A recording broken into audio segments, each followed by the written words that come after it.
I said, let him come! But he was the chef up north. Yes, indeed. Yes, indeed. Yes, indeed, ladies and gentlemen. We are getting into this thing today. We have a few announcements, but I want y'all to know if you're here for the first time, my name is Chef C. This is On Their Next Podcast, brought to you by Bloodline Films from the Soil. Black American docu-series where we travel all around the country, looking up the culture, cuisine, and of course the Black American grassroots advocates in pursuit of reparative justice. And today's meal is always cooked up out of the community kitchen. If you didn't know, now you know. And we are tapped in with the Angry Black Man's Book Club, Pat Talk number 32, ladies and gentlemen, 32 for today's broadcast. The American Palooza Circus has always been in town, and there's more goofies being rolled out every single day, family. Let's talk about it. Let's have a conversation.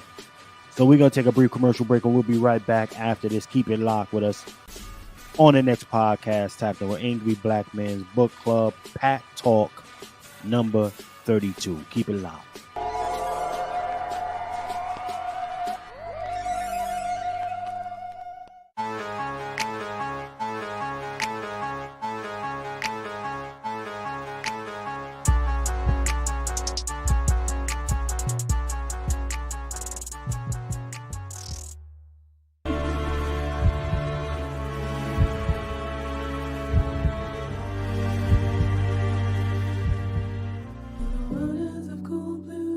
I've been all over the world. I've noticed this about Black Americans, and I'll stop here. We have more people trying to turn us around than I've seen for any other group anywhere in the world relative to what our situation is. That you got teachers, you got people that will just do stuff. If they find out you're legit, just help you because they want to see Black folks make it. We do have this. This is lacking in other places, I can assure you. But you know what? Our desire to save people cannot be greater than people's desire to be saved and to help. So the people that do not want it, let them go. Jesus said, let the dead bury the dead. I sure get it nowadays.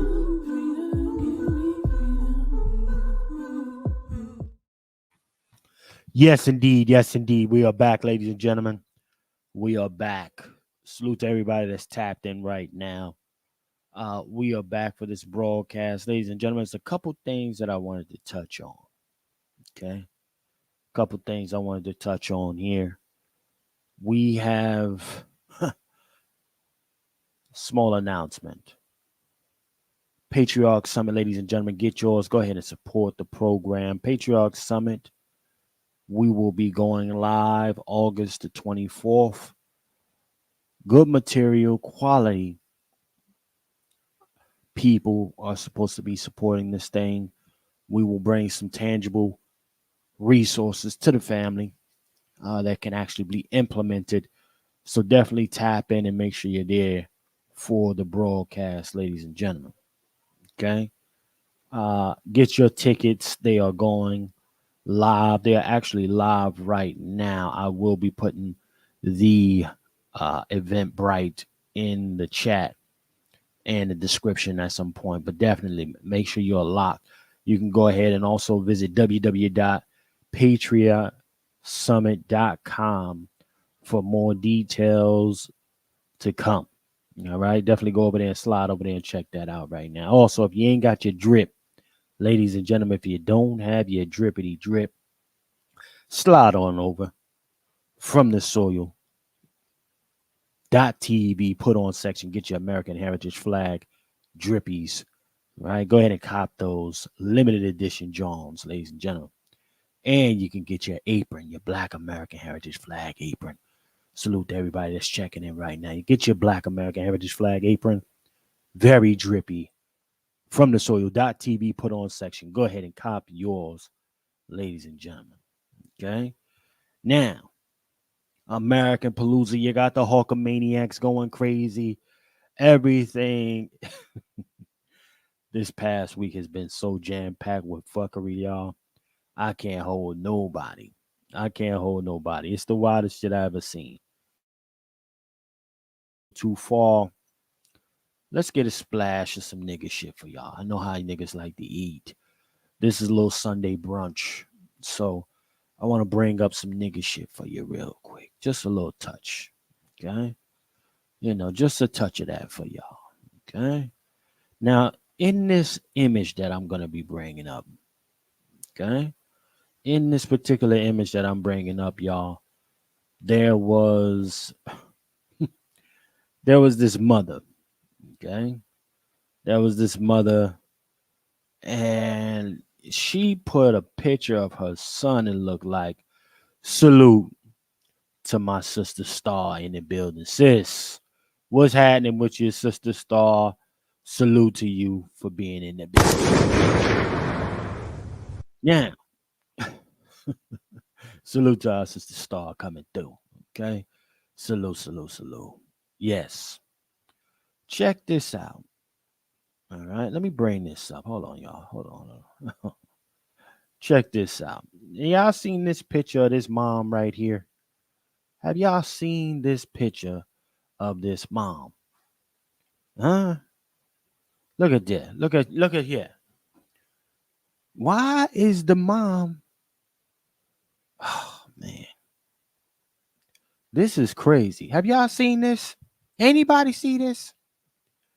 Mom with her ass cheek out. Son at the bottom with his foot right between her ass crack. Right between the ass crack. I gotta make it make sense, y'all. That is some of the nastiest shit I ever seen. The son husband thing is really getting out of control and at an all-time high, y'all. This is some new next level shit. The pad thing is going crazy. I feel like there's a rise in incest. Okay, and you can just look at this image and see why here. Okay, it ain't that much love for nothing. It ain't that much love in the world to justify this type of shit. Okay, little boy in the bathtub behind the cheeks. Somebody got to make it make sense. Look. Sister Star, I knew you was gonna go there. I knew you was gonna go there, sis. The greatest gift you can give to your future child is to wisely select the mothers. If you throw all caution to the wind, you'll wind up one of these derelicts as your child's mother. That's a Sister Star. This is this is the issue here. Just because it's fat and it clap, don't mean you should be falling in there. It don't mean you should be going that route.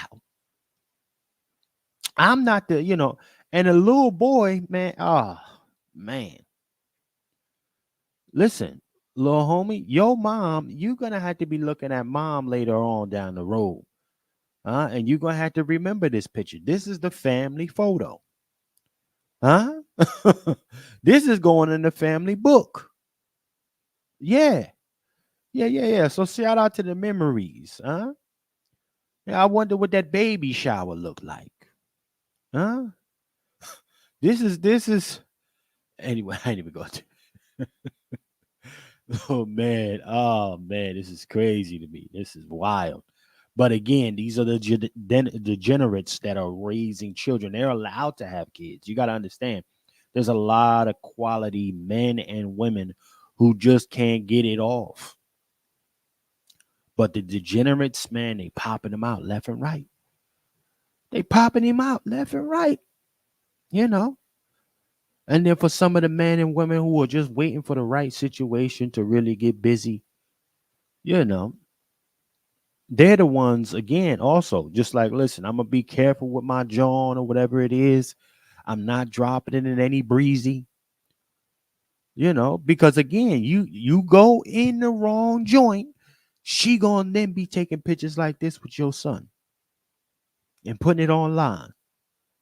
This do anything for clout shit has really gotten to a different kind of level. It's wild out here. So I wanted to talk about this, man, because I could never, ever, even if I had a baby mom and I saw this shit, ain't nothing fly about this. I would be losing my shit looking at something like this. Ass cheek up with my son with his foot between your ass cheek.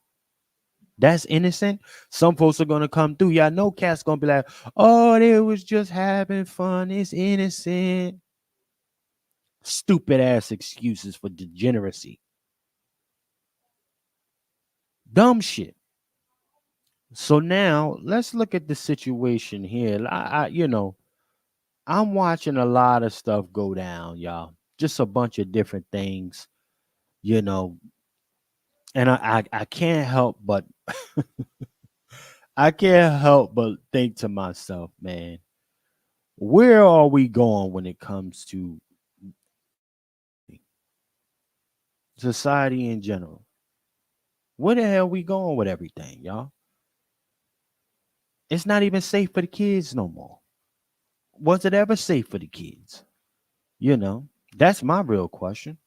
But nonetheless, when you got other examples, public examples like this thing I'm about to show y'all here, right? Now I don't know what culture this comes from. Okay, I don't know what culture, but let me show y'all something. Look at it. Look at it. This lady takes a urine on her porch. I'm thinking it's her porch. She look like a mammy. Looks like a mammy about to hit bottom. Let's go ahead and peep this, y'all. Look at this shit here. I'm gonna show you how we take it like this. Oh, this is an In African Africa. chick. This is, Oh, yeah, like this. Like this, you see? Blessing the land, my guy. Blessing the land. she said, blessing the ground by God. Look here, look here. And she do the tinkle with the wiggle, y'all. But here, this ain't the wild, this ain't the crazy part of it all. Okay? Let me show you what the crazy. Oh shit. Oh hell no. Oh hell no. No. She gonna do it again. Look. Go ahead. Oh.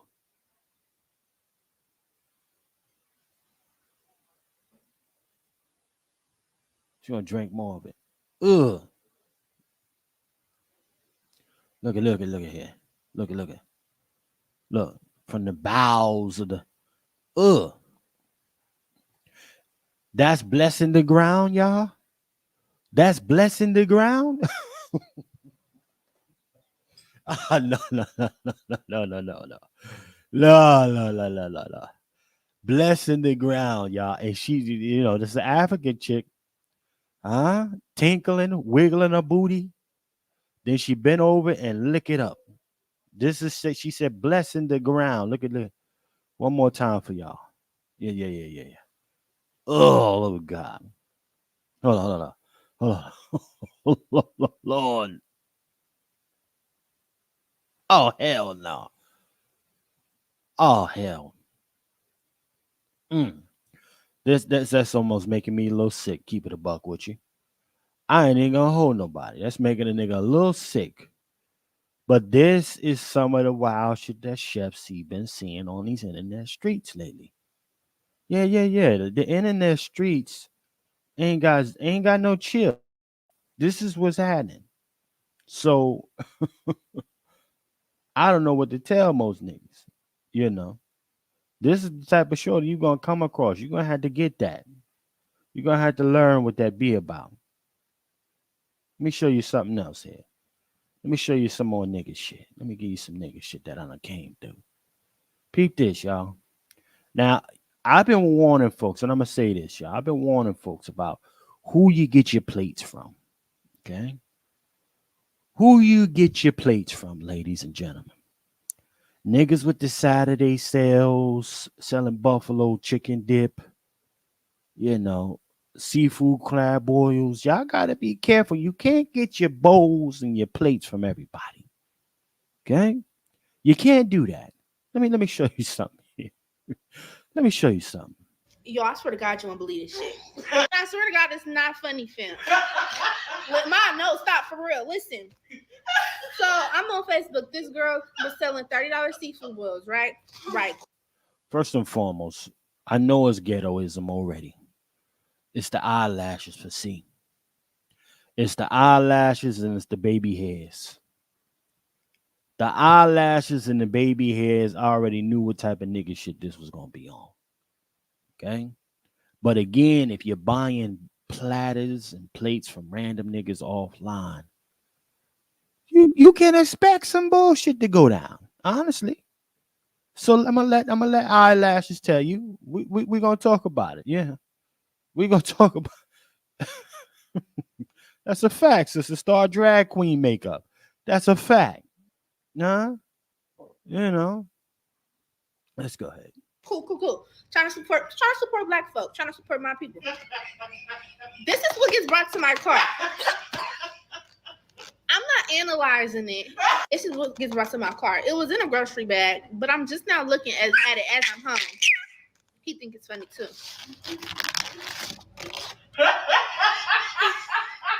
Bro, look at this. It's not funny. It's in a Shein bag. That part. Ladies and gentlemen, come on now. Come on. That's a struggle plate if I ever That's a struggle plate if I ever seen one. Huh? You got the Shein bag? Come on, man. The Shein bag with your crab boil with the Cajun seasoning and the crab legs and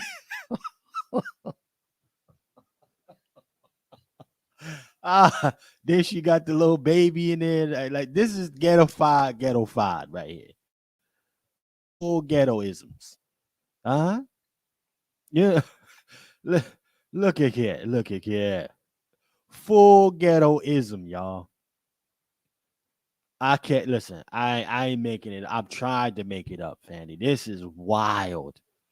The ghettoism with the Sheen, the baby hair, the fucking windshield wiper eyelashes, and then you got the crab boil with the broken container in it. The broken container leaking all the juice, the crab boil juice and butter out of it. This is the nigga shit I've been talking. Nigga, this is nigga shit dream coming true right here. Huh? With her little chains on, titties out, baby with the diaper on. This is nigga shit. The image of nigga shit. The pure, unadulterated nigga imagery right here. And I don't know if she's a black American, but because her skin is darker, whether she's black American or not, they gonna say that's a negress. Huh? Full imagery of nigga shit. Baby in hand, eyelashes all the way over in the fucking camera. Got the baby hair pulled all the way draped down on her forehead. Sheen bag, crab legs.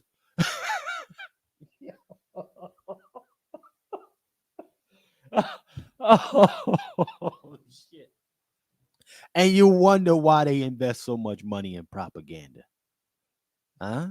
But I ain't gonna try to go too serious just yet. Let's play this, y'all. One, that's just one.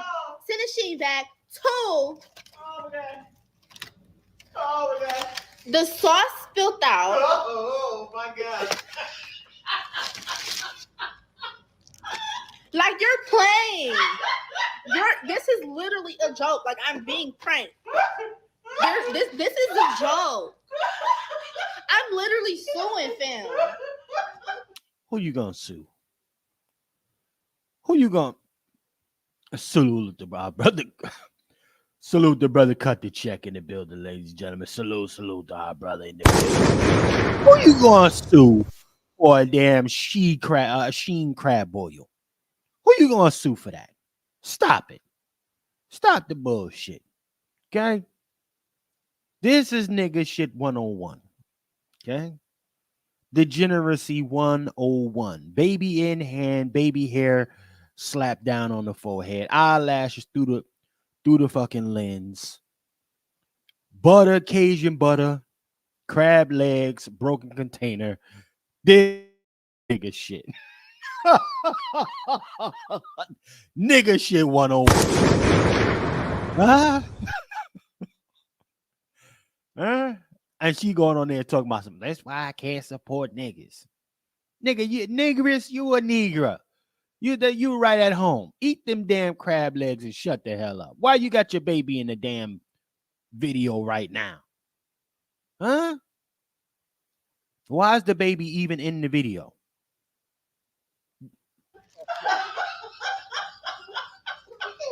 She going on Facebook. Fuck out of here. This do anything for cloud generation has gotten shout out to the 10 forms to genocide. Shout out to the 10 steps to genocide. Yeah. You know what? I'm trying not to go there too fast, y'all, but shout out to the 10 forms of genocide. How do you get a population of people to look at?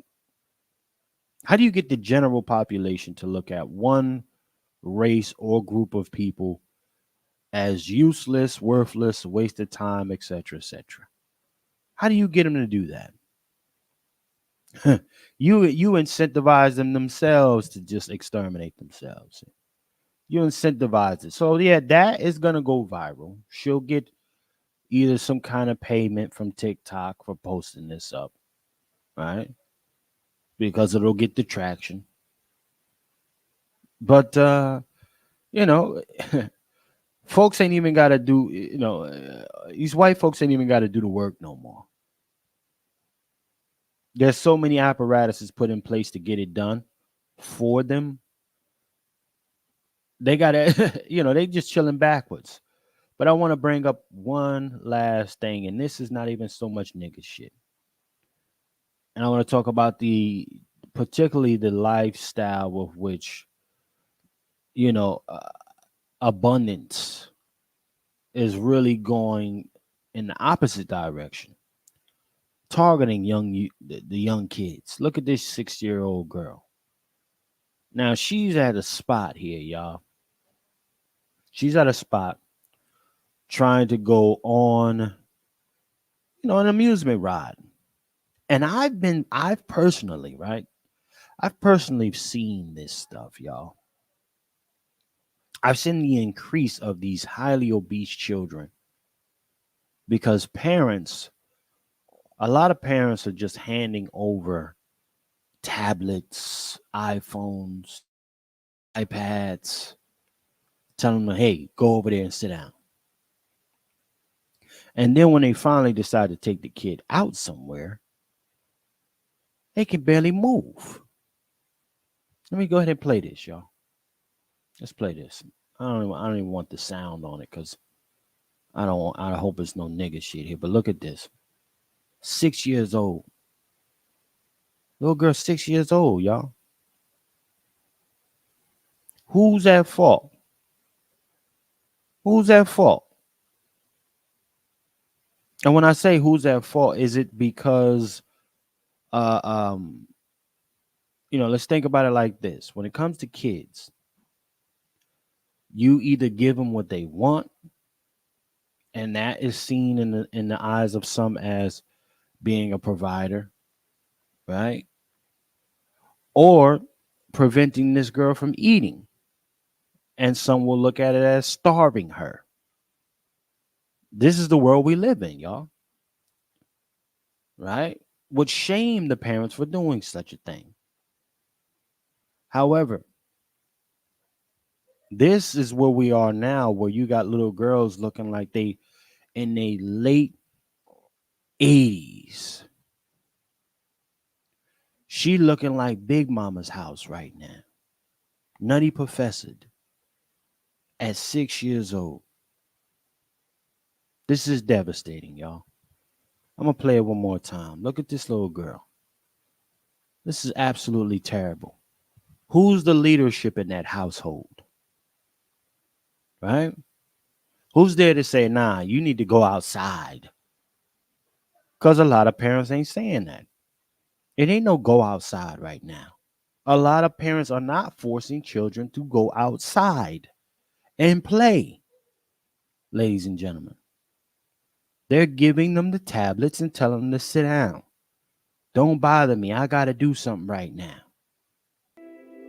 This is what's happening. Yeah. Does that little girl stand a chance? You know, little kids nowadays, family, they're becoming diabetics. And I can almost guarantee you she's in some early stage of that. I can almost guarantee it. That in itself, overfeeding this girl, giving her whatever she wants when she wants, that should also be looked at as abuse. Okay? Not providing, but come on, see? It's just the stars right where I needed to be. Allowing her to become so overweight is abuse. That's what I'm talking about. Same type of time, Sister Star. This is where we are. This is where we are, ladies and gentlemen. You know, there's a necessary, there should be some kind of preventions in place. See, the kid gets too skinny, you hear diapers coming in. Kid gets too big, diapers should come in. Right? Family services, right? But we see family services coming in other places for dumb shit that don't really help anything. And I want to go to another thing, one last thing, y'all. And this ain't even so much nigga shit. We slowly transitioning into the real shit right now. Because it's going to be a quick broadcast. Okay? But your girl or your dude or I don't know. I don't know what to call this guy at this point. Your girl, Brittany Griner, okay, is now talking about the kid that she's got. Let's go ahead and play this. Brittany Griner. I think there's probably one other job that you're about to get into that is really hard and really scary. You're about to be a mom. Mm-hmm. How is that feeling? Pops. Oh, let me get it together. Pops. The fuck you mean, Pops? All right. Listen. A lot of this shit is going on for way too long. The blurring of the lines, the you can do whatever you want to do shit. You're not no man. When they had your ass locked up over there, you tried to pull the woman card, but now you a pop. Get the fuck out of here. About to be a pops. Please tell me how exciting that is for you and what you're looking forward to most. I'm super excited. Well, I mean, I guess I'll just drop it. He's here. So he's here. Yes. 7'8", 24. Yeah. 7 pounds, 8 ounces. Yeah. That's my man. I love that. He is amazing. They say, you know, as soon as you see him, it just like everything that you thought mattered just goes out the window. Mm-hmm. And that's literally what happens. It's kind of sucks because I got to leave, you know, but at the same time, he'll understand. I think there's probably one other job that you're about to get into that is really hard. Get the hell out of here. See, this is what we understand in here. I'm so confused, and that's a fact. Cut the check. If the draft is reinstated, is she willing to go fight like a man? Like my nigga star with that one right there. Fight like a man. Yeah. No, you and I both know he not sliding over there. She not slide. Whatever the fuck is not sliding over there. Huh? It ain't going over there. Brittany, whatever her name is, about to be a pop. Man. And they just keep All-Star Weekend, WNBA. They just keep driving this shit out. Driving it out. But again, black heterosexual men, heterosexual women speak up about this shit saying, nah, listen, a cooch is a cooch. A thing is a penis is a penis for a man. We separate ourselves. We ain't the same. I can't do what you can do. You can't do what I can do. Period. And then they get blackballed. Pause. Huh? They looked at crazy. Let me drop the link real quick. Let me drop the link. Again, I'm not going to be here long at all. I'm really doing this because there's a very important announcement that has to be made. But nonetheless, tap in, family. The link is in there if you want to holler at your quad. Now, Brittany Griner. He's going to be a pop. Listen, ladies and gentlemen, we need to get back to an old place, to the original place that we were. And you only see this going real heavy on one particular side. This what annoys me. All right, they always carting out some black looking or black adjacent or whatever the hell it is. Always. Nobody to say anything about it. Just keep letting this shit slide. It's whatever, man. We need to. I'm not gonna say what we need to do. I just think there need to be more heterosexual men taking control of their families and their communities again. That's what we have to do. You know, this propaganda, because we don't get those big mics, we get silenced. We get silenced, or not even so much silenced, but we get walked over. Let's keep it above, because they make sure you are not seen. All right. But let's keep on going here, ladies and gentlemen. I got some stuff that I want to bring up. Now, first and foremost, a lot of y'all done heard that your girl Sheila Jackson Lee, the great Sheila Jackson Lee, has passed away, ladies and gentlemen. The great jigaboo mammy, one top flight mammy, has passed away, ladies and gentlemen. Niggas coming out crying. Oh, Sheila was such a great person, y'all. Sheila was so great. You know, first prominent black woman in Congress, blah, blah, blah. More of that first black bullshit. Let me read some of the comments off for y'all real quick. Let me go to some of Sheila, you know, what some of the people are saying about Sheila Jackson Lee. How prominent and phenomenal AKA she was.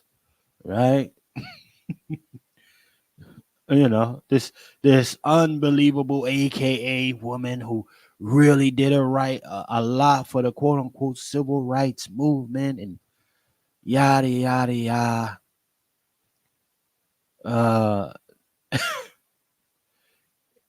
You know, let me see something. Let me see. Now, there's one person that's saying here. Sheila Jackson Lee went to Yale. She graduated the University of Virginia Law. She was a lawyer and a judge on the city council and a congresswoman. But Republicans see a black person and think they are ghetto. Interesting. Right? I really want to go ahead and lock that in for a second. Family, I want to lock that in for a second. Think they are ghetto. See a black person and think they are ghetto. So I want to kind of piggyback that here. Now, I want to remind a few folks. Okay, let's remind a few folks here. Shout out to your girl, Sheila. Where is it? What date was it? Oh, Sheila. Now, I'm going to also, at the end of this broadcast, I will be attaching a broadcast that we did a long time. We actually did one of our Pat Talk broadcasts on Sheila Jackson Lee. All right. And we got some receipts in there. But let's go ahead and play this prominent black figure, Sheila Jackson Lee. Okay. Fair use, y'all. Now, this is Sheila Jackson Lee going off on one of her staff members, cursing him out.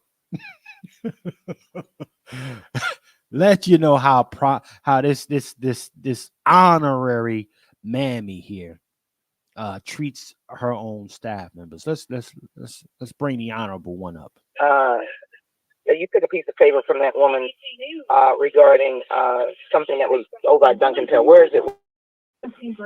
Oh, from yesterday. Jerome took it upstairs. I have to call him. He took it up when I switched out the picture. I'll call him as soon as he gets here. I don't want you to do a goddamn thing. I want you to have a fucking brain. I want you to have read it. I want you to say, Congresswoman, it was such and such date. That's what I want. That's the kind of staff that I want to have. So some stupid other motherfucker did it, and I don't have the information. Nobody sent me the information. I need to ensure my schedule. And if Boo-Boo did it, shit-ass did it, fuckface did it, and nobody knows a goddamn thing in my office. Okay, nothing. I gave it to you. Your job was to get it on the calendar, imprint it in your brain, or send me the information back saying, Congresswoman, I made sure that the Ovi Duncan Tell event that you gave me for so-and-so date at 7 is on the fucking calendar. Not to, Jerome has it. Okay? So when I called Jerome, he told me sitting up there like a fat-ass, just an idiot, talking about what the fuck he doesn't know. Okay?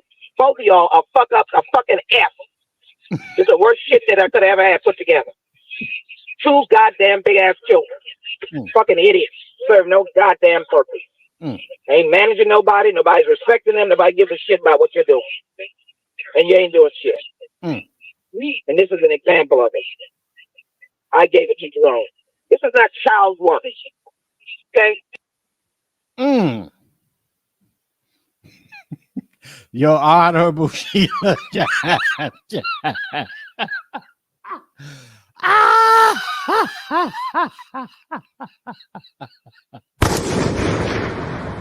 Oh man, how many of y'all ever heard that clip of this prominent black congresswoman here? This AKA who's done so much in the movement for however many decades, yada yada yada. Yeah. That's her. That's your girl, Sheila Jackson Lee. But ladies and gentlemen, the wolf is in the building.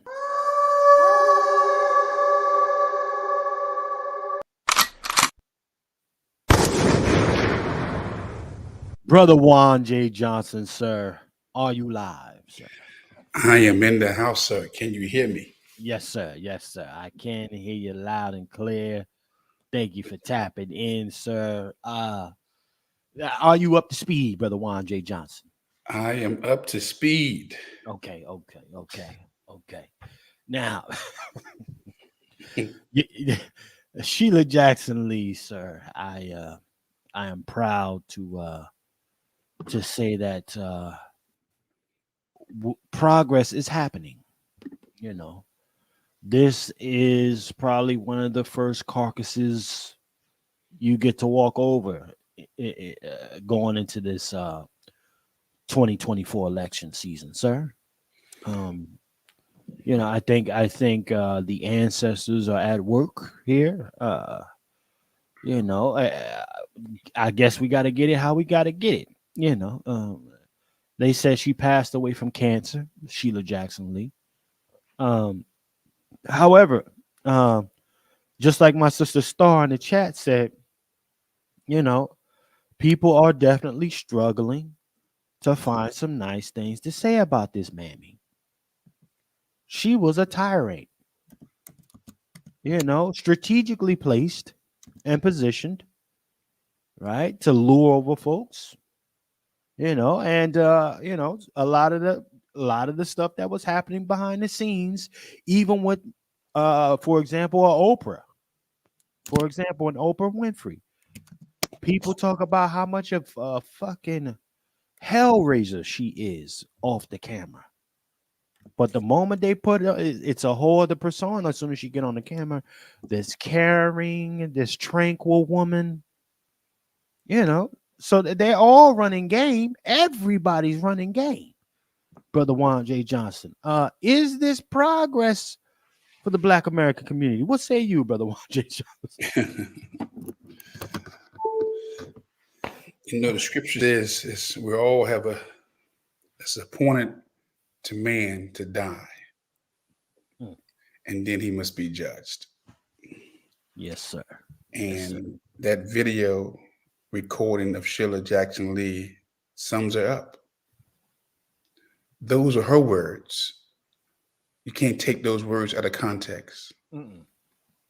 And there's a scene in Batman where, the quote was, either you die a hero or you live long enough to become the villain.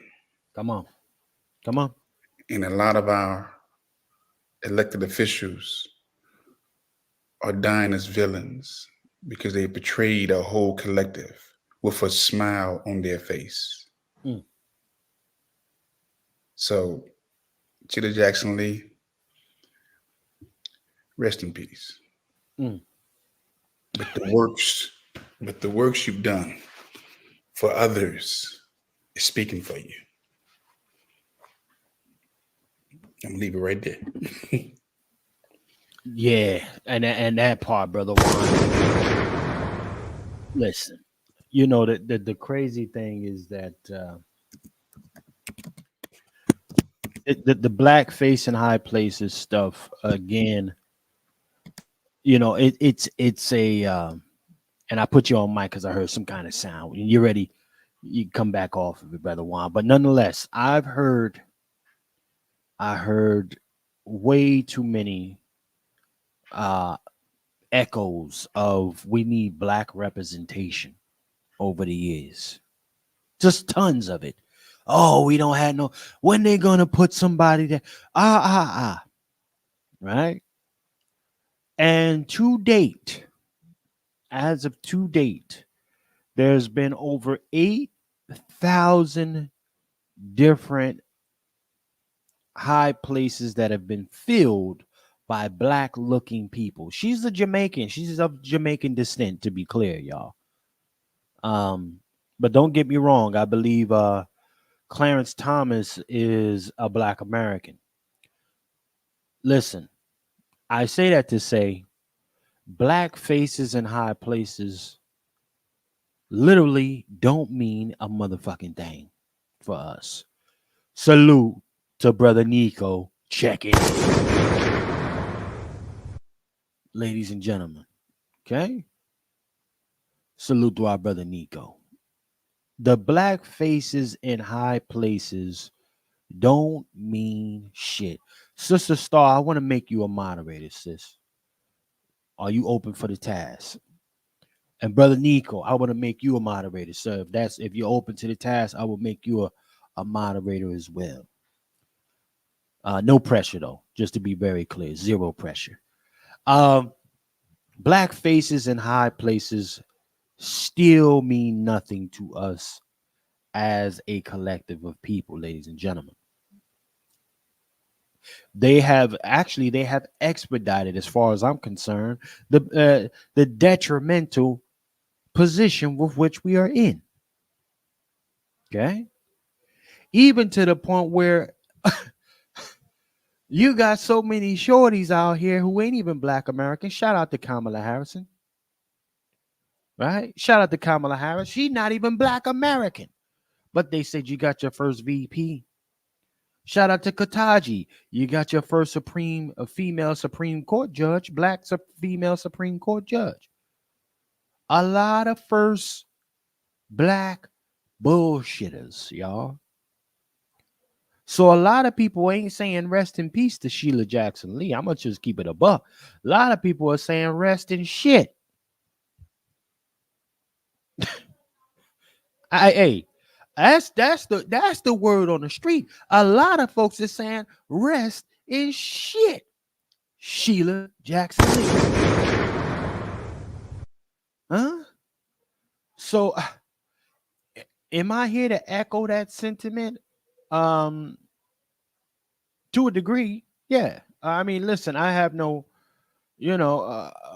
I have nothing to gain by toting her up and pedestalizing her, just like they did dude that what's it the other dude that died. He was always talking about how he got his ass whooped on Edmonds Pettis Bridge. What was that brother's name, y'all, in the chat?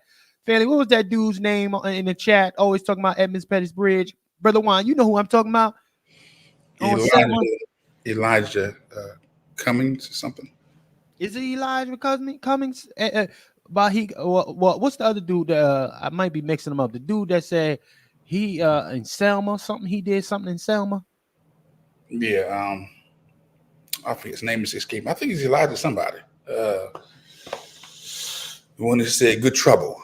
Good Trouble. Yeah, good. They're Good Trouble, nigga. There, yeah, that cat. All of them niggas. Listen, these folks can't get up at the way quick enough. Okay, that's far as I'm concerned. Chefs, that's on Chef's seat. It's a lot of. Listen, when you think about the expediting, John Lewis, salute. There we go. John Lewis, I bled his hammer. This nigga here. Yeah. I bled. I spilled blood on Selma. Edmund Petty Bridge niggas here. Okay? But imagine what these folks are doing. And this is only one of many sneak peeks if we could actually get access to it, y'all. This is one of many sneak peeks of how these people treat the other people that work for them. So if they treat the people that is super close proximity to them like this, shout out Sheila Jackson Lee. What you think your man John Lewis was doing with them folks and anybody else that's like them? These black faces in high places. I think the biggest betrayal is they really, I don't know if they believe they did help us out. They believe they helped us out by talking about if we help them, others, they help us. But that hasn't worked. And it continues not to work. I mean, again, the betrayal is sickening. She's not a hero to me. I'm going on record. And for future reference, when I run for political office, they pull this tape up and say, "What did you say about Sheila Jackson Lee?" Right. And double down on it. She's not a hero to me. Come on. Let's just look at her district and ask her district. Look at the works of her district in Texas. Is it better or is it worse? Hey, Brother Juan, you know what? Let's go there. John Lewis, wasn't he Baltimore? Look at Baltimore. The worst. Huh? Yes. It's hard to get these Negroes about these offices when they get in. It almost takes an act of Congress or death for them to leave. Right. And I'm not going to take away from that shot either, since they was pushing it so heavy. And that shot, the jab is, whether people want to believe it or not, it's sped up some of these diseases and illnesses inside of people. I've been saying it, and the day would come where they will regret taking that jab. Come on. And dropping like flies, man. They're dropping. So we're seeing the results. Well, I tell you what, sir. See now. Now you got me thinking of something here, brother Juan J. Johnson. I was gonna say that. I was gonna say this for a little bit later, but now that you're bringing it up, sir, you know, uh, uh let's this. Nah. I'm gonna wait. I'm gonna wait. I'm gonna wait because again, we're in a different place now. We're in a different place now when it comes to well, actually, not so much a different place. Let me bring that back. I think the circus is on full display everywhere. Everywhere. Either side, it don't matter what side you identify with. The circus is fully in town. Right? Oh man, we got the young warrior coming through. Salute to brother Black Lyric. Salute, brother Black Lyric. Tap in, man. Tap in. Yeah, salute to the young warrior, brother Black Lyric checking in.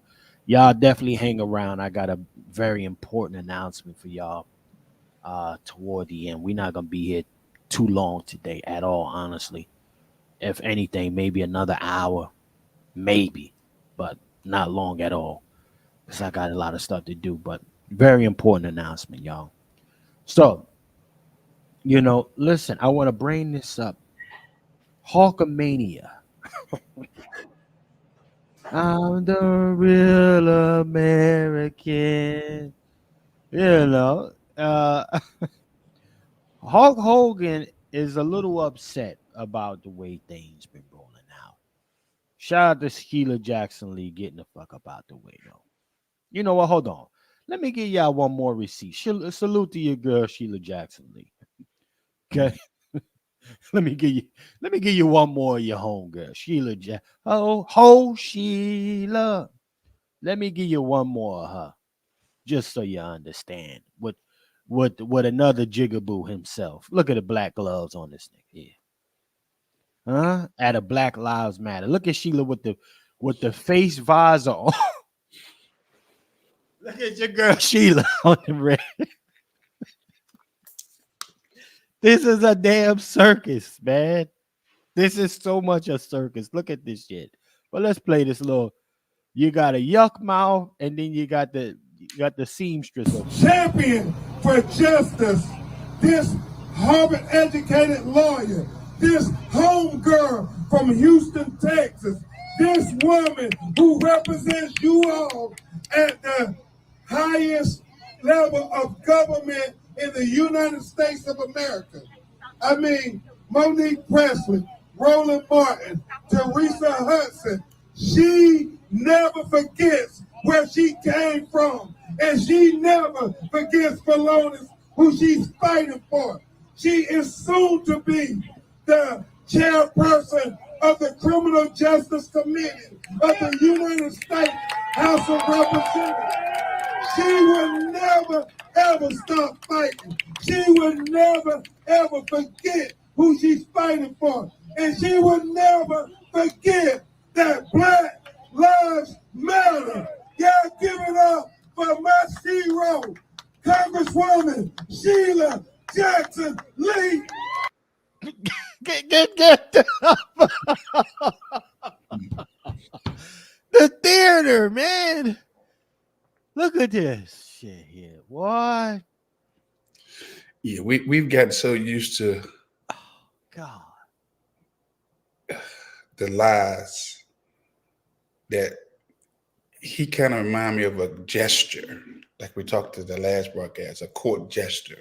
right? You gotta pump it up, just to convince people. My job was to get Of the lies. And we're no better with her in office. A lot of them, we're no better. But she's Well, I tell you, brother Juan. Again, let's she never stopped fighting. She never forget where she came from. She, but Sheila wanna keep it 100 with niggas. Hold on. it on the calendar, imprint it in your brain, or send me the information back saying, Congresswoman, I made sure that the Ovi Duncan Tell event that you gave me for so-and-so date at 7 is on the fucking calendar. Not to, oh, Jerome has it.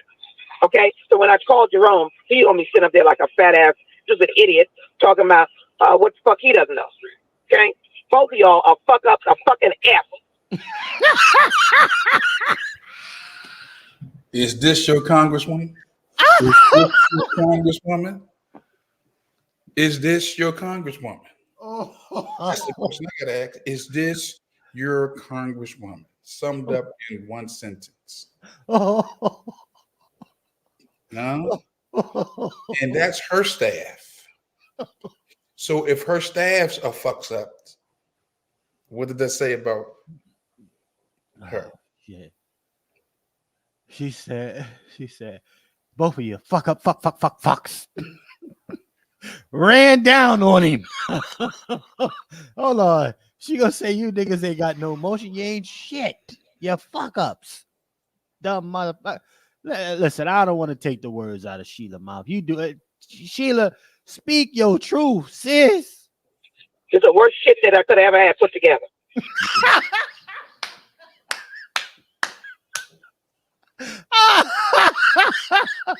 They'll be saying, well, Chef, you're taking her out of context. You're using one quote from her. I mean, she's been in office almost 25, 30 years. How do you just sum up in one quote that the words I say speak for me?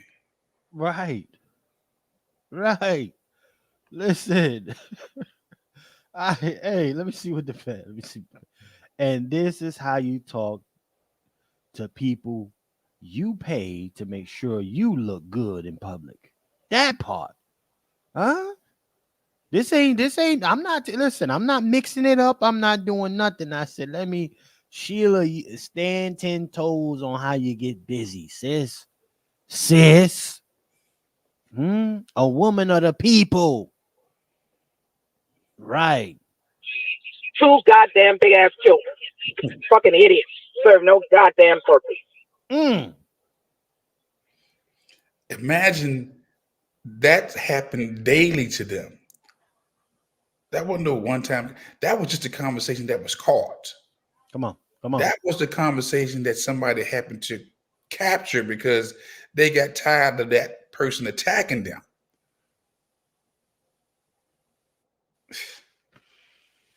But you're going to hear all these kumbayas come out of everywhere. Pay respect and homage. Right. They're going to be well of her. Wish her well. This was our sister. The first black prominent woman in whatever, blah, blah, blah. Propaganda, American Palooza at its best. Ain't managing nobody. Nobody's respecting them. Nobody gives a shit about what you're doing. And you ain't doing shit. And this is an example of it. I gave it to Jerome. This is not child's work. Right. These are the folks who are responsible for how she looks in public. That's a fact, Sister Star. This is daily, and shout out to brother Juan J. Johnson. Let's be very clear. This is the conduct on a daily basis, y'all.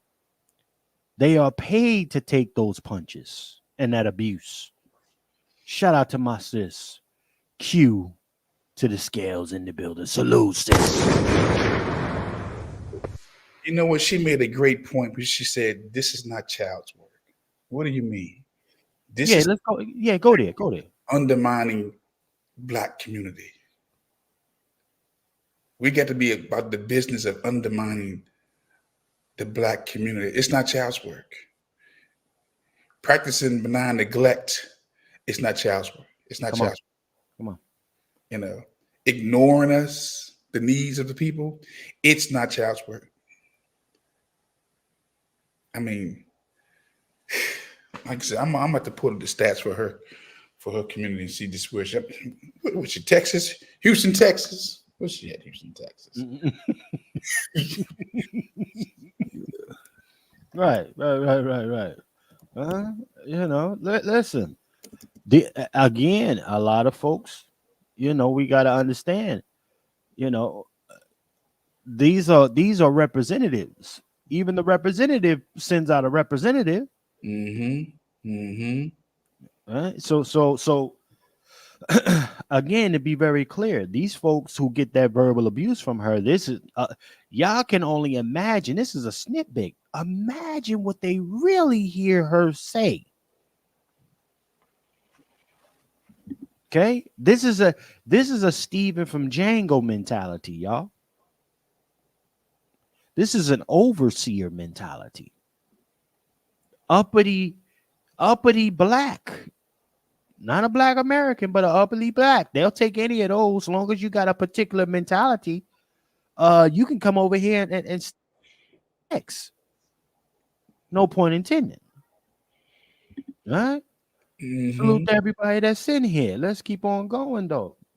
I mean, we're gonna switch it up a touch though. HULKAMANIA is running wild, ladies and gentlemen. HULKAMANIA is running wild. He don't particularly care for the hit attempt that was put on your man Donald Trump. You know, he doesn't particularly care for this shit. Somebody gonna have to pay for trying to run the play on Donald Trump's guy. Okay, let me pull this up for y'all real fast. Yeah. Now, Hulk Hogan, who is on record of being caught at least being a few times being a stomp down racist. Shout out to Hulk Hogan. Okay. Shout out to Hulk Hogan because there's only so long you can lie and cover that shit up. He just had, a few times he had to come out and speak his truth. I don't fuck with you niggas. Okay? All right. But here he's sending a message to anybody else that thinks they're gonna take a shot at Donald Trump. Fair use. But what happened last week when they took a shot at my hero? And they tried to kill the next president of the United States. Enough was enough. And I said, let Trumpomania run wild, brother. Let Trumpomania rule again. Let Trumpomania make America great again. Okay. Ladies and gentlemen.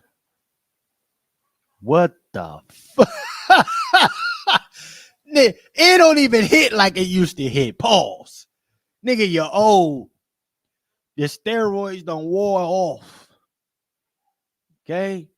You're still doing the old bandana thing, pulling off the shirt. You couldn't even pull a shirt like you used to no more. Look at that. Shirt still hanging on him. Listen. I want everybody to be clear about something here.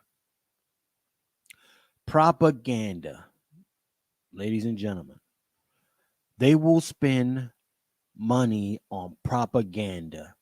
Influence right now is the greatest cachet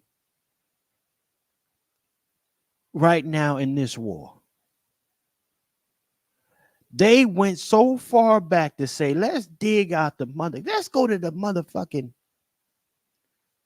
vault and pull out America's favorite guy. See if we can touch into some of those old childhood memories. Hulkamaniacs. But now it's going to be MAGA maniacs. Trumpomaniacs, as he said. Huh? This is no different than the Democrats coming out and saying, vax that thing up. Get your booty to the poll. What the fuck? Brother YJ Johnson had to come from behind the screen. Sir, what say you with this one here? Listen, Brother Juan, I can't even be so mad. I can't even be mad at folks for running plays to get a bag out of this. Black America, to a degree, you would be kind of off cold if you don't run a play to get something from either one of these sides to put something in your pocket. You kind of would low key be off code.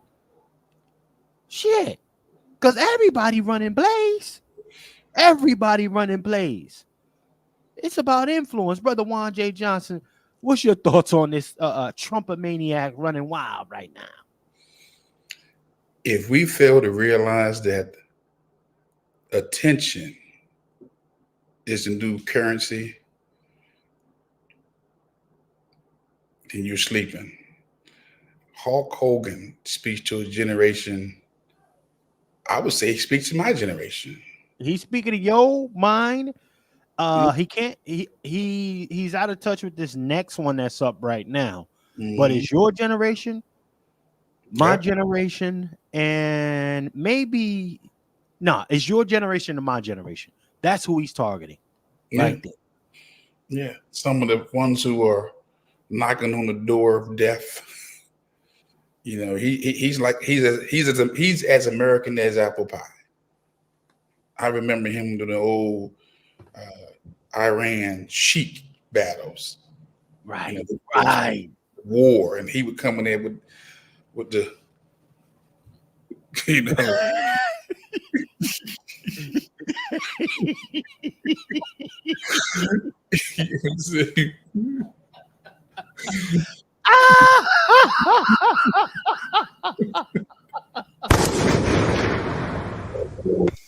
Right. I mean, he you know, they pull out their icons. I'm surprised they didn't have Tom Brady out there, man. Come on. You know, another MAGA patriot. But Hulk Hogan, it's just a reminder to that part of America that's Budweiser pickup trucks and race cars. Okay. Right. They're here, they're not going nowhere. And you know, so he's a relic from the past, man. They had to resurface. Yeah, they had to roll that relic out.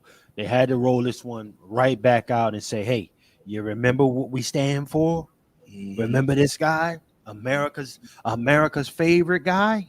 Mm-hmm. I am a real American. Mm-hmm. Fight for us right up every man. Hey, but you know what? I gotta listen. But see, there has been a switch. Mm-hmm. There has been a switch in the way that this thing is looked at now. My one of my colleagues sent me this. Shout out to one of the cooks sending me this here. There's a remix to that old American song. Okay, and is anything but Americans behind it right now. They got some essays with that song popping off, sir. The essays is doing the American thing now. So I hope I can find it before we get done with this. Brother Coke Sharpton, if you're in the cloud, Coke, tap in Coke. If you're in the cloud, sir, tap in. Because I'm gonna need that from you, Coke. Yeah, Brother Juan, this is a different day and age, sir. And you know, again, ladies and gentlemen, I said a year ago that as we get closer toward this election season, y'all, you're going to see a lot of these different celebrities come off the shelf. They're going to be coming out. And now with the emergence of this dude right here, you know, some cats are on all year round payment plans, okay? And then every once in a while, they got to get some real allocation, bring out some funds to get some of the old ones off. Shout out the emergence of this dude here, okay?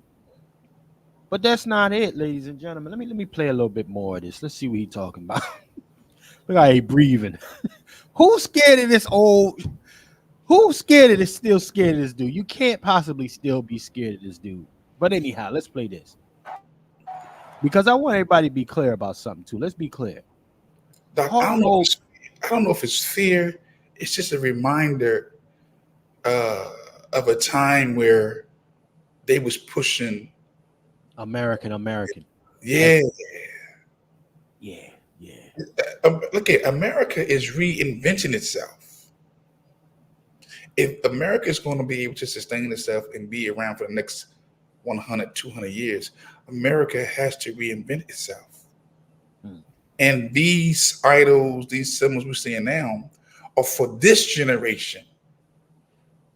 Like I said, I can remember where I was, who I was talking to when I got the call that Trump got shot.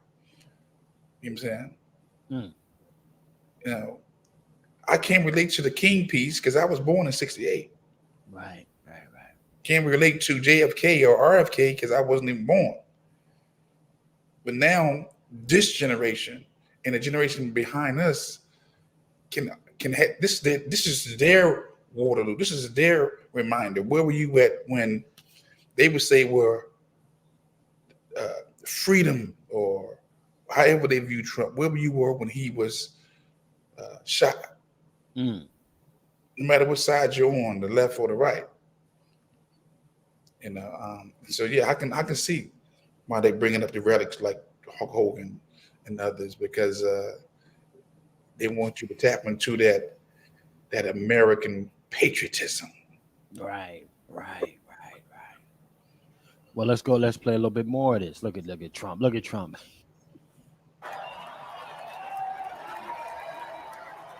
And Trump eating it up because he know the power of propaganda and symbolism. Hey, look at Hulk. Look at Hulk Hogan, y'all. Listen. Symbolism, propaganda, y'all. Suggestive. Listen, if anybody understands smoke and mirrors, it's Trump. The subliminal suggestions. Correct. You know, if a person is unable to speak, but they're able to see the visuals, like I say, a picture's worth 1,000 words. You know, having Hulk Hogan up there, he's loved by many on both sides. Okay, Trumpomania. Usually Trumpomania, Hulkamania, Trumpomania. Again, whoever put this production together, they're looking towards the future, and they're remembering their past. Right. And you know what? Again, man, we are. Niggas love Hulk Hogan. Niggas love Hulk Hogan. Yeah, niggas ain't never gonna stop. Especially some of the niggas that's in older heads come from our generations. They never gonna stop remembering this dude shaking that damn rope and dropping that damn that Hulk Hogan leg drop. That leg drop. They not gonna forget that leg drop, man. When he stood face to face with what's his name? Zeus. Ultimate Warrior. The black guy too. Zeus. Oh, Zeus. Yeah, Zeus. Yeah. The big black dude, Zeus. Yeah, the one. That was like the best thing. White boy against black guy. It's like, oh yeah, that's what it was really about. Yeah. Let's be clear. Great white hype. Great white hope. Come on. So now you get to go back into that vault and pull out that old memory. For the folks who for that generation that are actually responsible for the outcome of this election this year. They know exactly what demographic they targeting with this. This is money well spent, to be very clear, y'all. And so was having Amber Rose up there. Money well spent. A whole different generation, man. You would have never thought to see a tattooed face woman speaking at an RNC rally. Come on. I mean, she had a tattoo over her head, man. Head, everything tatted, everything. And nobody really, the old schools wasn't familiar with her. A lot of folks didn't know who the hell she was. But our generation knew who she was. Right. And her influence. She got about 20 million subscribers and followers.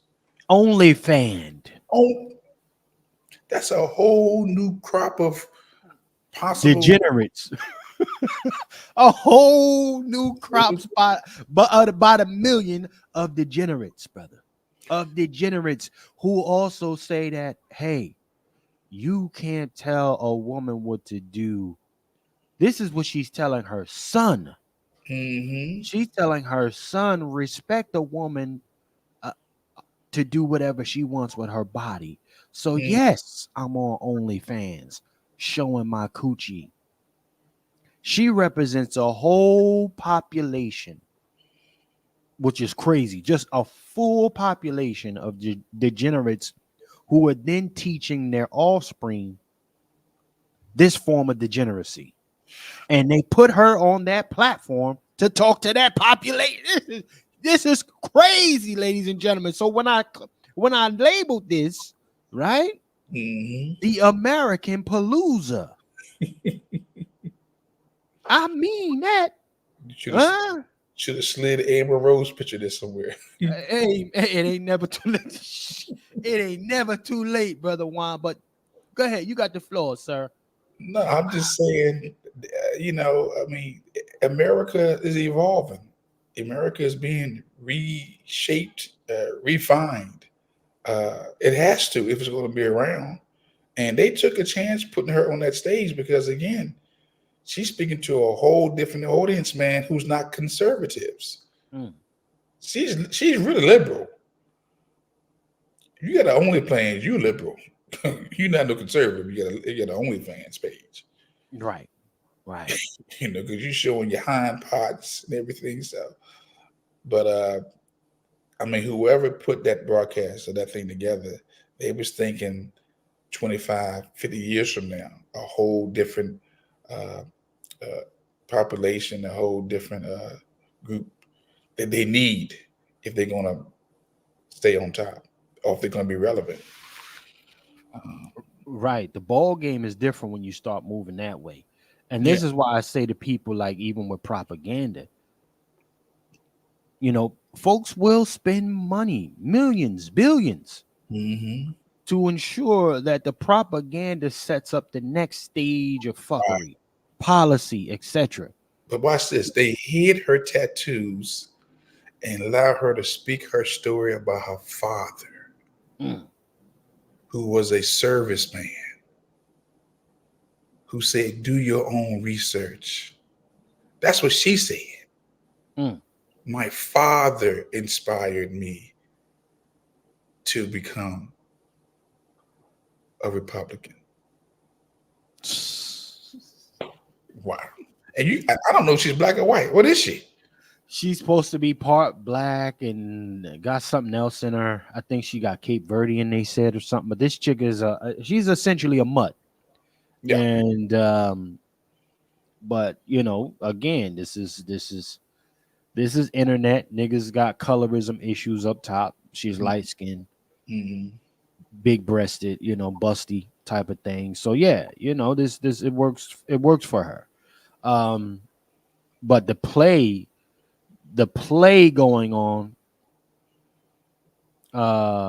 is securing that next population. Absolutely. Absolutely. Again, when I look at her outfit, her presentation, you can tell, and her clarity when she spoke. Wasn't no stammering or stuttering. She was very clear, well spoken. And she knew how to focus on the angles of the camera. Look, the Amber Rose, no matter how you cut it for the Republican Party, that's the future. Because you got degeneracy on both sides. Correct. One is more conservative with their degeneracy, and much more, and the other is more liberal with it, more outspoken. But that was a very brilliant move. Now, her base, the 22 million or more who listen to her, that's significant. That's very significant. because she doesn't look like the traditional Republican, white male or white female, who just look plain and look like old antique relish colonialism. She doesn't look like that. Yes, salute the magical. I hope I'm saying your name right. If you're here for the first time, make sure you subscribe, Madge. No, you're absolutely right when you say she does not identify as black. However, she has said that she was black a couple times. The environment that she's in determines when she rose with that. So she's okay, she's just an opportunist. Straight up tether. Okay? Well, attention is the new currency. Correct.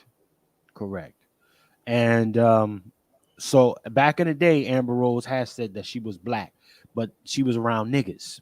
Remember, when she said she was black, she was around Kanye, and she had dipped in with Wiz Khalifa.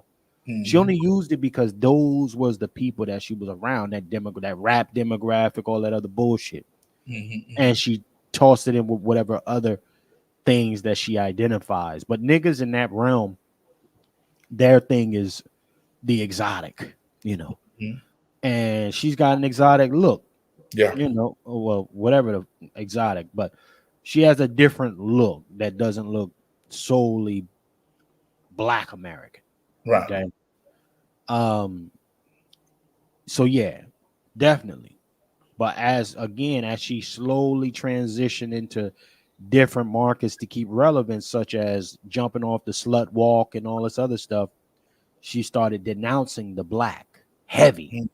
And further along her little jump from different realms. Again, remember, she came out talking about how Trump was a racist and all type of shit. She was running the whole play.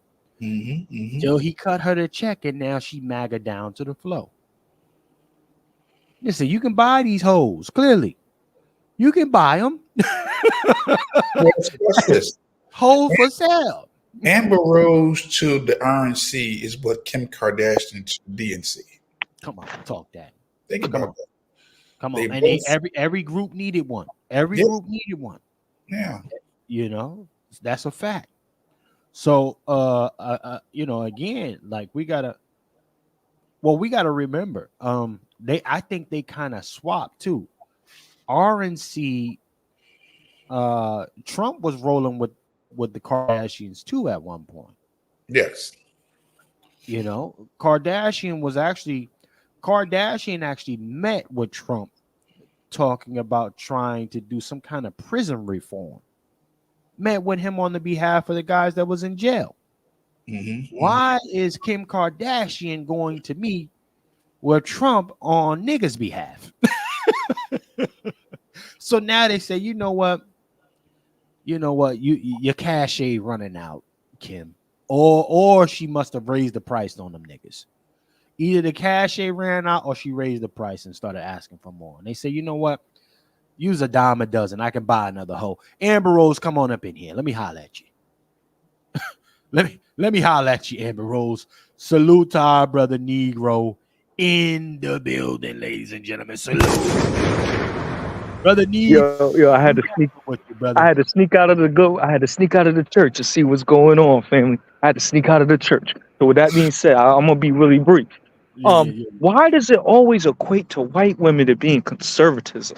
I never understood that. I thought conservatism, you stay within your own race, you have conservative views. And why does it always translate to a black man getting a Becky and a Karen? I never understood that. And that's one thing I need to ask my little red tie brothers and sisters. Why is that the case? Brother Juan, I'm gonna let you get that, man. Why is it the case? The Becky is the build up. I don't know. I can't answer that, brother D, bro. It's just crazy to me because like people look at them as like the antithesis of conservatism, and that might not be the case. And and just making an observation, like this woman could be like a dusty Karen, like this chick, what's her name, Amber Rose, the tattoo on the forehead, or she could be ran through like Kim Kardashian, but she still held as high regard as a conservative woman with conservative values. I had to escape out of church just to drop that gem because it's been something that's been bothering me, because I thought the antithesis is you having your own race, you're staying in your own lines, you're doing your own thing, but you're living to the word of God or something like that. And I feel like they have kind of strayed away from the principles, if you get what I mean. They strayed away from the principles. Right. Well, what say you, brother Juan J. Johnson? What say you, sir? Well, I think that when we're talking about conservatism, I'm always asked the question, what are you trying to conserve? Right. I mean, what really is a conservative? It seems like you're trying to conserve this system of white man domination. And everybody's on board with that. That's what you're conserving. Come on. I can't say you're conserving religious traditions because the conservatives have never practiced Christianity for 24 hours. Let's keep it a buck. You know, the founding fathers have never practiced Christianity. Come on. If they practice Christianity, which is conservative, for 24 hours, then you would have to, thou shalt not kill. Right. Thou shalt not steal. Right. Thou shalt not commit adultery. You know, you had to give back everything you ever took. If America conservatives really practice conservatives, if they really practice being conservatives or Christians, they would have to give back everything they ever stole. So when I hear somebody say they're conservative, I'm asking the question, what are you trying to conserve?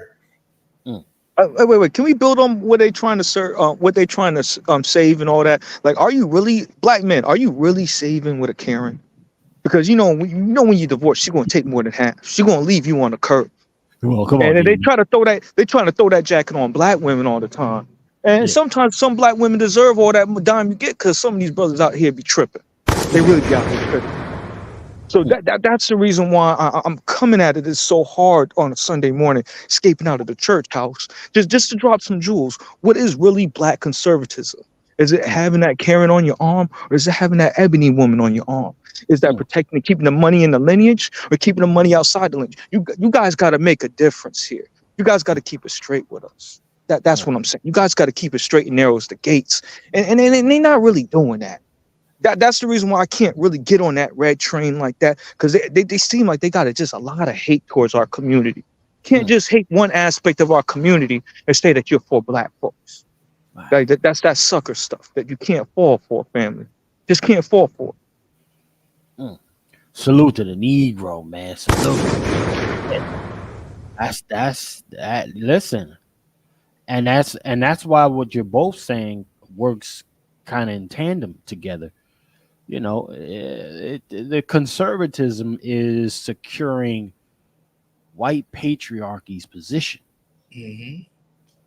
not traditional values. No. Don't be confused. And they're not even upholding the patriarchy for black men. See, that's the point that I was trying to underline a little bit. But hold on, brother Negro. That's why I said white patriarchy status, or positioning. It's about them cats, keeping them up there while you get the shit into the stick. It ain't nothing about it. It ain't, like I said, it's not values, it's not principles, household principles, none of that. It's not about nuclear family. No. What's gonna keep them niggas that can't reproduce their population? What's gonna keep them on top of you?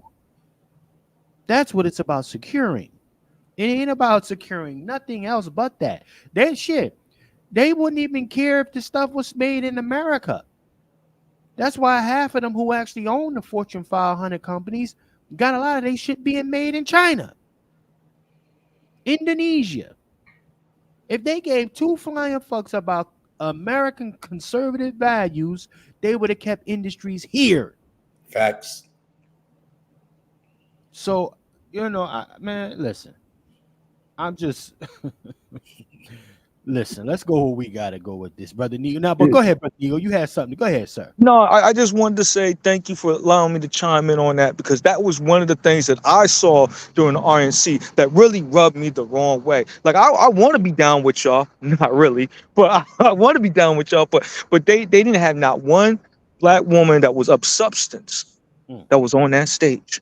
They had some tragic mulatto, they had some cornball, and it was not no one brother that was up there with a strong sister, like a strong black sister, protecting our honor, protecting our respect, And that was the thing that bothered me about the whole convention. It's like the only way you can get in is you get you one of them. Get you one of them and pull an OJ and you all set. You conservative. And I'm gonna say that's a logical fallacy. And that's the thing that rubs me about these guys on these internet streets, touting that red line nonsense, but not touting the black line, not touting the Negro line, not touting our repair, not talking about real justice. That's what I'm talking about here. And it really bothers me. It really hurts my soul to see that, how they just using these women, all different types of women, as a mascot to berate the black family, to berate the black woman. And it's just crazy to me. It's just really, really like, is that what's in? We got to be sound on our people in our community to be in like Flint with these guys. And that's what I'm observing here. And that's why I was heated about this Amber Rose. Like, Amber Rose is a scum of the earth, man. She don't care about no Negro man. You see, he went through 2 black Negro men. You see how she treated them. Shout out to Wiz Khalifa. Shout out to Kanye West. And then Kanye West even went down further and he got himself a true Karen, which is the Kim Kardashian. So like let's be real here. Like I think the RNC has a problem in conveying their message of what is truly conservatism to the Negro and to the public. And they need to rectify that if they really want to get black people on board like that. And that's just my observation. Salute to the brother. Ladies and gentlemen, my brother Q from Let's Talk 2 just tapped in. Salute. What up, brother Q? Can you guys hear me? Yes, sir. Yes, sir. What's up, fellas? What's happening, Q? Glad to be here. Shout out to everybody in the chat. I caught some of the conversation, which is funny. Chef C, I didn't even see the email that you had sent, which is interesting because I'm one of them people that don't really check their phone a lot sometimes. And, I saw the alert on my phone that you guys was live. So I said, oh, my brother's is live. Let me join in. Right. See, but, but go ahead. I see the conversation, and we got to understand that, and not discount what nobody else said, but Amber Rose was not for us. Amber Rose was there for the individual who's on the fence. Like I said, I did a live the other day, and what we got to understand is that Amber Rose has 20 million followers. Yep. If you can get 1% of those 20 million followers, that's 200,000. Come on. You get 1% just to doubt or to second guess voting liberal. She's done her job. Cool. Those are for the people on the fence. Then for those commentators who want to question her blackness, well, we already know where that's at. You're only black. You're only black when you come to America. Come on.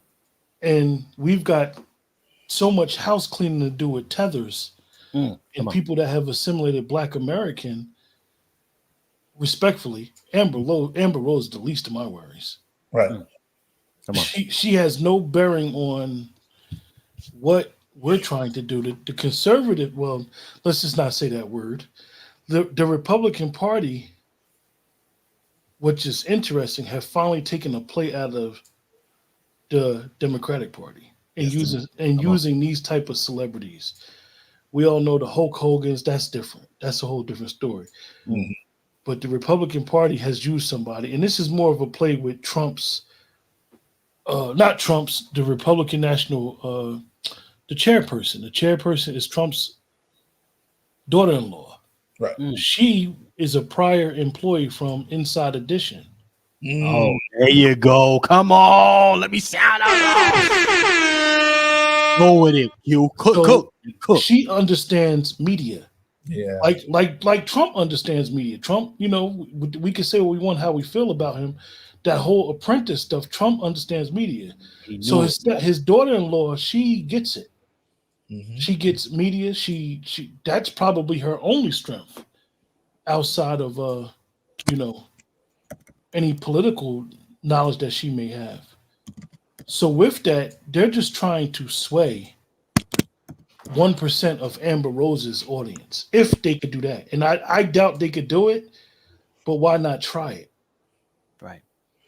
So a lot of the messaging is not for people like us who we believe that we're informed and we know we got a pulse. It's not for us. This whole messaging of the RNC was really for their base, to get middle Americans to understand that the illegal immigration is going on, how it can affect them. So then you look at us who are from these major cities. We already know that immigration, this illegal, is destroying our communities. Facts. And this goes back to the whole, one thing I will say about the Republicans, my grandfather told me this, and I'm going to always say this, not because my grandfather told me, but I've learned this to be true. The Republican Party have a message. Mm-hmm. You may not agree with their message, but they have a message and they're going to be on code with their message. Right, wrong, or indifferent. So when they pump this fear of immigration to their base who are in middle America, come on, who validates the fear? Black America. Yep. Because immigration affects us first in the big cities. So when they say, oh, all the black men are going to Donald Trump, or the black men are going to the Republican Party. No, the black men are frustrated with the Democratic Party and not getting tangibles for our vote. Right. That when we start questioning the Democratic Party, everybody's eating off of our frustration and us wanting tangibles. Mm-hmm, mm-hmm. So let's just say 90% of Black American vote for the Democratic Party. If they lose 10%, if they lose 2% of that 90% and just get 88%, it will crush the Democratic efforts. Just 2%. Right. Even if we don't go vote, just say 50% of black men in this country who could vote don't go vote. It will crush the Democratic Party. We'll get blamed for it because we're going to get blamed for this election if the Democrats lose. The black people in general. Come on, Keith. Come on. So it's setting themselves up. So I thought the Republican National Convention is the aspect of me seeing it. I thought it was awesome when it comes to messaging. Yeah, because that's one thing they're on code with. Then when they put the Vice President Vance up there, I thought it was awesome because you know why? His mother is as they like to say, she's an addict. Once addict, always addict. I won't go that far, but she represents a struggle of middle America that most people don't see. Single parent home. He went to the service. They started from nothing. So when we talk about welfare and resources that should go to the average American, they're speaking directly to her. So when you got people in rural Pennsylvania, rural Iowa, rural Kentucky, who the only thing that they had in that town was a Dollar General or a big company during the industrial age, and they left, and these towns are poor. Let's make no mistake. These towns are dirt poor. This is who you're speaking to.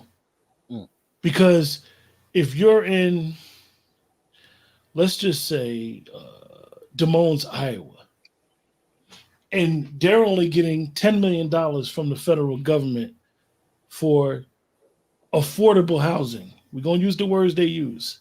Come on. But then a big city is getting $50 million for affordable housing. Right. But the big city is considered a sanctuary city. Mm. Do you realize how pissed off that voter is in Des Moines, Iowa? Cool. That emotion alone. I'm sick of these liberals. I'm sick of them. And it's an emotion game. You know, they play on emotion, and you wind up sometimes voting against your interests. And this is what we do. We've done as Black people. Let him cook. We've gotten to a point, and rightfully so, where we'll say, no tangibles, no vote. We got to remain. We got to understand something. There's always tangibles on the ballot. It may not be reparations tangibles that we all want, deserve, and is owed to us and our people. Right. But it's always tangibles on the ballot. You're a homeowner. I'm quite sure you want your property tax to get lower. Schools. You know, y'all know what's going on in the schools. See what Gavin Newsom just did? Gavin Newsom in California, who everybody likes. He signed a bill. Grades K through 12, you must have a gender-neutral bathroom. So we got to think about stuff like that when we say, you know, it don't have nothing to do with us, or I'm not getting involved in this, and you know, if it ain't no reparations, I'm not voting. I get it. I get the rhetoric, but at the end of the day, you got 4 pockets in your pants. You wear a pair of jeans. That's right.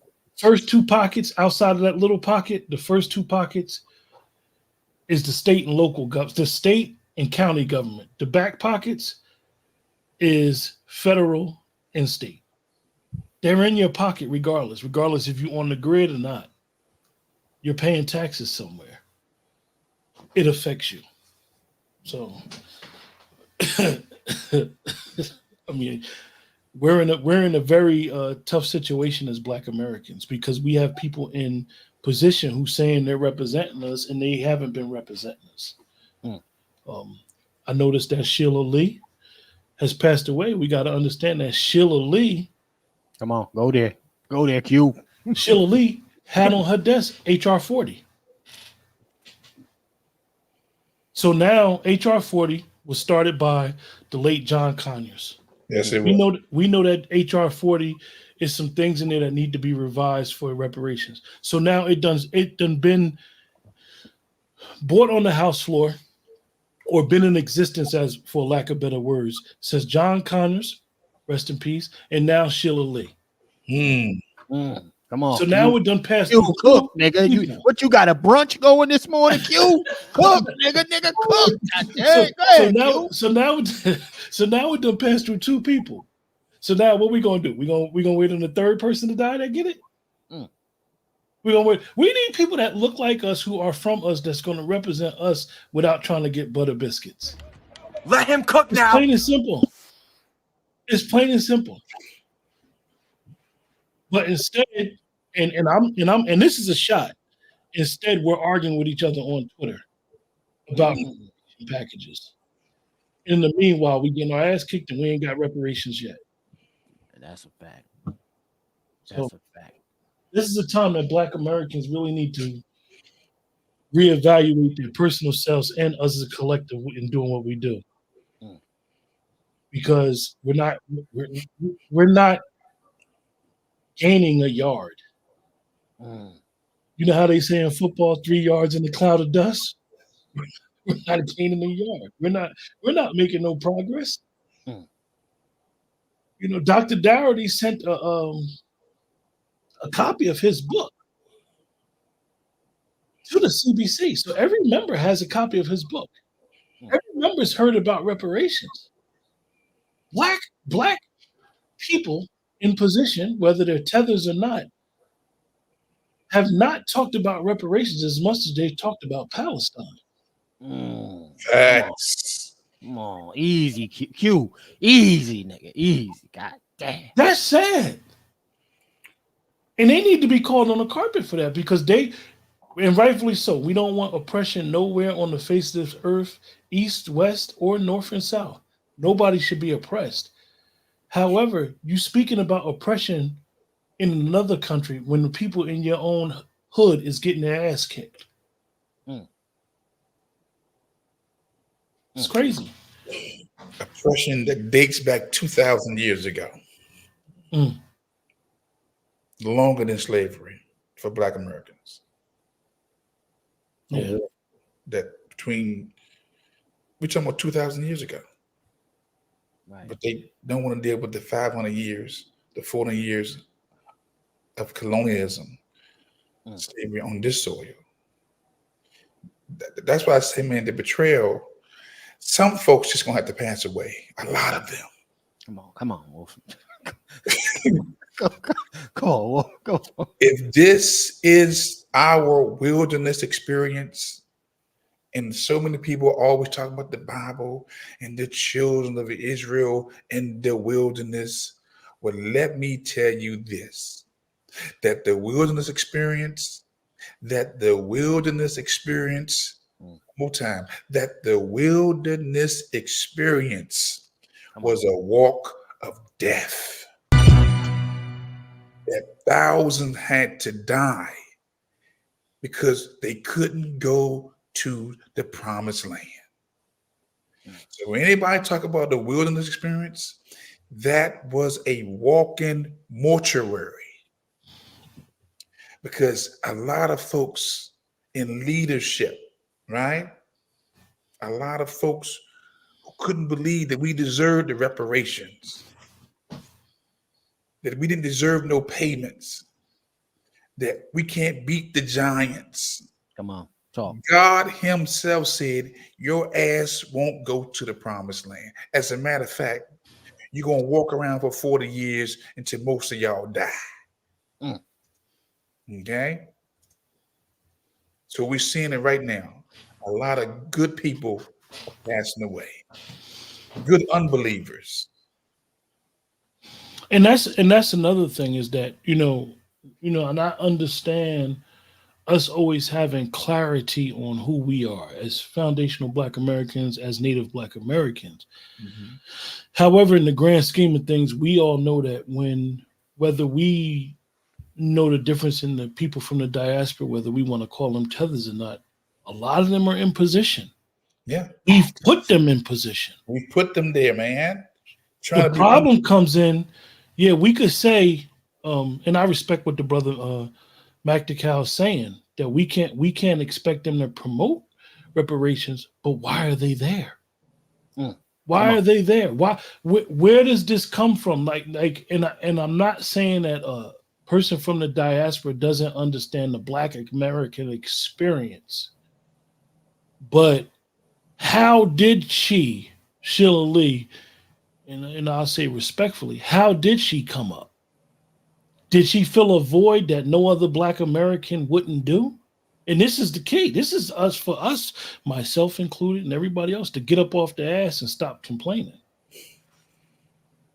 Because nobody's going to represent you the way you need to be represented.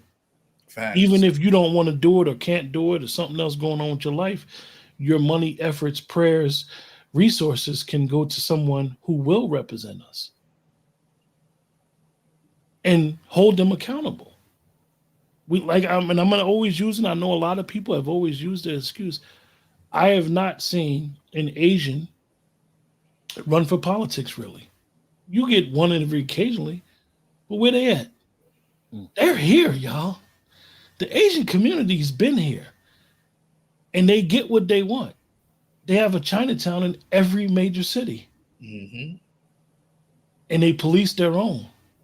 Even when they raid them, I remember forgetting, I was in Delancey Street. For those that's not from the New York area, I was in Delancey Street, and they were raiding one of the shops that had the quote-unquote fake stuff.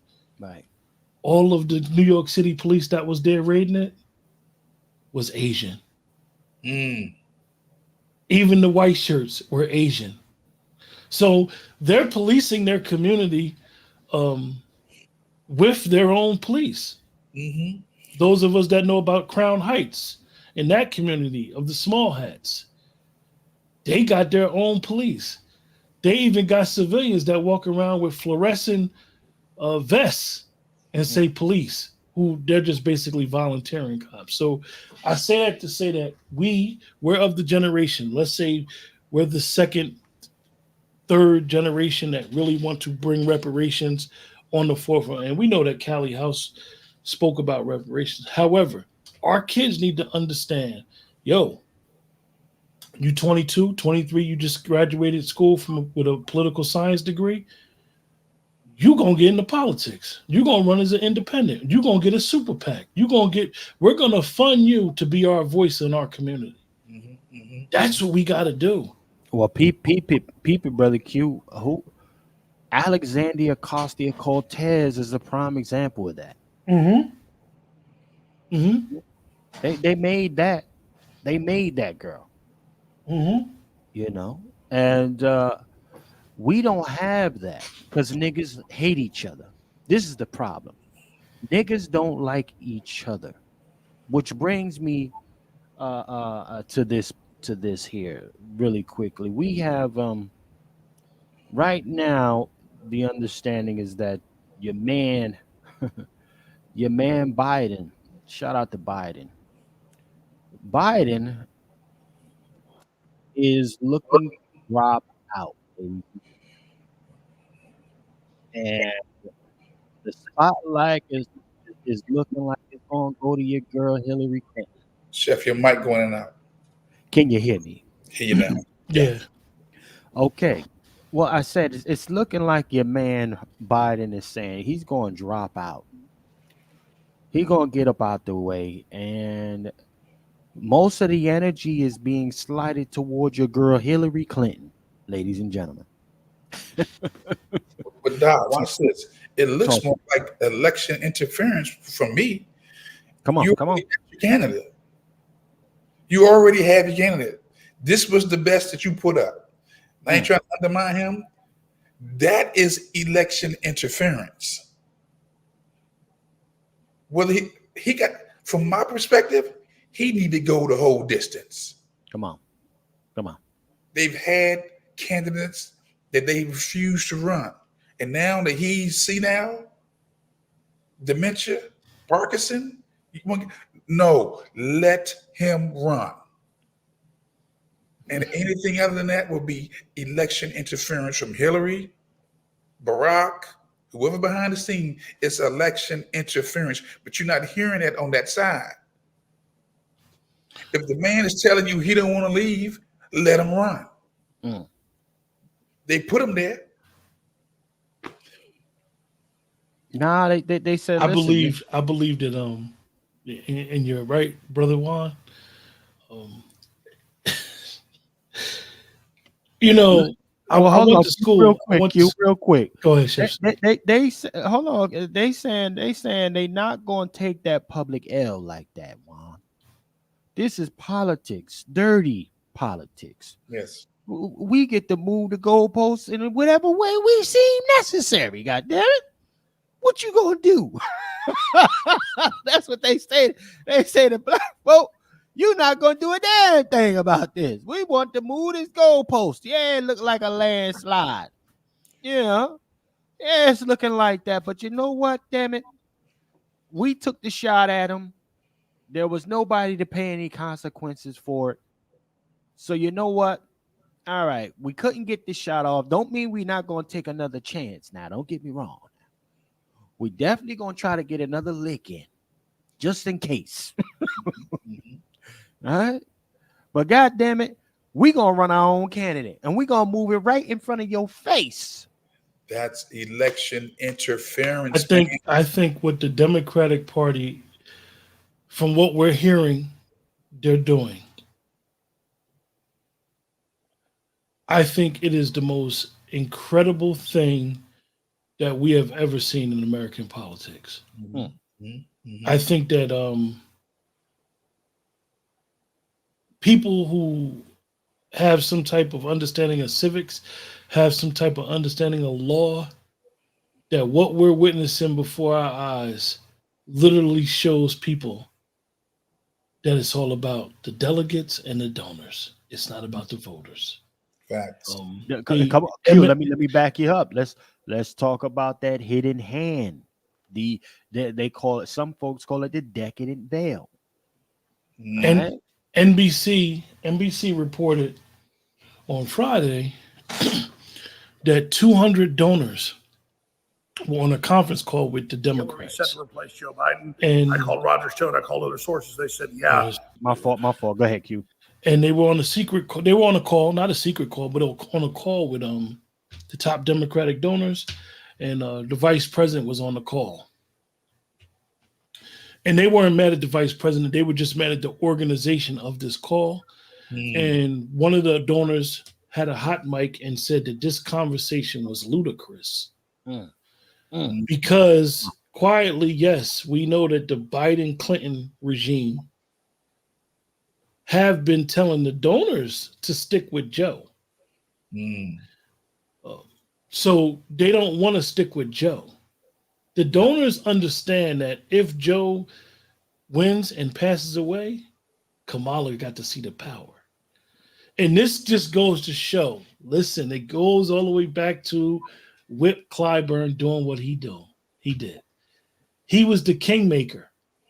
He made Biden the king.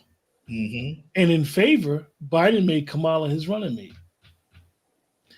It's backfiring because Mr. Biden, President Biden's health is declining so bad that they know that he's not going to make it another 4 years. They believe he's not going to make another 4 years. I don't want to say nobody knows because that's up to the creator, but so that's what they're scared of. And this is cosplaying going wrong.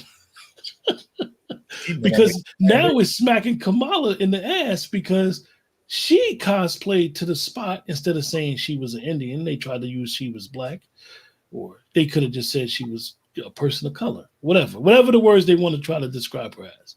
But now she's realizing she's getting what Paul Mooney said. She's getting her nigga wake-up call. They'll allow you to cook the dinner, but they ain't gonna allow you to shop for the groceries. Nah, you're not going. You can't They go to ain't the giving her that seat. Yeah. They ain't giving her that seat. Let's get it straight. They ain't giving her that seat. And this is a wake-up call for all these people who said that they voted for President Biden because of Kamala, all that shit, all that sorority sister dumb stuff, instead of understanding what's going on and how politics is being played. This is a smack in the face. She was more powerful as a senator, you guys. I know it may not seem right, but she was more powerful as a senator. So it's interesting what's being played, and they say announcement could come no earlier than tomorrow. Chef C and Brother Juan, it's going to be interesting.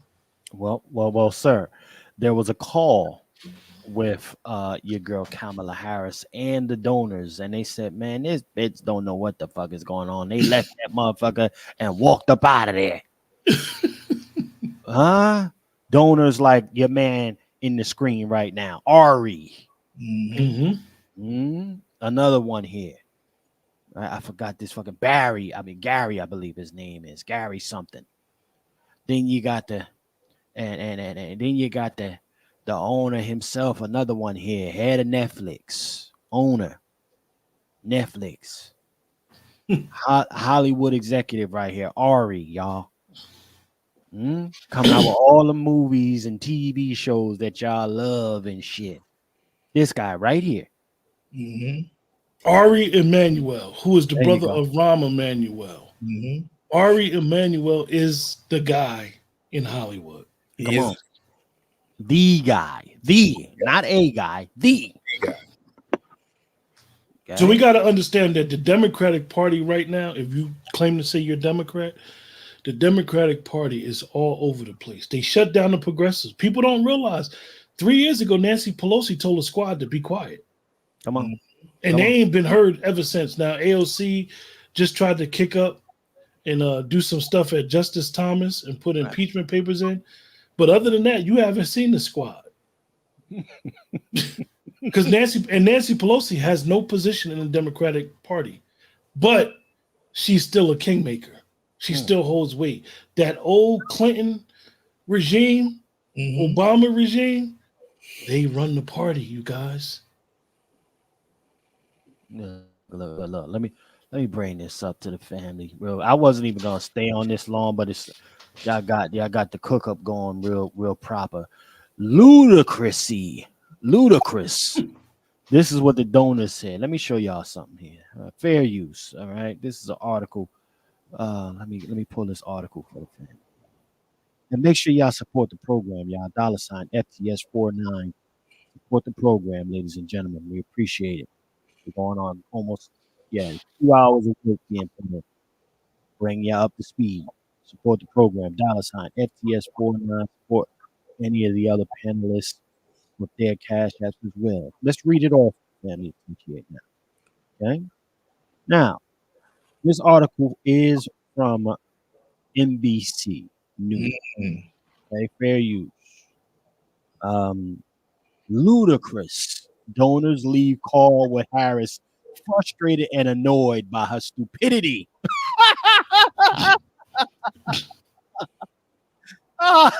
Let's go. Princeton Town, Mass. A call Friday featuring Vice President Kamala Harris and about 300 major Democrat donors. Ladies and gentlemen, okay? Donors left many who dialed and frustrated, with one donor declaring it ludicrous shortly before it ended, according to two sources familiar with the call.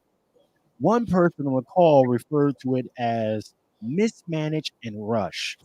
They added the expectations had not been managed well, and some participants left feeling admonished. Okay, let's keep on going. The person and two other sources said many donors joined, hoping to get an insider's view of how to move forward in the wake of President Joe Biden's dismal debate performance and the growing number of Democrats calling for him to drop the hell out of the race. They cooking this nigga. Okay? Souffled, whatever. But let's keep on going. Instead, they said donors left the call feeling disappointed and like they had not gained any new insight or hopeful information. And let's continue a little bit more, y'all. It was a total failure.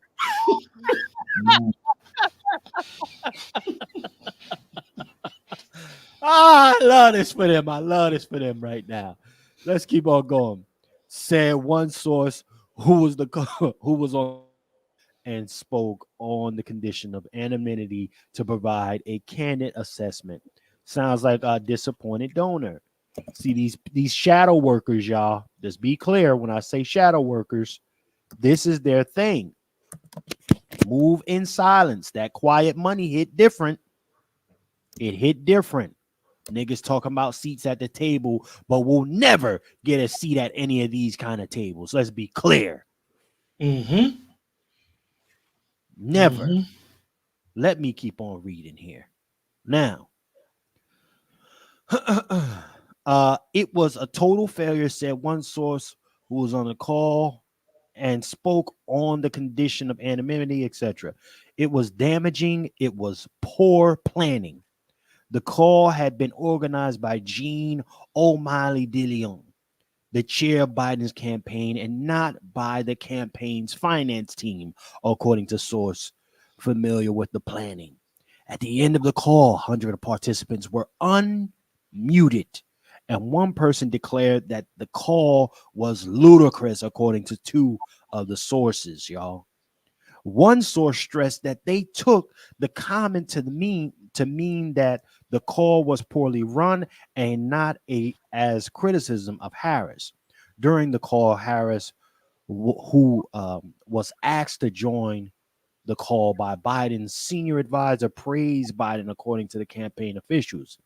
We know which candidate in the election puts the American people first. Our president, Joe Biden, she said, according to the campaign officials.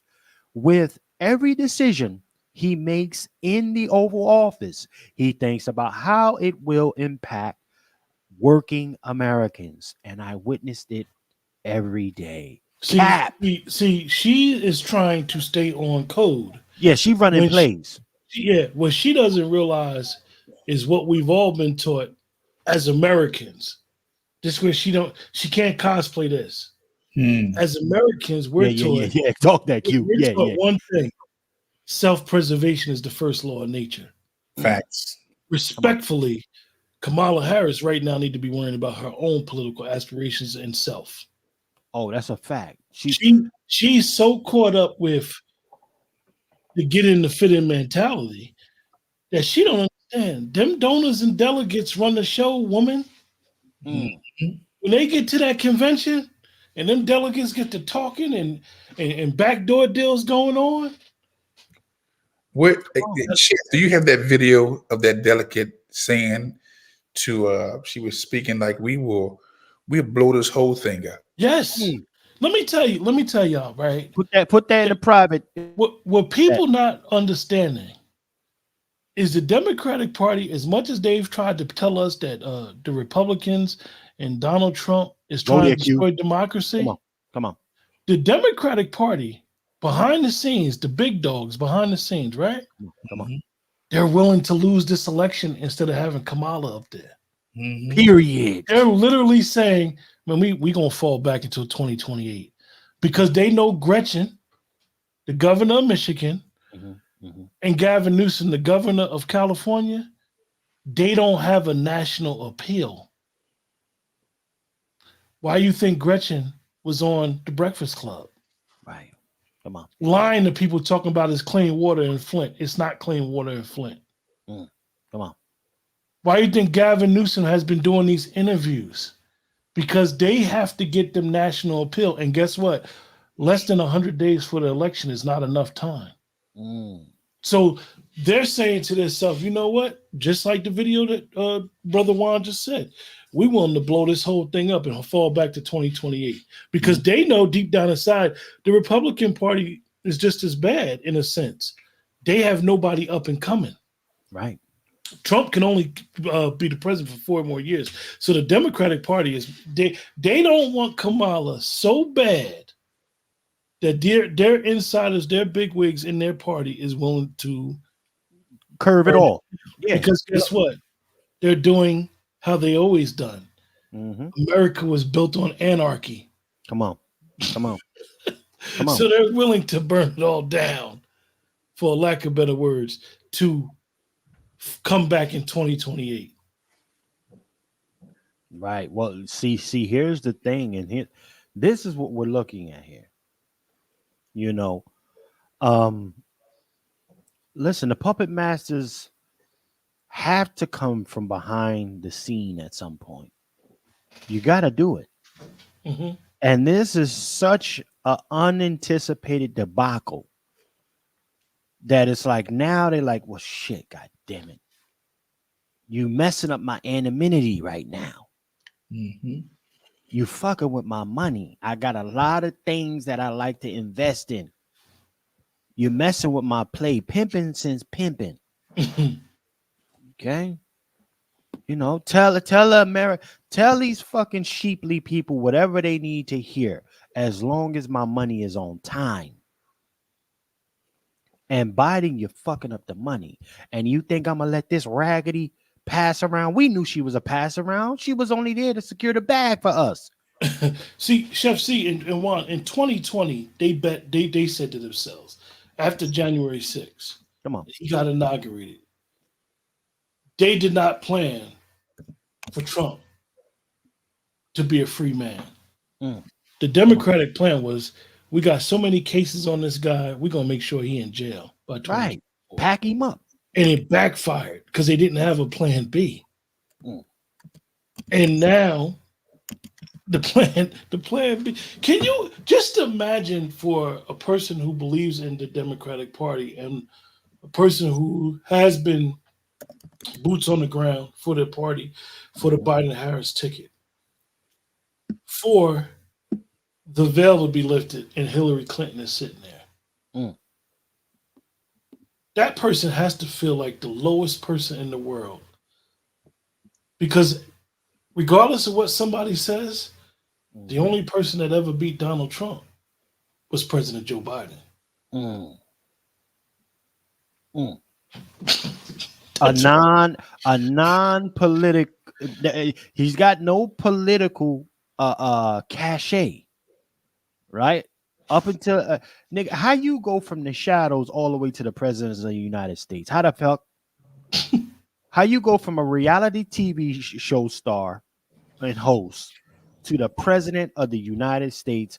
It's the American Palooza, goddamn it. That's why I named it this show this today. And the American Palooza. And the only president since Jimmy Carter who has never made money off their presidency. He's lost money. While everybody else got backdoor deals and trying to secure their overseas investments. Because Jimmy Carter has made money from their presidency. Come on. Securing overseas investments, putting the money in the kids' name, giving them industry secrets. Shout out what's it? Bo Biden, right? Giving industry secrets. Hey, you know what? The market's gonna do this because I'm gonna force it to do that. So I need you to put this money here. Where they dropped the ball a long time ago is preventing these family members and the actual politicians themselves from being involved in stock market insider trading or just anything that's happening with industry. That's where they dropped the ball. All right. But they say, okay, like remember, Barack Obama became a millionaire during his time in office, y'all. Let's be a lot of these folks became, double, triple figure millionaires. No, double figure millionaires, y'all. During their time in office. How you think that happened? Backdoor deals. From the same very people in this article, what they say, over 100 plus that was in this call, saying, hold on, we had an agreement, god damn it. We had an agreement. You're fucking up the money. The moral, see, everybody that's playing to win don't really give a shit about no moral compass, y'all. That's what I want to make clear. The folks that are playing to win don't care about what community is impacted by the decisions made. Is that making money for them? Yes or no? And if it ain't making money, it don't make sense. Let me read some more of this article, family. Okay?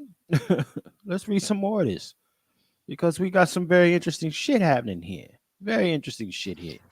One source said this. One source stressed that they looked at the comment to mean that the call was poorly ran, etc. During Harrison's, who asked to join the call during Biden. Okay, I'm all the way past that. Let's keep on going down. Okay, Harrison also spoke positively about the Democrats' chance of beating former President Donald Trump. They looking at you like, stop it. But let me go ahead. Something I believe in my heart of hearts, Harris said, according to the campaign officials. It is something I feel strongly you should all hear and should take with you when you leave. And tell your friends too. We are going to win this election. We are going to win.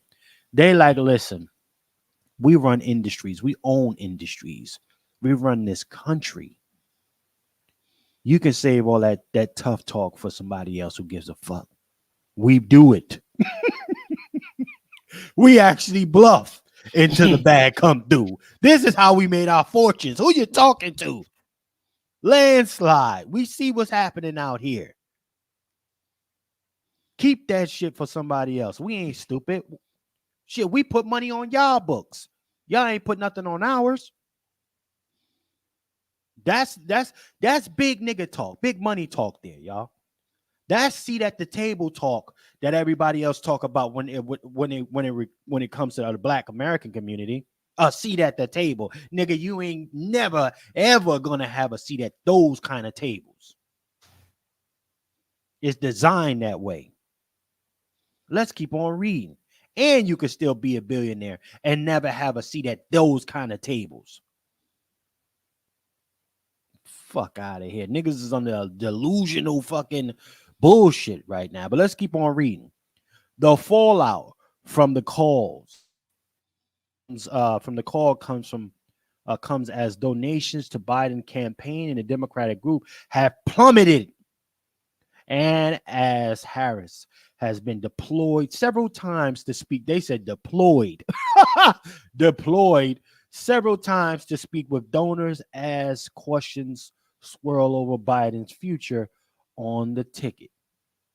The calls with donors started with a presentation from field organizers who expressed anger at the ongoing debate within the Democratic Party about backing President Biden, given what they've seen and heard from voters on the ground, according to one source with direct knowledge of the discussion. Family, this is part of the reason why I want to say this too before we continue. This is part of why the importance of their anonymity is so valuable to these folks. Why they put so much focus on moving within the shadows. They are engaged in a different kind of guerrilla warfare, capital guerrilla warfare, y'all. They need to be among you without you being able to see them. So they then can go ahead and tell the people that they got on their puppet strings how to move. What things need to be influenced so that they can then foresee the 10-year play come to fruition, the 20-year play. I'm saying it because listen, like I told y'all before, for some of y'all here for the first time, make sure you subscribe. But my listeners, y'all know I cook for these families. I'm telling you how these folks move. Billions and billions of dollars. Okay? It's no mistake. Right? Conversations. This shit is crazy. Man, listen. I ain't gonna put myself out. I can't even do it all the way like that. Because I still need to pay some bills. Don't do it, Chef. Don't do it. No. I'm not. It ain't worth it. Not yet. Not yet. But yeah, let me read some more of this. One source said before Harris joined their scene to be an effort to stall, which they said is normal for events with high-ranking officials, but what angered many donors, this source said, was that during the wait, which was about 20 minutes, donors were demolished. Participants of the call were told they needed to lock in and get behind Biden and to not pursue efforts to push out the president. Okay. Interference. Oh man. In plain view, though. It's in plain view. Brother Wolf. This is no longer tampering at the polls shit. Right? Right. This is a whole other level. Like, we need to move this shit now. This is I'm white and I say so. Come on. Listen, get my nigga Q. I'm white and I say so, and ain't nothing you or nobody else gonna do about it. Doc, I put that link to Stephen A. Smith interviewing that delegate, and who said basically, look, we will shut things down if you don't put Harris on the ticket.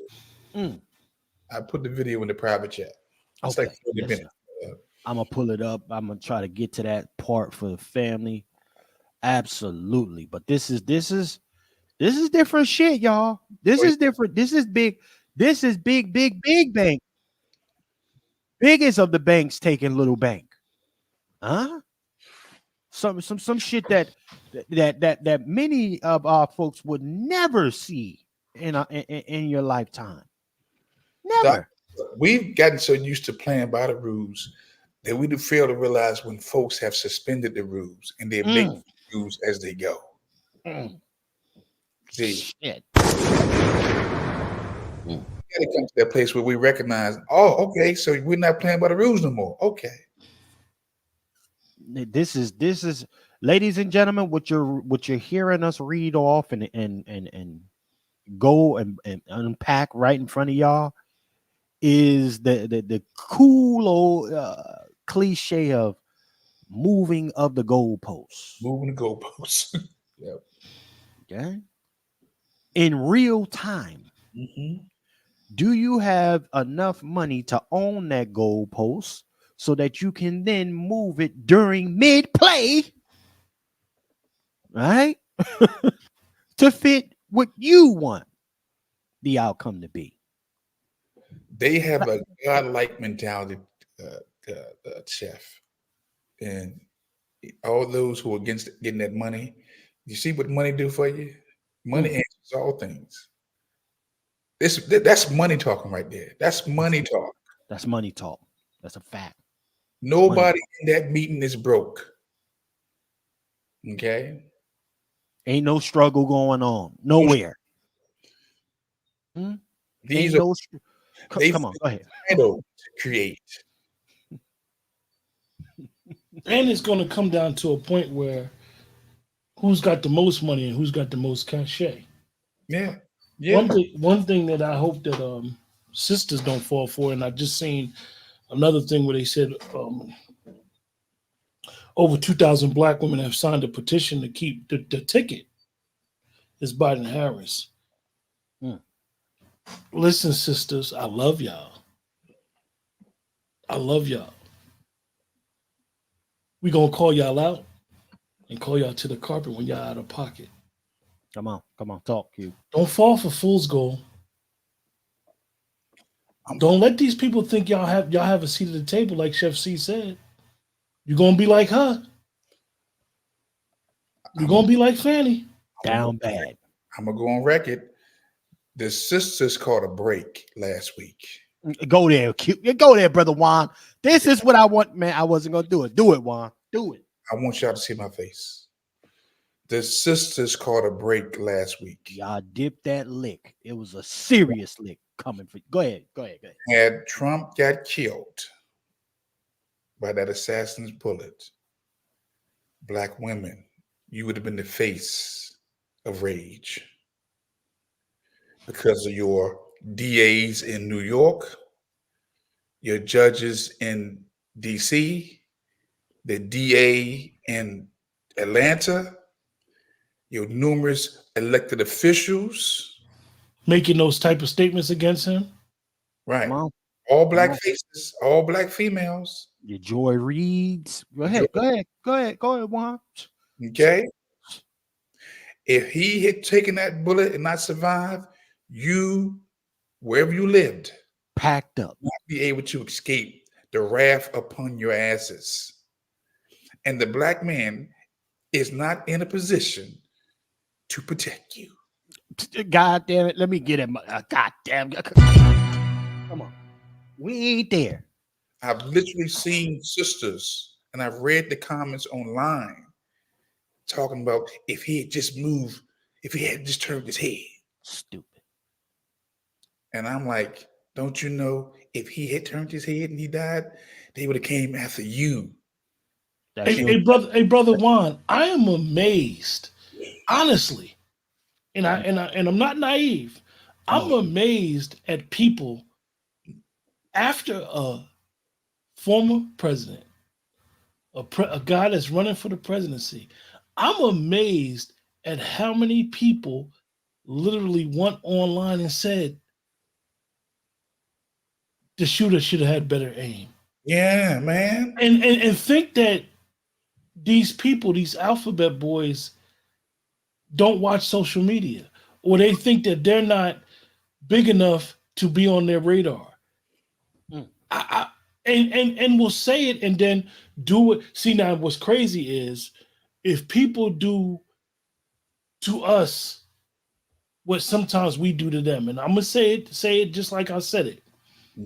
When they get your profile, and then there you go, they start putting you on blast and saying, "Oh, this person did it, and now you ain't got no job."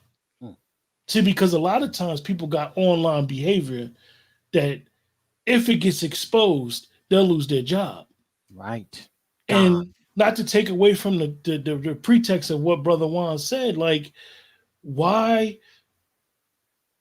black women? Stop trying to replace your man. Your men, black men, know what they're talking about in this aspect. Fall back. Because at the end of the day, you are not going to replace white supremacy. Come on, Q. Focus on the family. Not telling you to be in the kitchen, but focus on supporting your man and you and him moving as one. Right. Stop thinking them 22,000 black women that want President Biden. I'm not saying that they shouldn't do that. I'm never telling nobody who to vote for.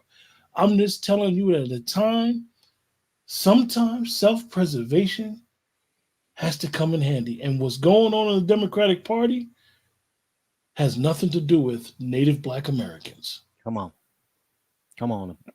Salute my brother Q. Real quick, I got to give Q a sound.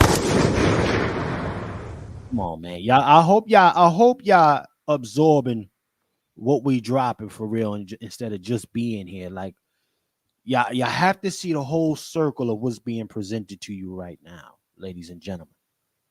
You know, this is not just a broadcast. I want you to see the whole. This is why I'm breaking it down this way. These brothers, they coming with shit. Don't miss what these brothers is dropping on y'all. It's a pivotal time. You got to move a certain way right now, family.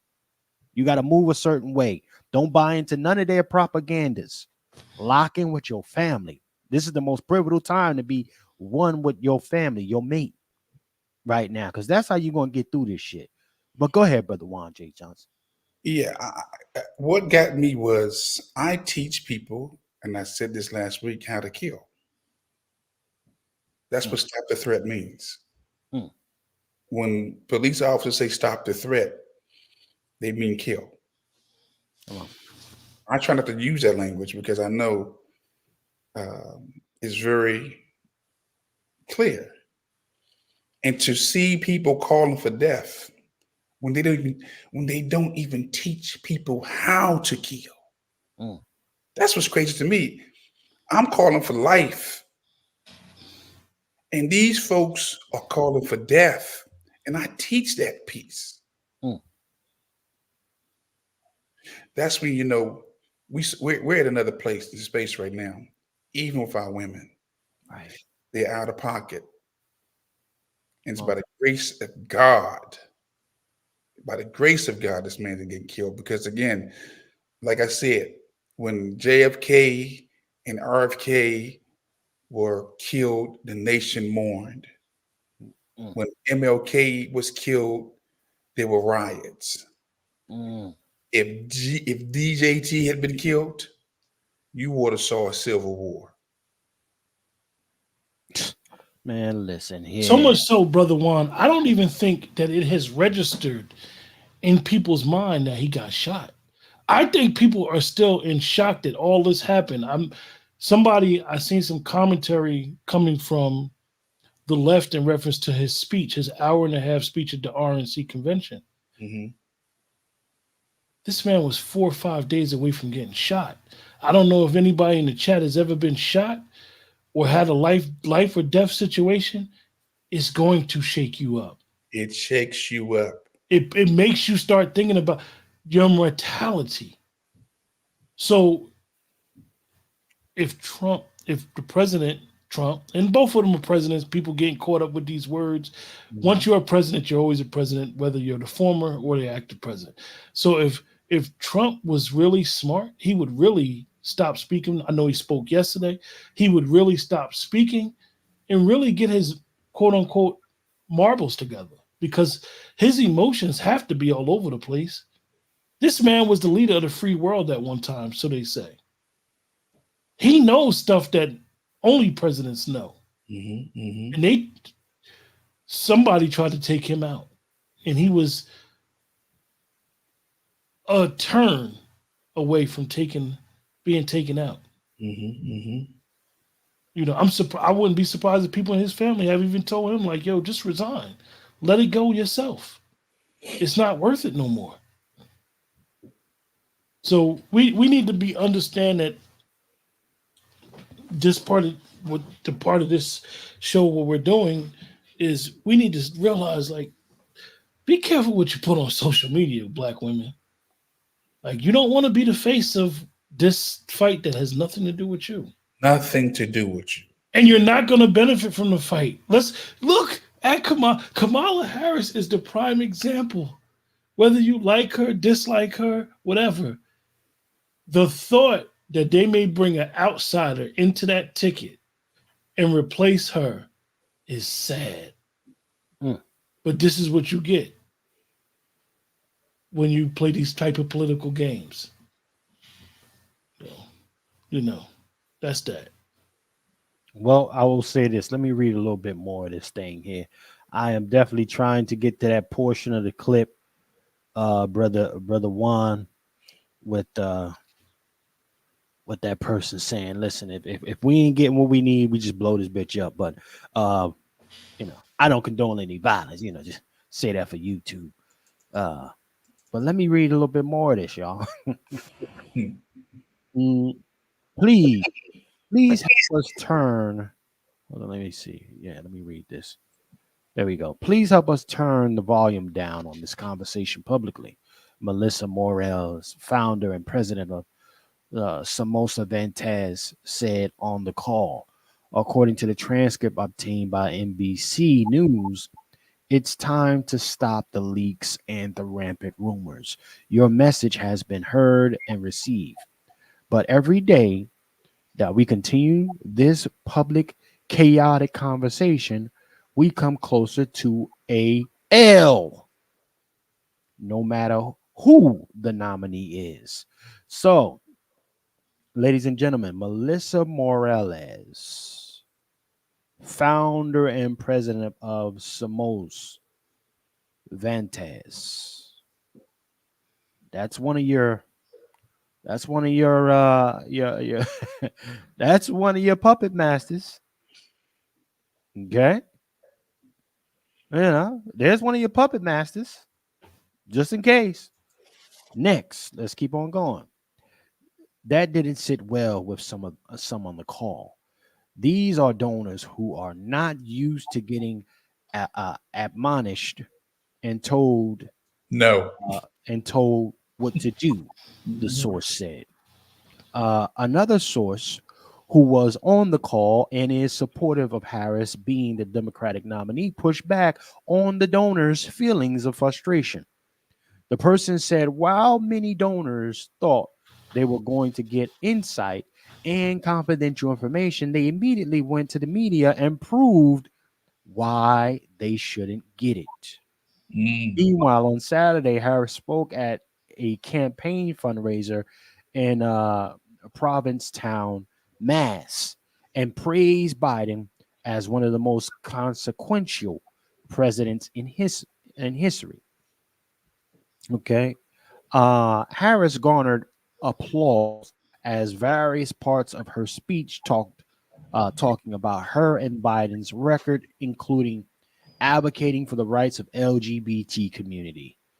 But the loudest applause from the crowd came when someone in the crowd of 100 people shouted, "Go get him, Kamala," as Harris criticized Trump. Okay, so that was I know that's political theater, to be clear. Let's keep on going. The applause lasted for several seconds as Harris smiled and looked out to the cheering crowd of some 1,000 people, also hired actors and crisis people. Yeah, I do know that, right? But let's keep on going. After Harris left the stage, Lenny Ackerman, 63, said she wanted to see Biden step ahead. Okay. Lenny Ackerman. Alekman. Who's Lenny Alekman? Interesting, y'all. Let's keep on going. She is on the tightrope. She has a very careful not to align. She has to be very careful not to alienate Biden, Ackerman said when asked about Harrison's praising Biden throughout the speech. I actually would like to see Kamala at the top of the ticket. She could carry out and continue the policies of the Biden administration. Now, I want to say this before we go a little bit further, really quickly, y'all. When she say she could carry out and continue the policies of the Biden administration. Biden administration is one of the things I want y'all to think about that. Don't think of it as his administration. Think of it as their administration, y'all. And when I say there, I'm talking about the 300 or 100 to maybe 300 in this elite call. That's their administration, their policies. Right? Just think of it as, okay, you got an LLC, right? Or you got a corporation, but your board is really the ones running the shit. Okay? This is what the Biden administration represents for those puppet masters, y'all. So when they talk about, okay, we need to just grab another person to carry out our goals, right? And policies, that's what it means. I just want to make sure that everybody understands that. This is how big money take little bank. This is how this shit get down. Okay? So this is why when I say, when we look at how you fight for reparations, even in the place to deal like that collectively. No, we're not. We're not. Because they know just as bad as you like, just as bad as you like to be able to holler and shit, they know that they can go and grab that. And unfortunately, here's the truth. I'm gonna keep this absolutely a buck with everybody. There's always a number, y'all. There's always a number. Always. And when I say always, even if it's not a number for that person directly, there's a number for the generations after them that they want to secure. Big bank can buy that, can buy your generation, can buy your lineage. Big bank can do that. I've seen it.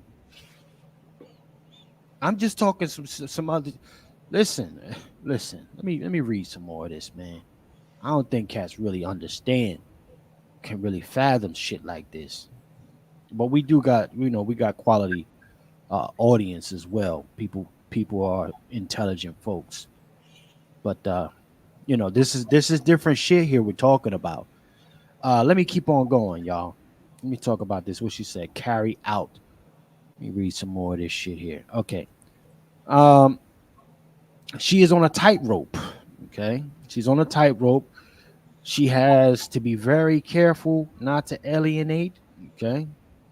Let's go on down a little bit further. John Newton, 75, who attended the fundraiser, also said he believes Biden needs to drop out of the race and want to see Harris become the party nominee.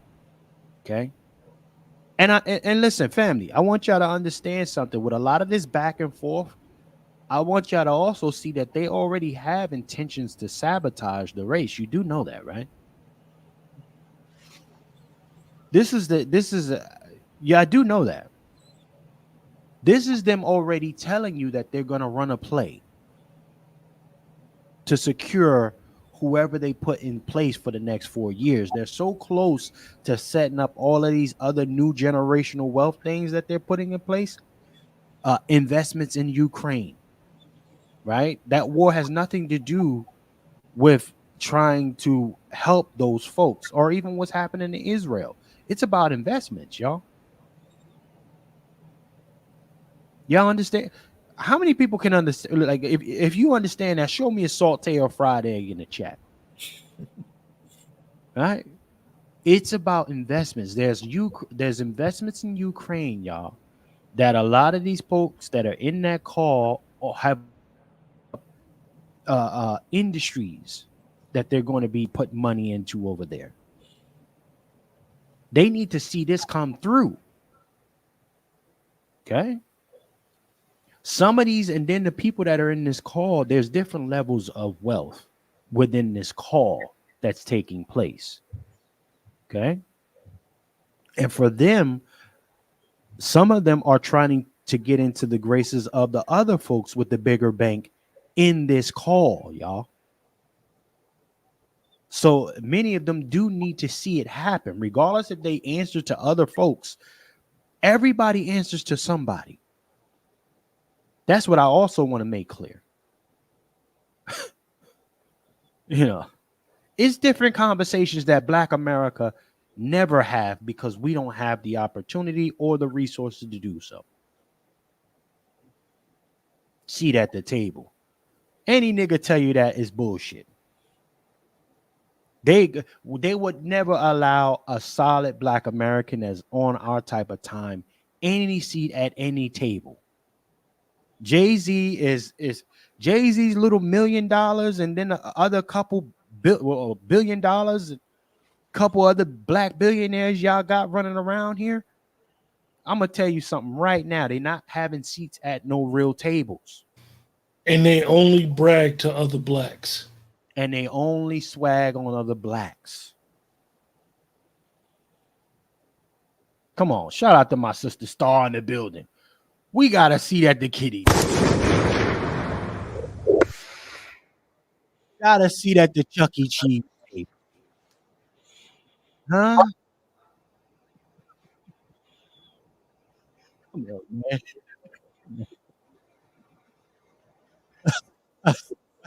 A seat at the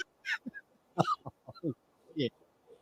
A seat at the Chuck E. Cheese table, man. Let's keep on going, man. Let me read some more.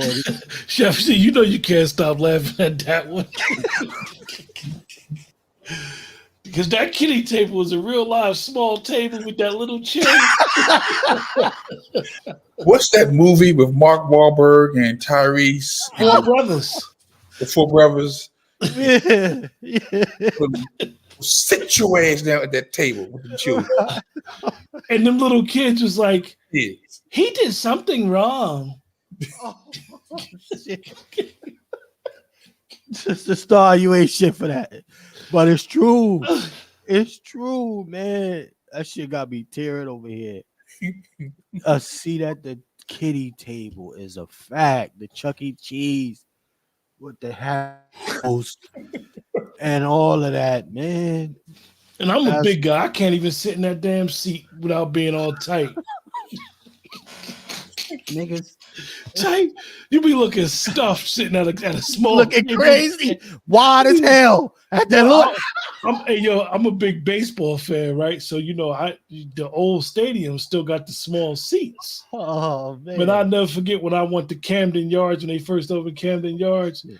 I was so happy to sit in a real seat. I was like, yes, this is beautiful compared to the old Yankee Stadium. Yeah, man. And I wasn't that big back then. I was a small guy back then, but I'm like, damn, this is a real seat because we like to be comfortable. Right. Y'all know how it is when y'all go to the movies.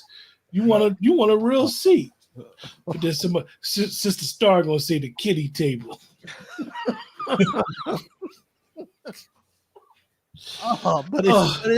But it's real. This Star giving me PTSD. This shit is crazy, man. This shit is real though. Niggas, that's why I'm like, yo, brother. I'm one of the niggas that be out there marching, hollering, reparations, knowing all of this fly shit. I'm that nigga. I'm that guy. It's on tape. It's in the stratosphere of Chef C being out there on that type of time several times throughout my years. And I'm like, nigga, I sit here now looking at this shit, and I'm like, nigga, you still ain't at nobody table, but you might be cooking some food that goes on it. They done brought you in to cook some shit a couple times, nigga, but that's it. You better not say one word. And then they gonna tell you, and bring me some lemonade, boy. Well, they said, listen, I want my steak being rare with the extra char on it. That's what they say to me. Can you do that right? Can you do that right? Can you get that done? Can you do that? That's as close as Chef C ever got to the tape. And actually, I had to send my server in to drop that off. So I wasn't even there like that. They kept me in the other room. I mean, in the kitchen. Huh?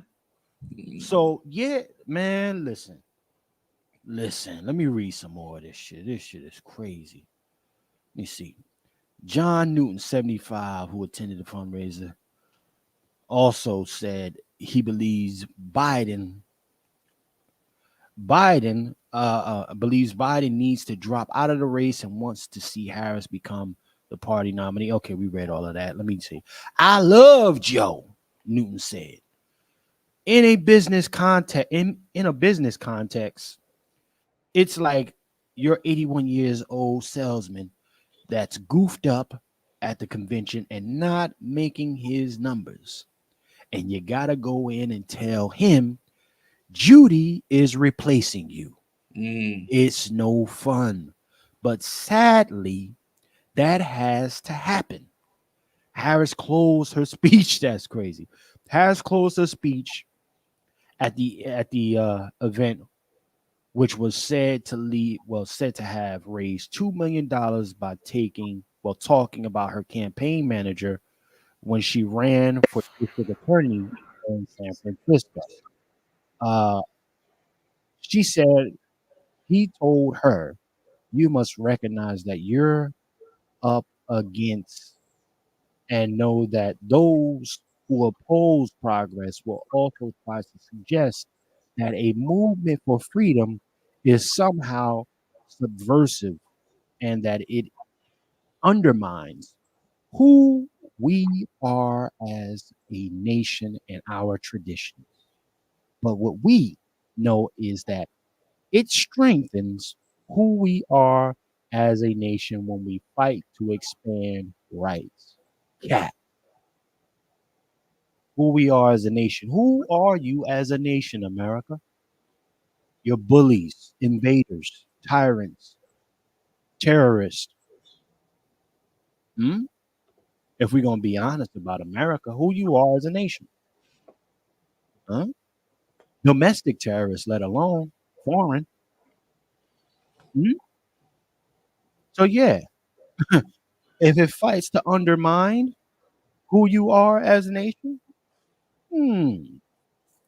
maybe that's the greatest thing for America, to start this shit all over again. But let's go to this part. Okay, let's see if we can pull up, and if I can get up to speed quick enough with this here, ladies and gentlemen. Fair use. I didn't expect to go this long, but this cook up is different. It's a different type of cook up here. Let's play this. Now I know y'all gonna look at it and say, "Look at this tether here and all of that other fly shit." That's cool. We're not bringing Stephen A. Smith up for him doing what tethers do. We're bringing him up because there's some context. There's a very important point that needs to be made here. Okay. Brother Juan, I don't know. Would you happen to know where that point is of them saying that they would actually get rid of this whole thing? Actually, it might be here. Chris Cuomo. No, not Chris Cuomo. Let me see who Arvon River is. Right there. Right here? Yeah, I think it's before that. Yeah. I know he was having an exchange with her when she was talking. Try that right there. Hit that. See what happens. Okay, let's see what's happening there. Fair use, y'all, by the Copyright Act 1976. Fair use. Okay. Let's do this, y'all. Let's see what this song. See what type of time song. Let me get this up. For the California. Let me get this. Hold on. You got to have you a sister girl on. You want to be popping, you got to have you a sister girl. Okay? Let me bring this on up. All right, let's play this. Place Joe Biden when you had an opportunity to pick the black woman Kamala Harris, to pick a gay guy Pete Buttigieg, to pick a Latino, when they were all running against Joe Biden in 2020, guess what? Kamala Harris couldn't even get to the general election because folks would not support her. They would not give money to her campaign. She had to drop out before the California primary. Y'all got selective amnesia. So don't tell me you all want Kamala Harris to be your president. When Kamala Harris ran for president, she could not get the support even of black folks in our community. The reality is you're not just electing Joe Biden. You are electing an administration, and Kamala Harris will be in that administration. Areva Martin, you say something, brother Juan? No, I didn't say nothing. I don't know where it's at, but I know I don't know how deep it is. But it's in the chat. I may post it on the link. Okay. Let me see. In the oh, you said it's in the chat? I'm about to repost that into the comment section if somebody want to see it. Okay. Copy. Now, ladies and gentlemen, let me just bring this where we need to. Shout out to these donors, though. I really want to give them. I want to give these donors the respect, but the disrespect that they deserve. The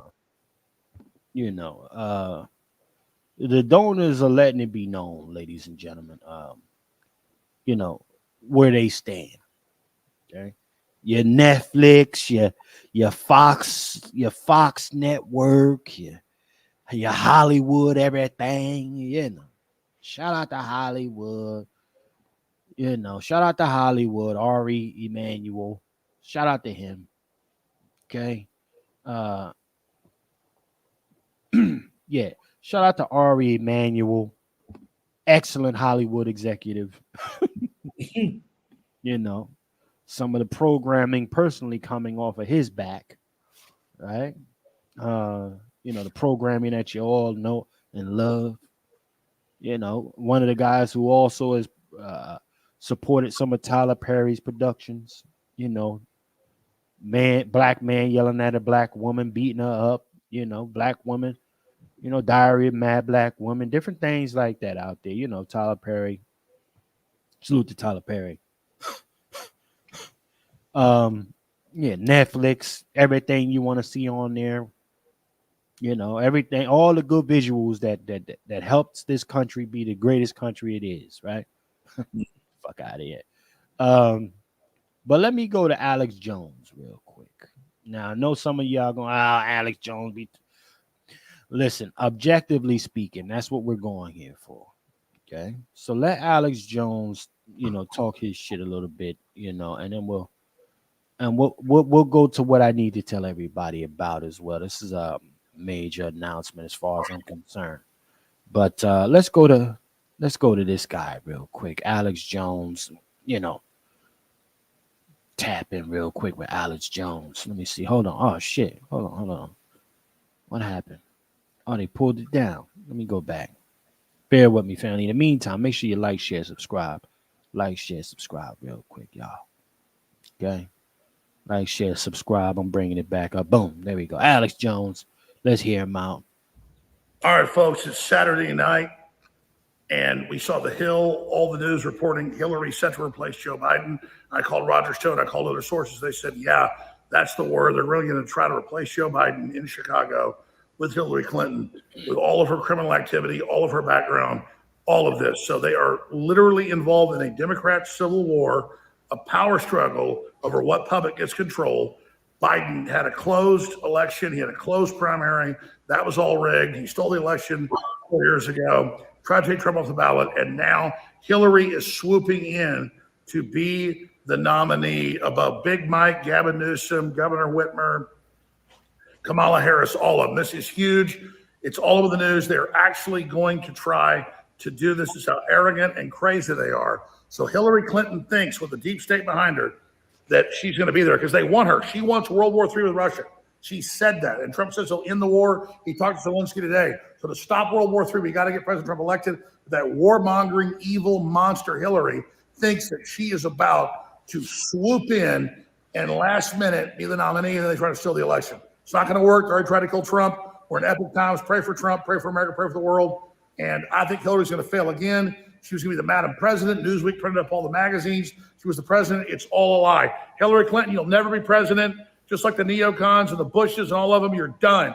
Your time is over. America's coming together. God bless everybody. I'll be covering this all live at Real Alex Jones on X. Please follow me at Real Alex Jones on X. All right, ladies and gentlemen, you got your man. That's your man, Alex Jones.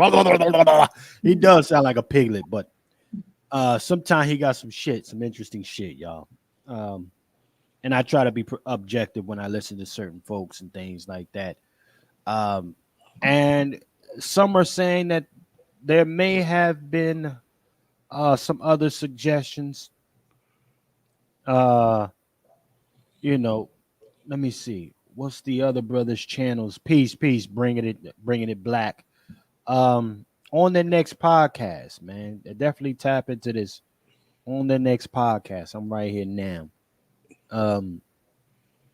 Definitely tap into that. And then you got my brother Juan J. Johnson, Lone Wolf Firearms. Tap into his broadcast too. They done shut me up my Facebook page. They done shut your Facebook page down? That's crazy. Got a virus on it now. Or somebody hacked it. I don't have access to it. Matter of fact, I tried to go live today on Twitter. They told me I need to buy the premium channel just to go live. They hit you too. Now they hit me, and then I paid. See, this is the thing. I paid for it to try to be live today, and they not letting it go live on Twitter. So Twitter, you owe me a refund, you motherfucker. Give me my money back. Damn it. And I'm gonna put in my complaints. Is Elon Musk stealing, everyday citizens' money now? What's happening? I know they saying with Twitter you got to be a premium member now. Premium member, yeah. Yeah, I said I paid for that. I paid for that today. I paid for that because we're doing what we're doing over here, and it won't let me go live. And I didn't even pay for the basic plan. I did what they told me to do. So yeah, Elon, we're gonna have a conversation. Is X down that bad, or you're just extorting the everyday citizen, Elon Musk? That's what I need to know. But anyhow, yeah. So this is some folks said that she might actually get the nod to move forward as the sole candidate or the nominee for that party. Other folks are saying they have maybe packed somebody else in already. So I'm gonna keep my eyes out and see how this thing rolls out, y'all. What do you think, brother Juan J. Johnson? Is she up next, or is it somebody else? Can't nobody beat Trump right now. It don't make a difference who they put up there. Cool. They need to be thinking about the next 2024. 2028 to 2032. Yeah, they made it easy. Landslide. This whole thing looks bad for the Democrats. Because if he don't win and they try that old stealing the vote piece they did last time, man, God forbid. It's not looking good for this country, man, no matter who wins. But Hilary, I think her time has come. She's the worst. She's just like a headache you can't get rid of, a migraine. Just that lets you know just how weak. Correction. That lets you know just how the Democrats have not cultivated the next generation of leaders. When you're still pushing this Hillary Clinton bull crap. Right. Come on, man. Right. Well, you know what, brother Q, is she up next, brother Q? I second what Brother Juan said. I think the only person that could beat Donald Trump right now is Donald Trump. I think him campaigning going forward, he needs to do stuff with some serious tact. I don't think that he needs to make long speeches. I just think he needs to campaign, speech for 30 minutes, and he out. Focus on his agenda and what they're trying to do. Other than that, he could, as Donald has known to do, he could speak himself to to a race that should be a blowout. In regards to Hillary, I want to see it. I'm someone who loves law. I'm fascinated by the moving parts that's going on, and people need to realize the party who really is trying to circumvent democracy. Come on, Q. Come on. People need this wake-up call. People need to understand what this party has always done. They've always done it. People love to regurgitate what Malcolm said and say, oh, he said, oh, we know what Malcolm said. Do you believe and understand what Malcolm said about the liberal? Come on. It is the truth. And regardless of the faces that have came in that party that look like us, that is from amongst us, you eat when they tell you to eat. And a lot of people in that party from the squad, like I said, when Nancy told them to be quiet, a lot of people in that party, a lot of voters in that party who continue to say, I'm voting blue no matter who. I'm going to stick with Joe even if he need his food mashed for them. Right, that bullshit. All this crazy rhetoric that us black people are saying in support of the Democratic Party. If you believe in them, support them. Don't worry about, you ain't got to say why you believe in them. They need a wake-up call at the end of the day of, I'm white and I say so. Because them circumventing Kamala Harris, who's the vice president, whether we like her, dislike her, or whatever, them circumventing her from her seat of power right now, that should be a wake-up call of what we're all about in our content. And understanding the black family and how its role is in this country. She ain't getting that. They don't want her to have that spot. Just the thought of Hillary coming out of the shadows, that would not be being put out there if it wasn't true. Right, come on. That's scary, you guys. That's scary. We all know it happened in the Republican Party. Bush was the figurehead. The people who really ran the White House was Rumsfeld and Cheney. Their agenda was to get Iraq. They did what their agenda was, if you understood politics back then. The Democratic Party does not want Kamala Harris as the president of the United States. At all. At all. They not trying to have that pass around out there. Yeah. They don't want her. They don't want her. And honestly, we got to understand, I mean, again, for folks that's still trying to go for the bullshit ski-wee finesse, she served a purpose just to run a play. She was there for the play. Right? And she's going to get demoted back to California somewhere. They're going to put her back there and do something. They more likely bring Gavin Newsom up to be the VP. And let me tell you something, and I hate to say it, Gavin Newsom is not going to commit political suicide. Come on, talk that. He don't want his name attached to none of this shit until 2028. Like I said, I don't think he could win, but he knows that he don't have a national base, and you don't want to commit political suicide and attach yourself to what's going on. This is why he said, I'm going to stick with President Biden. I'm going to stick with President Biden. He is not going to do this, because if you commit, does anybody remember Dan Quayle? Like, let's be honest. You don't remember the guy who got second fiddle. Come on. You don't even, they were non-existent.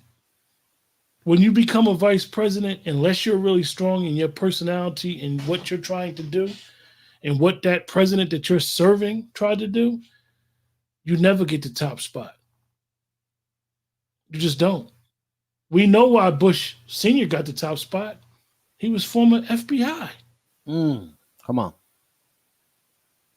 So and years ago, the vice president actually went to the loser. That's how much they cared about that title. So, I think I would love to see it because I love political theater, Chef C. To answer your question, I will think it's very interesting and it would give people a gotcha moment. Well, let me say this. I want to remind folks of one last thing, and then I got a major announcement, y'all. I got a major announcement. I want to remind folks of one last thing. Hold on one second. Cancel this real quick.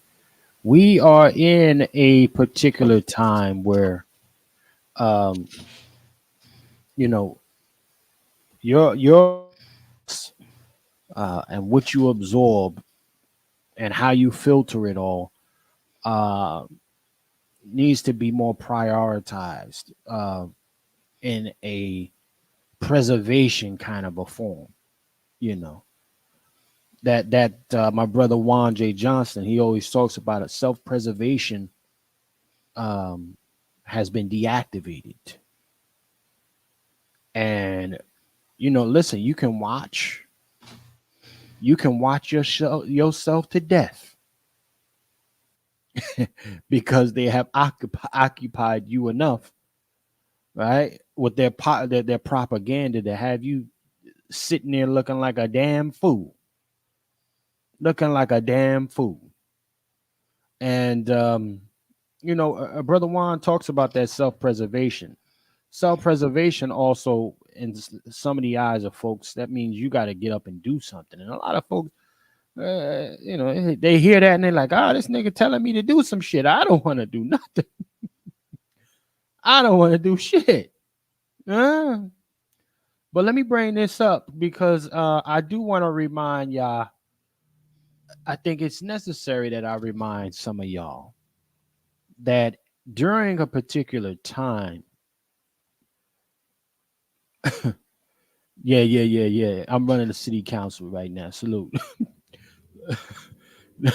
Nah, but listen, I want to remind y'all, real talk, that a certain period in our lives, folks got lazy.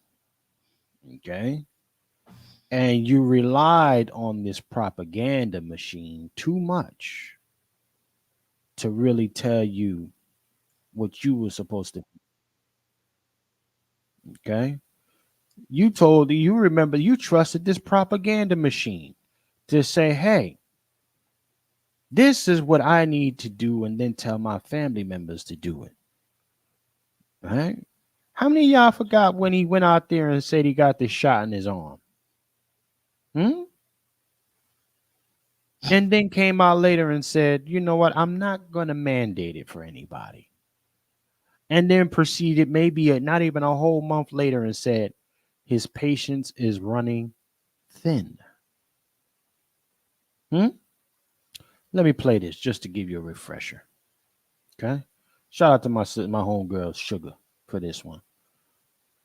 We're getting some breaking news. We've got a live shot there of President-elect Joe Biden getting his COVID-19 vaccine. He and incoming First Lady, Dr. Jill Biden, both doing this publicly, receiving their first doses of the COVID-19 vaccine in Delaware, following in the footsteps of Vice President Mike Pence.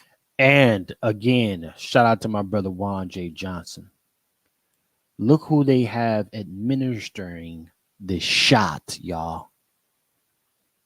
A black looking woman. Don't let that pass you. That part. I'm going to just play it. And the second lady, who we also saw as the death toll, Kayla, in this disease nears 300,000 people in the United States. This is going to be a big part of his administration's task, which is distributing hundreds of millions of vaccine shots in the early part of his administration. And we're just watching here the live shot. Obviously, they're doing this in a sign. Why choose a black woman, y'all? Just ask yourself that question. Why? Let me tell you something. And look, we're wearing is caring. Another black. Y'all think that's an accident? Black woman administering the shot. Black man, it appears. Right? Masked up. You think this ain't a war for your man? Man, listen. Why they ain't got Obolita somebody in there? Why they ain't got all of them the minorities that they care so much about plastered out in front here? Man, listen. Let me play this. God. Kind of confidence and in a show that Right. this is safe, and to listen to the experts and the scientists, as some people are skeptical.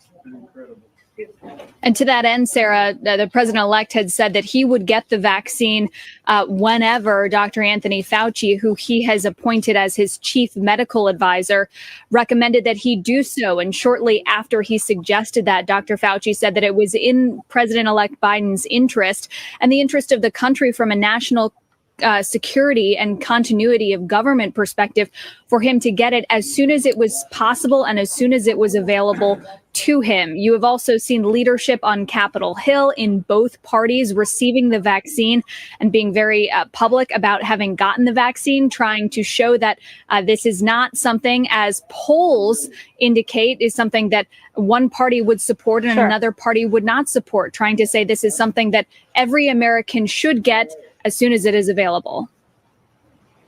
Yeah, the problem is it's not that widely available yet. And there are also a lot of people who still cannot get it. Mario Gabelli, sorry to cut you off there on the stock picks, but we are watching Yeah, but that's an important part. No. Every living president should have a shot at the same time on that television set. So just continue.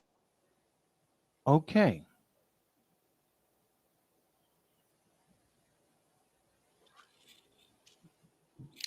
If it was real, he ain't been the same since he got it.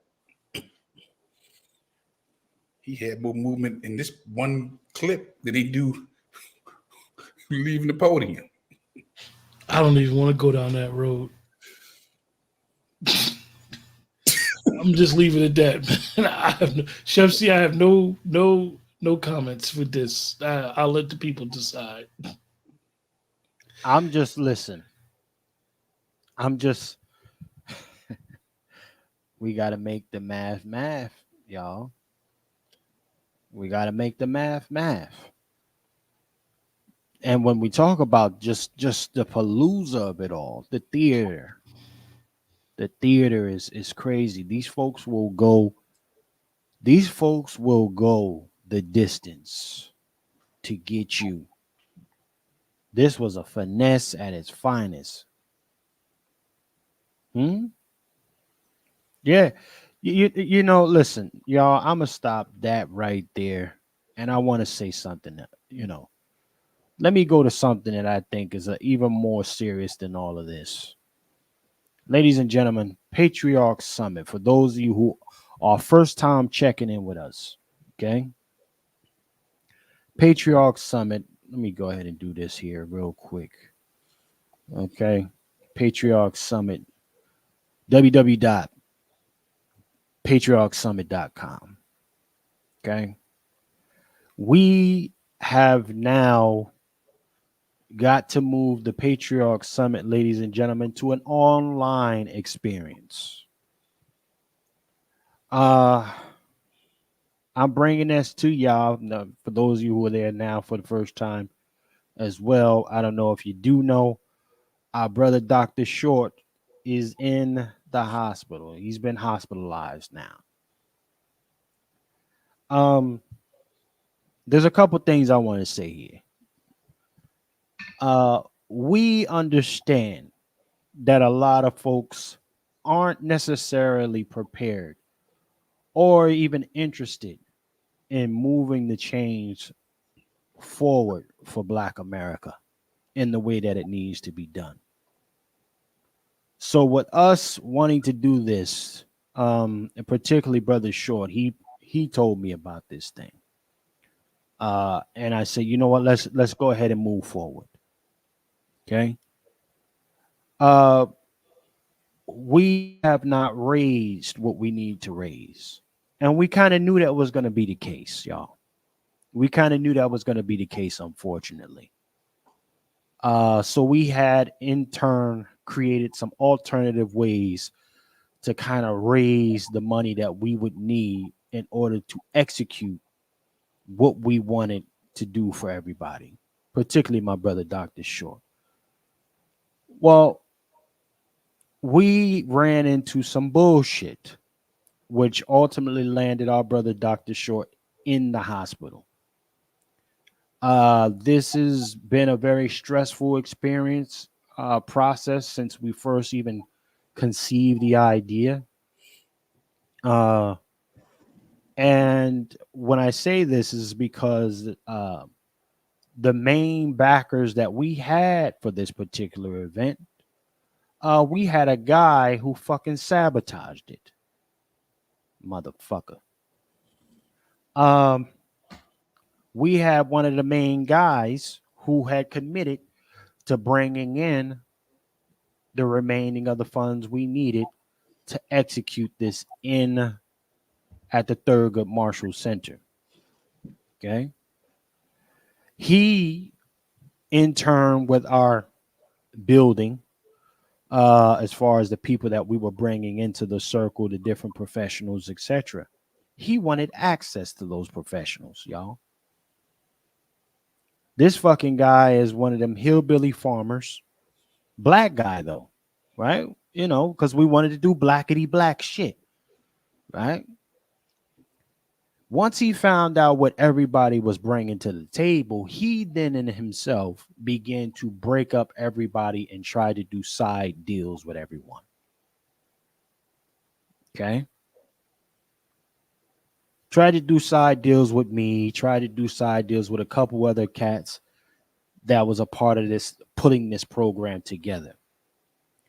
And in turn, turned off the other guy who was going to contribute to help us execute this. Well, I'll say this just to keep it simple, y'all. With all the stress of this shit here, Brother Short winds up in the damn hospital. Okay. He's got bleeding on his brain. And he's possibly got some cancer shit going on as well. Now, the brother hit me up. You know, he sent me this the other day because we've been planning and doing all this shit. Y'all got to send y'all prayers out to Brother Dr. Short. We still need y'all support, ladies and gentlemen. When black folks try to get together and do some shit, history continues to show itself. Being more black folks doing you fucking dirty.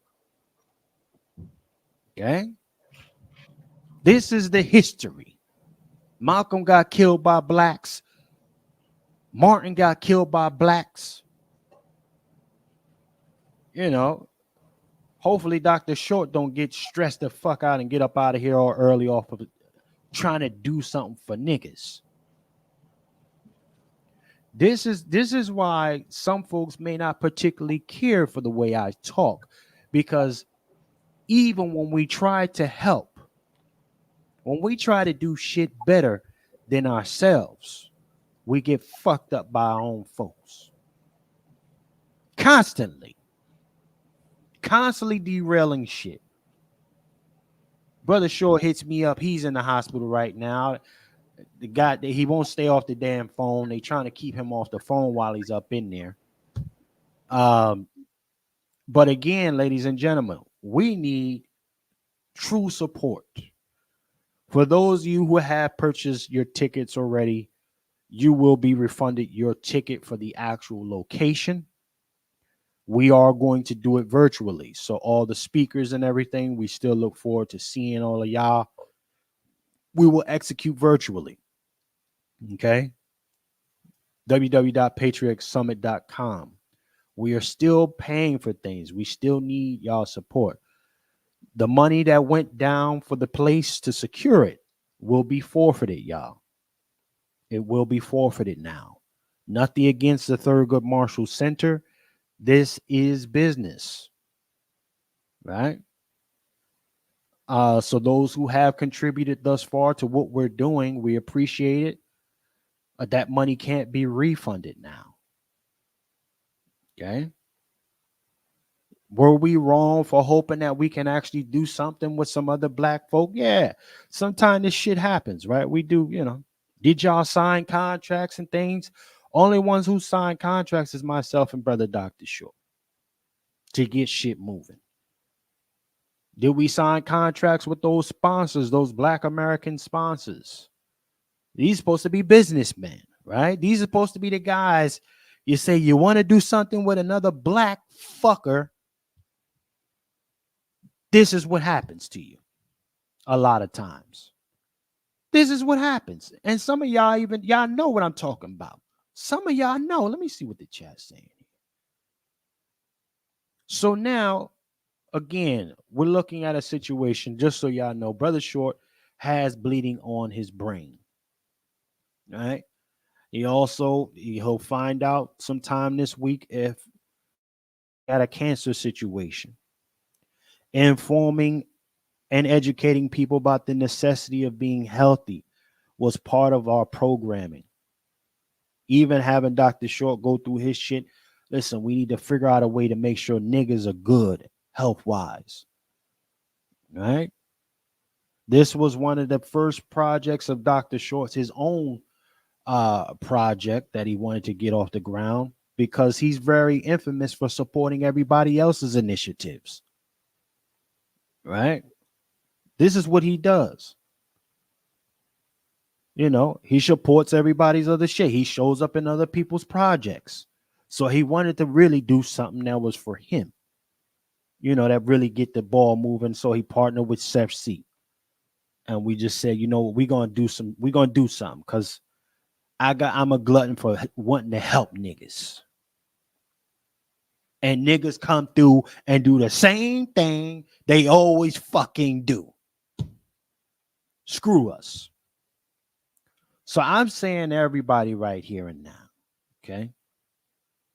The Patriarch Summit, we're still going to do it. It's just going to be online.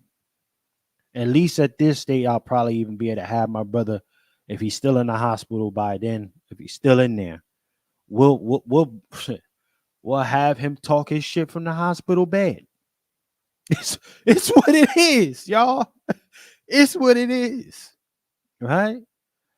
And we're gonna have all of our other speakers and presenters do their thing virtually as well. You'll be able to buy the Eventbrite. It'll be an online event. Okay, www.patriarchsummit.com. Also, we can still use support because there are still expenses to execute this thing.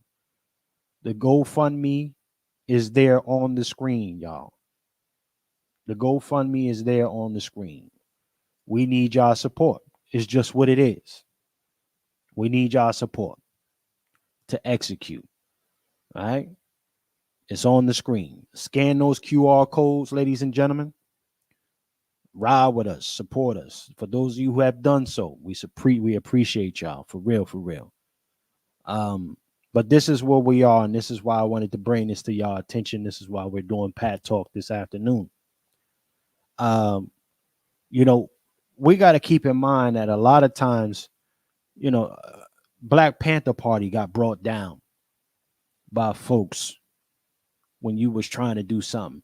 A lot of the real initiatives taken by Black folks always get cut down by other Black folks. It's really what it is. This is the unfortunate nature and the truth. Will we continue to try to do something for the Wazi group, ladies? Yes, we will. However, this is just an adjustment we have to make. So instead of it being a physical location, which we have to forfeit now, it will be online for the start with this Patriarch Summit. Okay? We'll circle back at some point. Can we get refunds? There's not going to be no refund for that location. There's not going to be no refund for the website. It's not going to be no refund for the money we've been putting out and whatever additional monies we're going to need to get the streaming and stuff organized. It is what it is. Okay. But again, ladies and gentlemen, for those who have supported, we appreciate you. You're here for the first time. We need you to support too. You like today's broadcast. We need you to support. My Cash App, $FTS49. Okay. $FTS49, the GoFundMe, so you see where your money is going, because we're very transparent like that. Go ahead and scan those QR codes right in the bottom of the screen. You see it right now. Okay. We are it's a little heartbreaking, honestly. Because Brother Short, we were talking about this shit, and we just really wanted to get it done. We didn't know it was gonna be like this. The way the guy was talking and all this shit, fly talk. Niggas can talk. I swear to God, I hate niggas can talk. I tell you. Yeah, just send me the itinerary. Let me know what you want to do. Now, when you get back from filming whatever it is that you're filming, Chef, hit me up. I hit the nigga up. The nigga then comes and says, "Oh, well, I'm not really the owner. My daughter takes care of everything." Hold on, nigga, you should have said that from the beginning. Like, come on, man. But this is what we deal with, y'all. This is what we deal with. So we are back here hollering at y'all. You want to see some real progress? It takes money. We just went through this whole thing with these donors. You want to see some shit moving? You got to put some paper behind it. That's just it. That's just it. Keep it a buck. This was for y'all, straight like that. Industry professionals who are black, quote unquote. But what we're seeing here, and I'm just saying it to y'all, and Brother Short wanted me to say it. Listen, when you look at these kind of things and you understand why, then those same black folks who give a fuck about other black folks then go other places to get the money to execute. This is why. This is why, y'all. Niggas make initiatives and do all type of shit. How many you think that, like, if you really ask yourself a question, myself, Dr. Short, Brother Q, Brother Juan, my brother Negro, Coke, bunch of other fellas who would come through, just a lot of other gentlemen that I didn't name if I missed y'all, but other folks that wanted to start some stuff and it never really got off the ground, but other things. Do you ever ask yourself how and why? So anyhow, ladies and gentlemen, so now that puts us in a different place. We had a whole commercial made up and everything at the Thurgood Marshall Center, y'all, that we was going to release this week. That has to be modified and edited and things like that, because it's just what it is. So money makes the world go round. We are asking our audience who actually rock with us to get behind us monetarily. Okay. I have not received any cash apps, so I'm just guessing this is another take environment as usual. And this ain't particularly toward the ones who always put on for us. If you know somebody who got some paper, tell them to holler. Straight like that. Tell them to holler. Because we need to put this thing on. For me personally, doing it virtually isn't good enough. That's just me. However, respectfully, my brother Dr. Short believes you got to start somewhere. So this is, it is pretty discouraging to see nigga shit happen to good people once again. Now my nigga, now Brother Short is in the hospital, stressed the fuck out. He been hitting me about this money and all this shit, him being down for the last 2 months, y'all, us promoting this thing. He promoted it. He started promoting it before I did, because I'm working behind the scenes. Now the nigga's in the hospital. The nigga is in the hospital, laid out, looking crazy. Y'all can go to his broadcast. He did a broadcast yesterday. No, he not supposed to be talking shit. Got MRI sending me this shit. This nigga in there doing broadcasts. Like, get off the phone. Right? That's our brother Short. Get off the phone though. But he's still trying to fight. He need to be resting. We need to be working. Family support the Patriarch Summit, y'all. Support the Patriarch Summit. I'm releasing this information. Some of the brothers on the panel may not be aware of this, but that's why I wanted to have this announcement today. We will be keeping our eyes on Brother Dr. Short. Make sure that the man is having the recovery that he needs to have so we can keep doing this work. But this is where we are. So I'm gonna go to brother Q real quick. And yeah, I'm sure this may be the first time you're hearing of this, brother Q. But yeah, this is where we are. We were sabotaged. The doggone farmer works with Bill Gates. And this nigga came through and said, yo, yeah, I don't think it makes sense for me to do this kind of thing out public because it's going to interfere with my earning ability. What you mean, nigga? Like, then why even commit? Why even talk to me, nigga? Get off my. That's why I hate when certain niggas get my phone number. You know, one of the things, Chef C, and I'm glad that you informed our audiences about Dr. Short and what he's going through with his health. And, you know, Dr. Short, we all believe is going to be all right. So those who pray for Dr. Short. Those who believe in sending good thoughts, you know, words for Dr. Short, please do so. But the ironic thing, Chef C, about Dr. Short is Friday when he sent me the picture of him in the hospital. I said, yo, I'm going to hit you back. So I called him Friday night, and then he hit me back Friday night when I was asleep. But just to give some people a glimpse of Dr. Short's personality that a lot of us don't see. He calls me yesterday. I answers the phone. I say, hello. He says, hello. He proceeds to tell me to do something and watch something on TV that concerned the Black family. I said, yo, forget all that. How are you doing? He literally ignored me 3 times, me saying that, and then patched me in the call with someone that was on the phone, because his concern was the Black family and what was being presented on TV at the time. Right. So our brightest warriors, and Dr. Short, and I always mess with him and call him elder, he is at the point in his life where he should be giving us counsel. That's a fact. And not be in, quote unquote, the trenches with the younger people fighting the fight. So it just goes to show that, you know, for those that don't really know him and have a glimpse of what he got going on, is that this man is risking disobeying the doctor's orders for the Black family.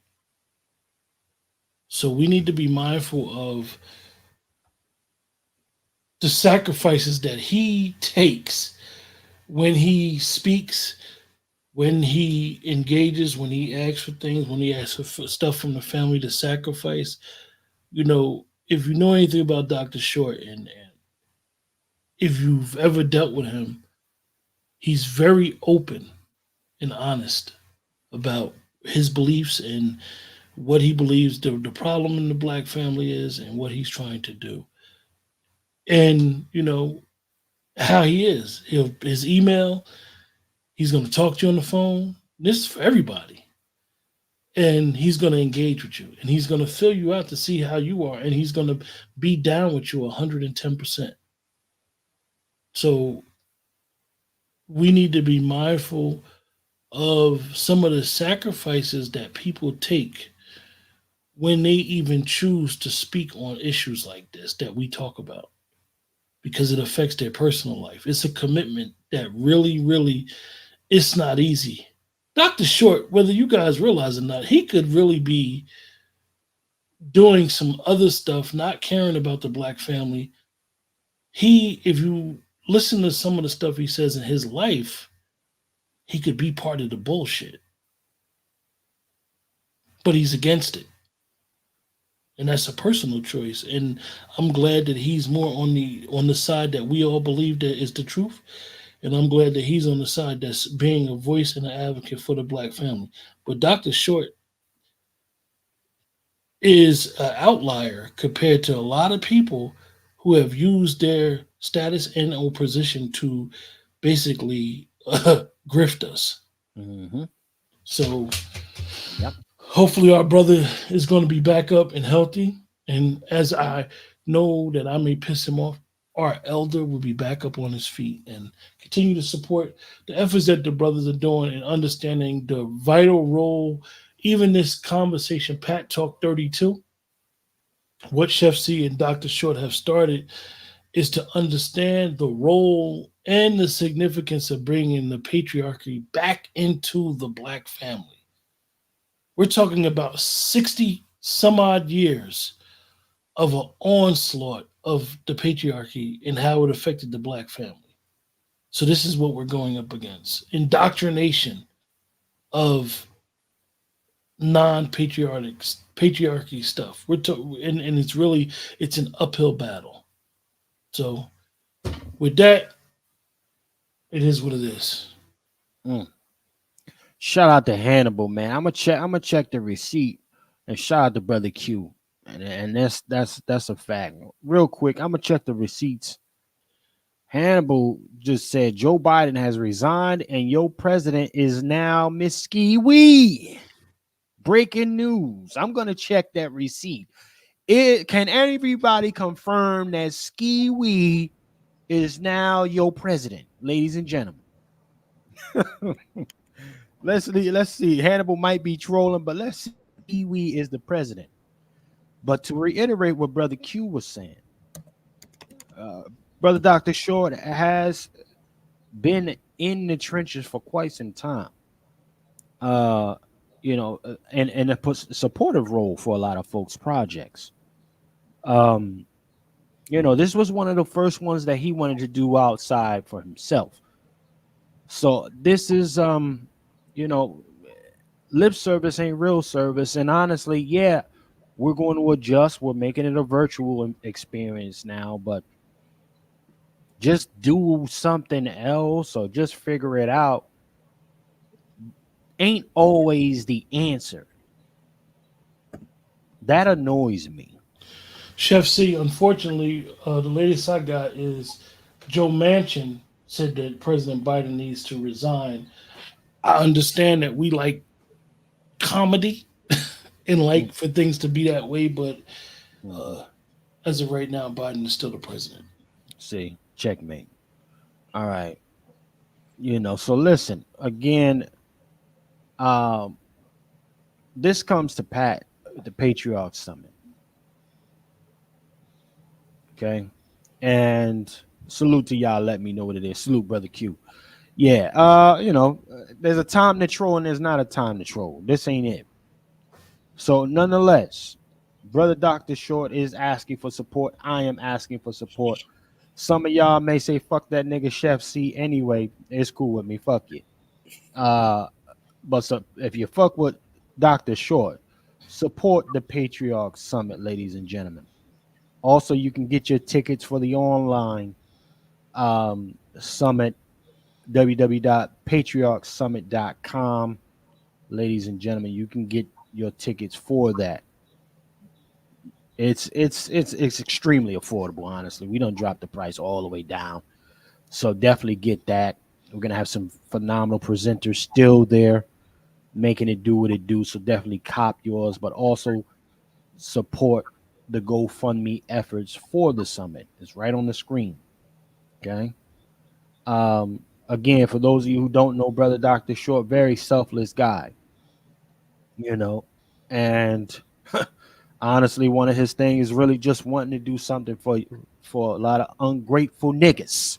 That's just me. You know, we have gotten to a place where black folks only believe it is okay to take and be entertained than actually get some shit done. That is what infuriates me.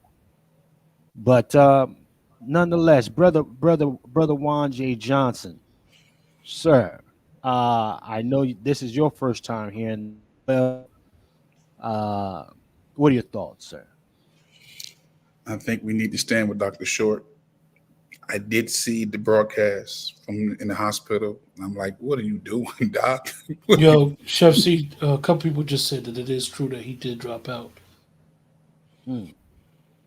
Pardon me, Brother Juan. No, you're good. You're good. You know, Dr. Short, along with many great ones, had the same ailment that most of your great leaders have. When you're about the Father's business, you know, you really don't take care of yourself. Malcolm was about the Father's business for human rights. King was about the Father's business for civil rights. Amos Wilson was about the Father's business.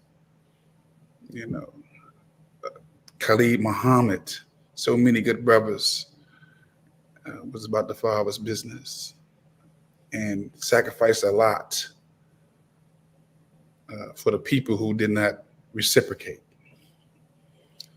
And I think me and Chef have had this conversation. That's why I've scaled back a lot, because I know black folks. They will step over your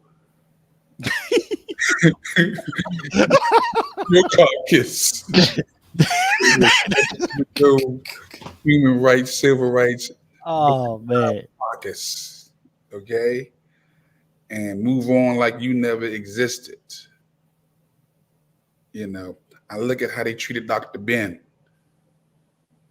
Dr. Clark in their twilight days, Dr. Jesse McDade, you know, Dr. Wilson. Black folks will step over the carcasses. We don't want to admit it, but we are the authority on stepping over carcasses. Oh, come on. That's a fact, though. And it's not funny, but it's that's crazy, man. It's true. It's true. That black folks will push you out in the road. They'll push you out there. Yeah. I just would love that energy was kept for other folks. Lord, the more you care, the more more feet you get stomped on your face. Yeah. And then when you start to, you know, when you make up your mind, I'm gonna look out for my damn self from now on. It's like you done broke a cardinal rule among black folk. What do you mean you gonna look out for yourself? What about us? Come on.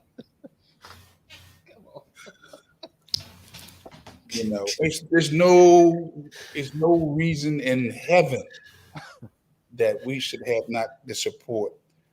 When you look at all the information that's been shared, you're not getting a lot of this information from nowhere else.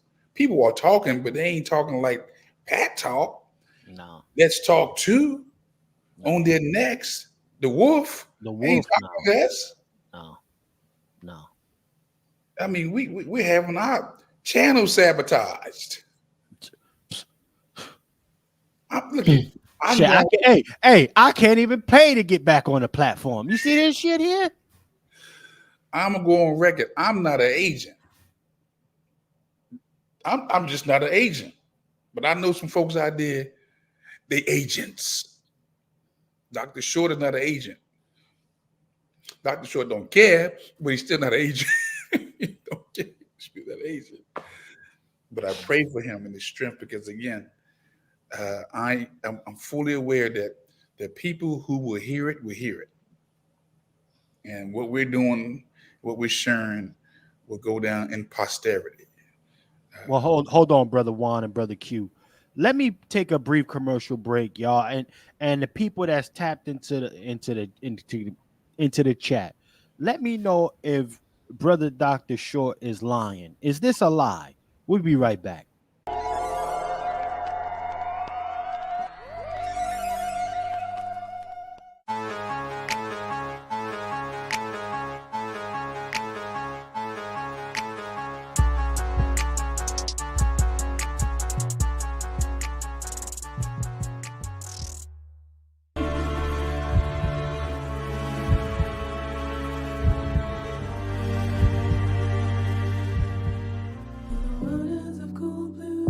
I've been all over the world. I've noticed this about Black Americans, and I'll stop here. We have more people trying to turn us around than I've seen for any other group anywhere in the world relative to what our situation is. That you got teachers, you got people that will just do stuff. If they find out you're legit, just help you because they want to see Black folks make it. We do have this. This is lacking in other places, I can assure you. But you know what? Our desire to save people cannot be greater than people's desire to be saved and to help. So the people that do not want it, let them go. Jesus said, let the dead bury the dead. I sure get it nowadays. They're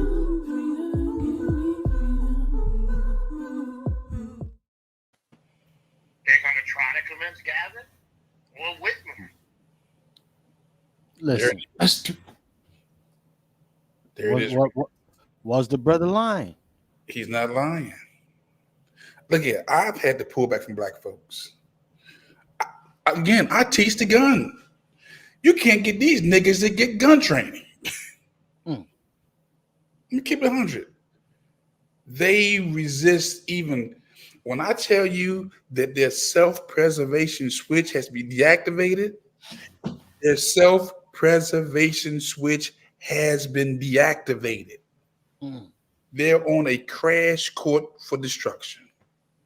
Right. And I've learned how to, in the words of Ludacris, move, get out the way. And it hurts me to say this, man, because I know that the young ones don't deserve this, but these old ones, they gonna have to pass away, man. They gonna have to pass away. I'm not even sorry for saying they got to pass away. I love them so much. I wish them off the earth. Go back to the source. Okay, come back reincarnated in something else. But your time is up there. Brother Q, was Brother Dr. Short lying in that clip there, sir? No, he was right. You know, and it's funny, every time you do your entry, Chef C, that clip always plays. And when you look at us historically, and what has happened is the civil rights movement era, a lot of that information wasn't passed down. People took jobs. And I'll say it because he's not here. A lot of these boomers need to die. They've been in the way. They haven't advised, they haven't counseled, they haven't told the younger people how to go about moving around. They just took jobs and their biscuits and they ate the whole meal. And we're left to try to pick up their pieces. I'm not saying none of them didn't do any good, but they didn't pass the baton properly. Well, you know, and there's a listen. Brother Dr. Short has had some ailments off and on, y'all. It's just gotten a little heightened with the added unnecessary stress, honestly. Unnecessary because this shit ain't gotta be done. It don't, right? It honestly it don't have to be done. Right. And I was, you know, for me being on the business end, I'm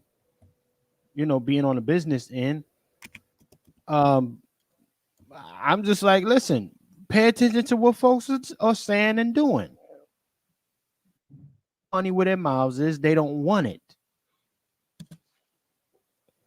Venmo, for anybody that wants to get in, the Venmo is right there from the soil. You can do the Venmo, you can do the Cash App, $ FTS49, or you can scan the QR codes on the screen. That's how you can support this Patriarch Summit. Salute to Brother Freezy. Salute. But this is where we are, ladies and gentlemen. And that's Brother Dr. Short. That clip, I play that clip because that's from my first document series with my team at Bloodline Films that we put thousands of dollars into.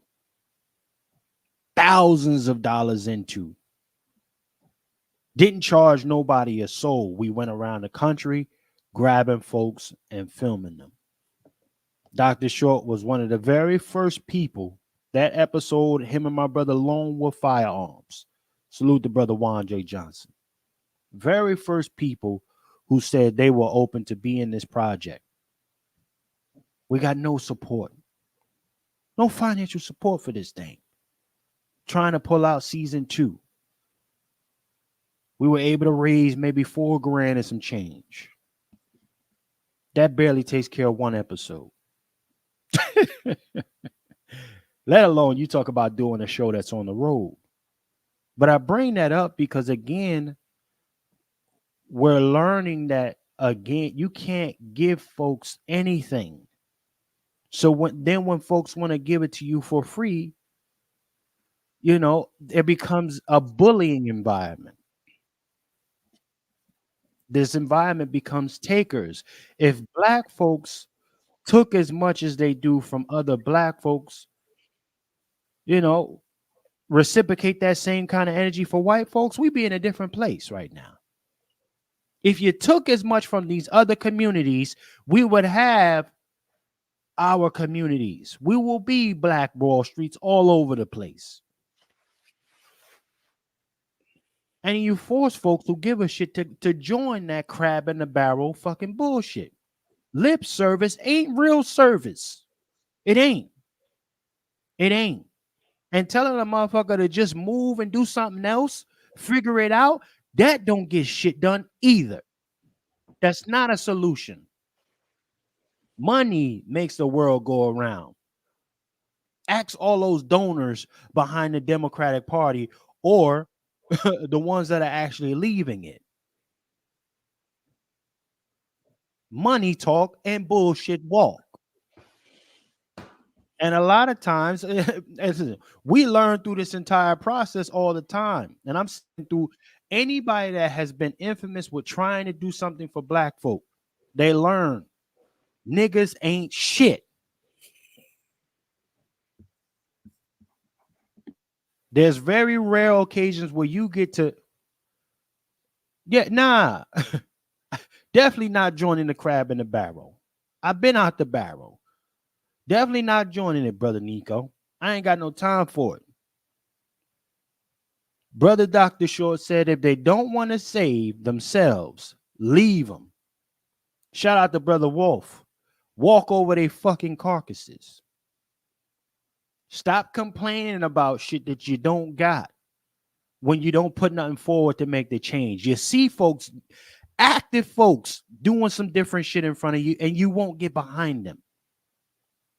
Some of you more concerned about protecting your job. Okay, you don't want to put yourself out there. Hire the folks that will, quote unquote, hire them. Myself, Brother Dr. Short, Juan J, Let's Talk Q, my nigga Negro. These are folks who will do that shit for you. You don't want to, you still scared of daddy and mommy? Sit your ass at home and let us go do it then. Because we willing. We've been willing. Dr. Short been in this damn thing for, been out in this shit longer than I've been alive. He willing to do it. And you can't put nothing on the man book because you want to save face, or you got fucked up by some other niggas that ain't really show no real receipt of doing work for the community that you care about. See, that's where it goes wrong too. Yeah, we get licks. I done put plenty of money on niggas' books that ain't on the right type of time. Shout out Dr. Umar. Shout out all these other big mouth niggas out here that I don't put mouth on because they was talking some fly shit that turned out to be fuckery. Watch niggas' movement, you know. Well, our movement has shown consistency. Whatever movement this is, it's shown consistency, right? So damn consistent to the motherfucker, this nigga's in the hospital.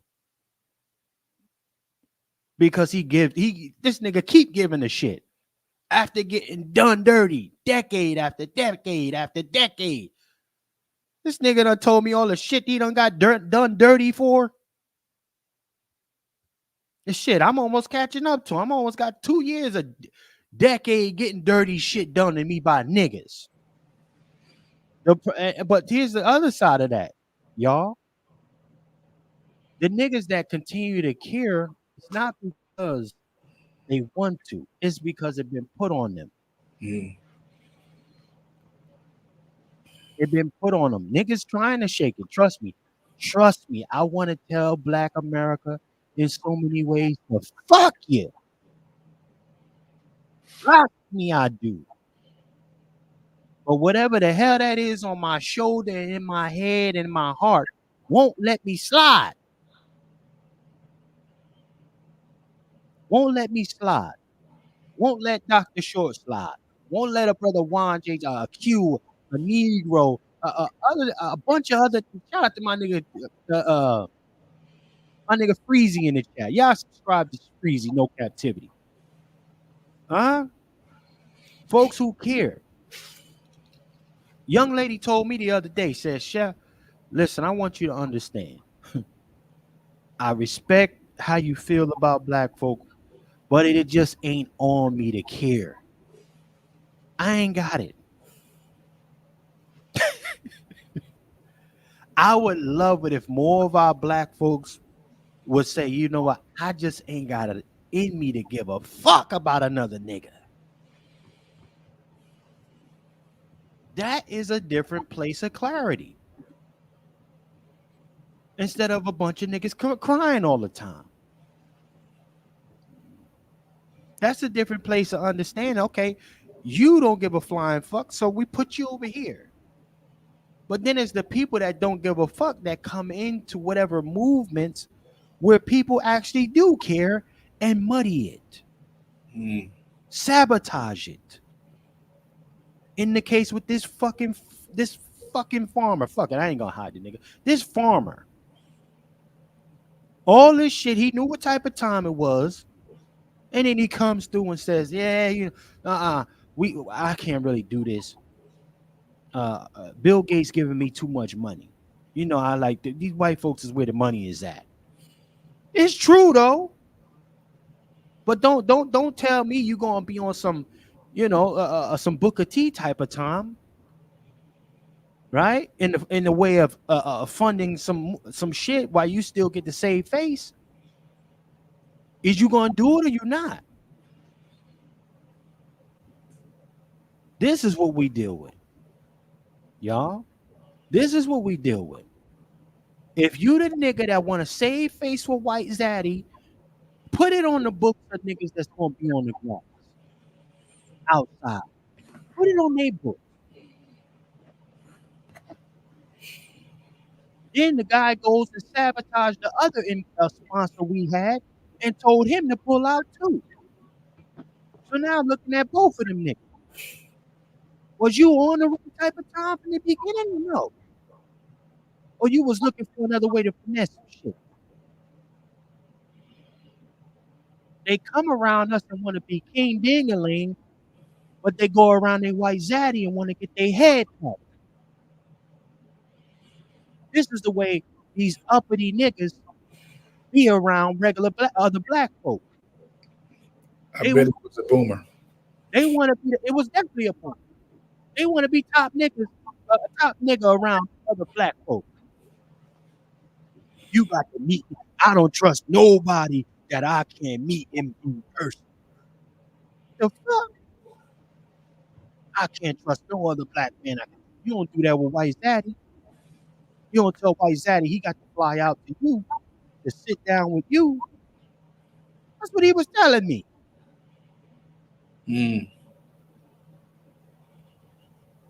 See, this is, but again, ladies and gentlemen, this is, I need to make this announcement because it is what it, hold on. Oh, shit. Okay, so listen, salute the brother Freezy. God damn it. Salute the brother Freezy for hitting the Cash App. This is what I'm talking about. Lip service ain't real service. Salute the brother Freezy.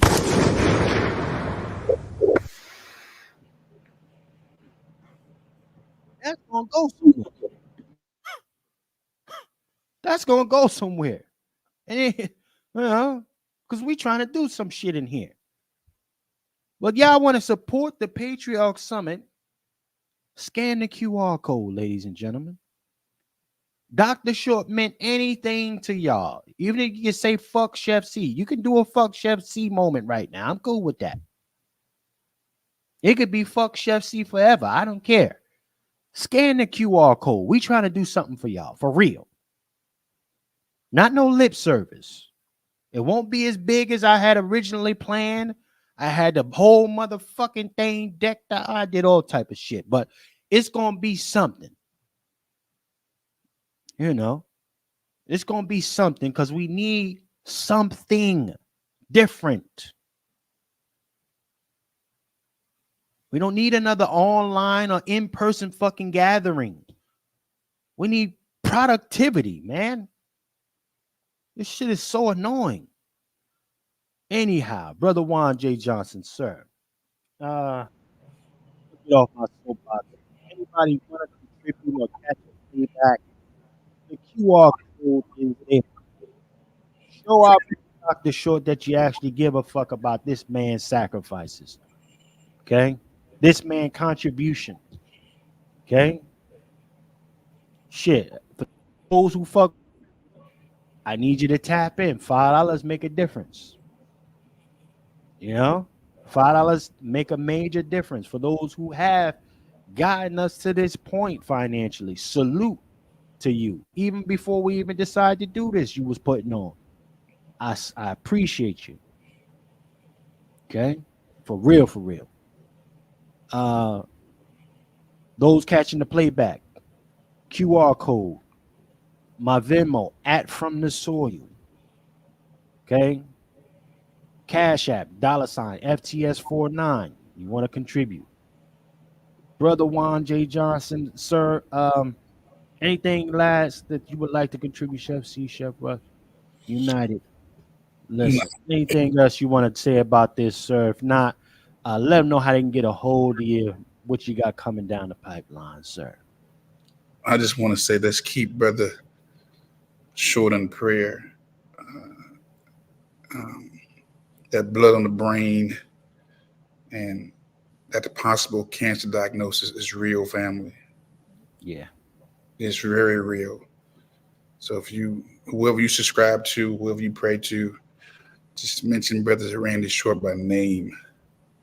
So the prayer would be specific, intentional, that he would be healed, that he would be delivered, he'd be set free, that the peace of God will rest on him. Because when you're dealing with these doctor diagnoses and these predictions, you know, you want some prayer, you want some support. Anybody who's ever been in the hospital knows when you're on your back, you can't do nothing. You wish that phone would ring. You're praying that somebody would be concerned. You know, so that's my prayer for Dr. Short, that he would come to healed, delivered, and set free. And as far as the Patriot Pat Talk Summit, we need you to support. Now, I'm not going to beg you, Negroes. I know how you do. You watch Dr. Ben die broke. You watch Dr. Clock. You watch them all die broke. So I know what I'm dealing with. Dr. Cress Wilson watched all these folks die broke. So they're gonna watch it. You goddamn it. That's why listen, hey, brother one, I don't mean to cut you, nigga. That's why I ain't stopped cooking for these white folks. I'll be damned. I rely on you niggas. I'm in the streets. Yes. Shit. Yes. And look, and will turn their nose up at you and ask Look why at you dead. Walk right over me like them carcass you be talking. That's right. Shit, gotta give Chef C a box of chicken wings or something while I'm sitting over in the corner. God, I'll be damned.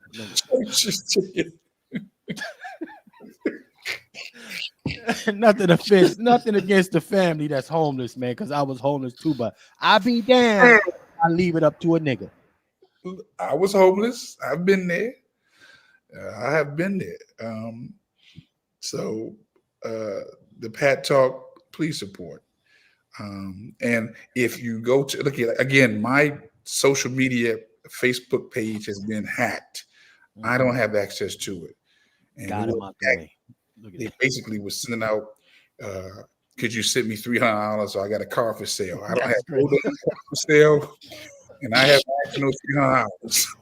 Got him. So had Brother Juan as a used car sales. used car now. So I'm like, my phone been blown up. You know, is this you? You need 300? No, but if you got to we want to give me 3, I'll take it. But I don't solicit like that. So if you're on Facebook, any of my platforms have been hacked. All of them. Making Dreams Come True, Real Talk, Longwood Farms. I'm not even there no more. I'm only on now YouTube and Social X and Instagram. Damn. Got him out the way. Yeah, got him out the way. Hey, real quick, ladies and gentlemen. Real quick. For those of you who are still tapped in, I didn't want to do this. I wanted to end on that, but you know what? I got to do this for y'all and see a nigga putting in overtime. Listen, it's going on 4 hours. I got one contribution. Salute to my brother Freezy. And you know, at 4 hours, less than minimum wage, a nigga is on the streets right now. Absolutely on the streets, ladies and gentlemen. Ain't that some shit here? Look at you. Let me bring up something for y'all. Salute to those who do contribute. Salute those. You know, definitely working the chat. Let me bring this up though. Here's what we need to bring up. Peep this for y'all. Peep this.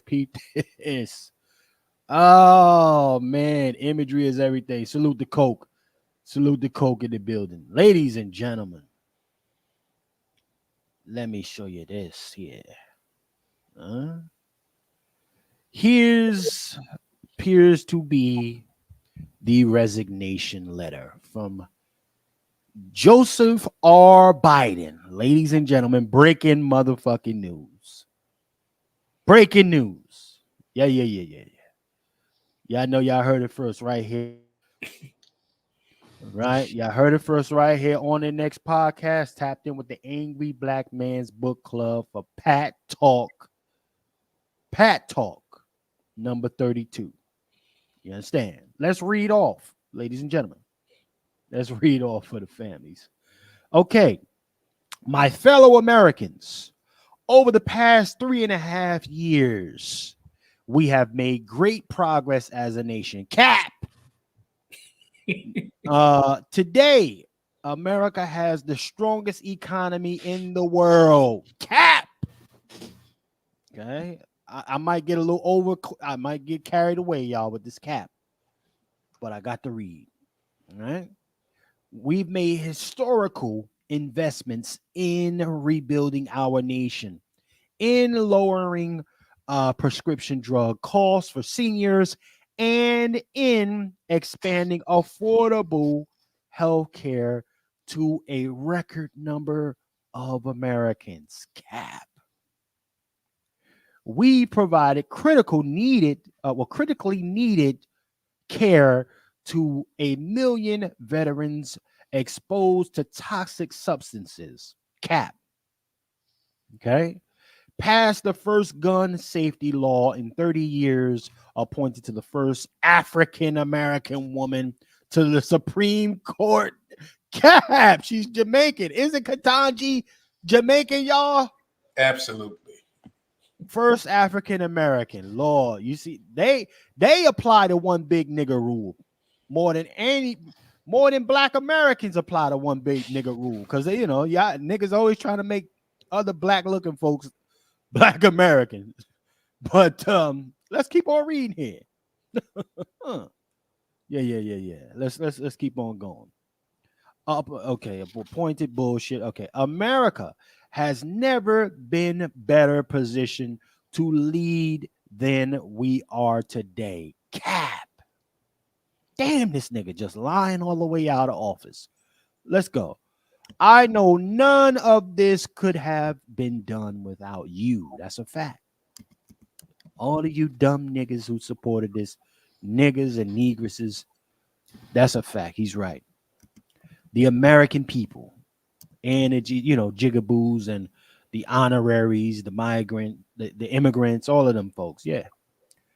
Together, we overcame a once in a century pandemic, Cap, and the worst economic crisis since the Great Depression, Cap.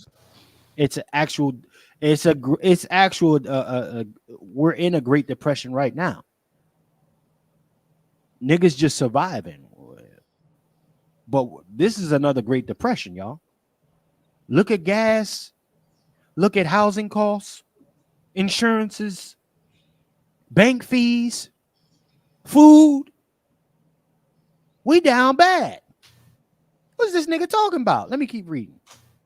We protected and preserved our democracy. Cap, you let 15 million plus illegals come through this thing right now. Right now. Okay. Yeah, I'm reading the Joe Biden. I'm reading the Joe Biden resignation letter as we speak, y'all. I'm reading this man's resignation right now. Okay.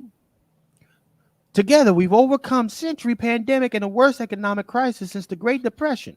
We protected and preserved our democracy, and we revitalized and strengthened our alliances around the world. BRICS?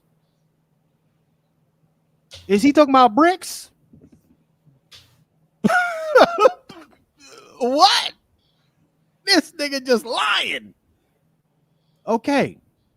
It has been the greatest honor in my life to serve as your president. And while it has been my intention to seek re-election, I believe it is in the best interest of my party and the country for me to stand down and to focus solely on fulfilling my duties as president for the remaining of my term.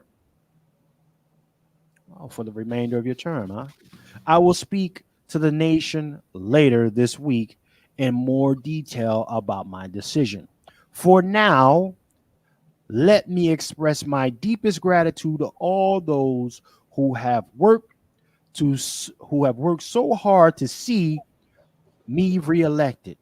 I want to thank Vice President Kamala Harris for her being an extraordinary partner in all this work.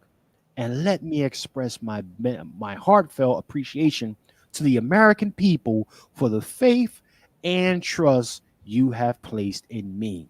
I believe today what I always have, that there is nothing America can't do when we do it together. We just have to remember we are the United States of America. The official resignation, ladies and gentlemen, of Joe Biden. He has officially retired, ladies and gentlemen. Well, he's going to still stay in office and run the country and not allow Kamala to be the president.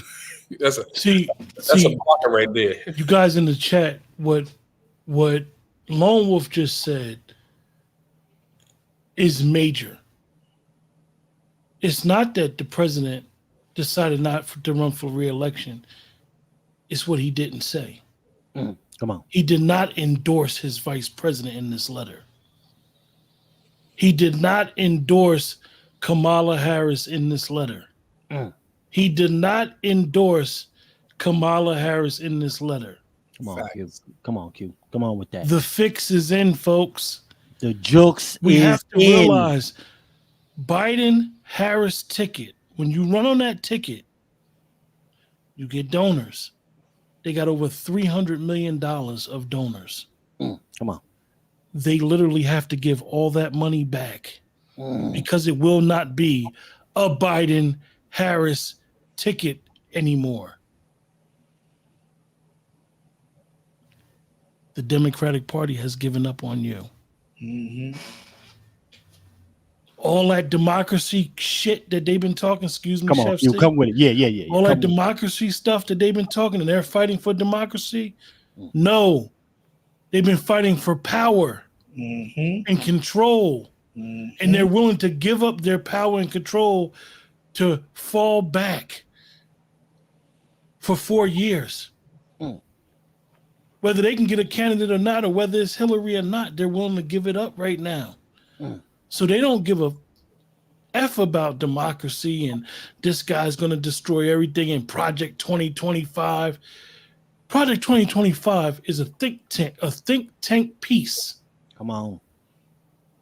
That no politician would ever agree to because it circumvents the government. Nobody's going to knowingly say they're circumventing the government. They're going to do it secretly. What we're seeing today. He did not endorse his vice president. I love it. Kennedy dragged his feet on signing the civil rights bill. Kennedy got killed, you guys. What's the first thing that Lyndon B. Johnson did? Cook. He signed that shit.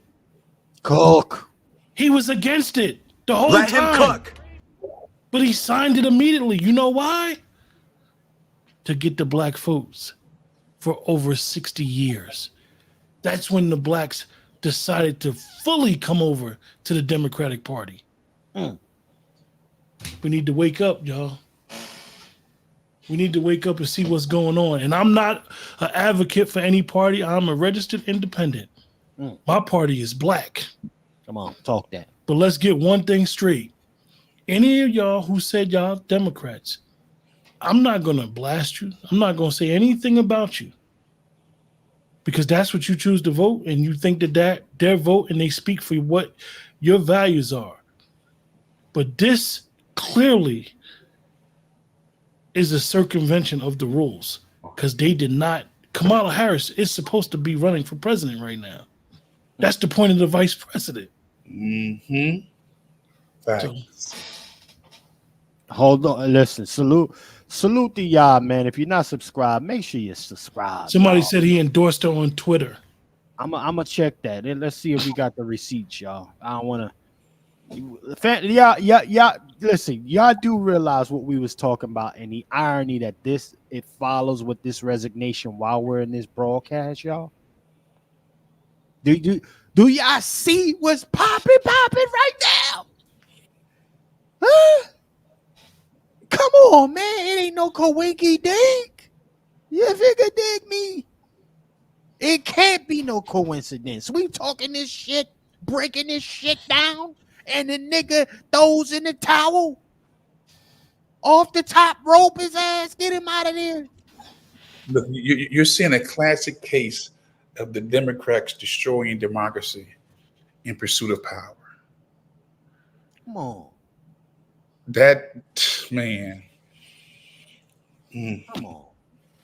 Hold on. I gotta see if this. Listen, we're gonna hang out for a second. Y'all got me in this motherfucker longer than we gotta see if he really endorsed this pass around. Cause all we need is the AKAs to come out right now with the bullshit. Hold on. Here we go. Election interference at its finest, man. Your democracy is cooked. It's done. Do you hear me? It's cooked. It's dead. Let me see. Joe Biden endorses Kamala Harris. Let's see. We're gonna find out if it's on cap. Because Twitter will be going crazy right now. Hold on, let me see. U.S. President Joe Biden endorses Vice President Kamala Harris as his what?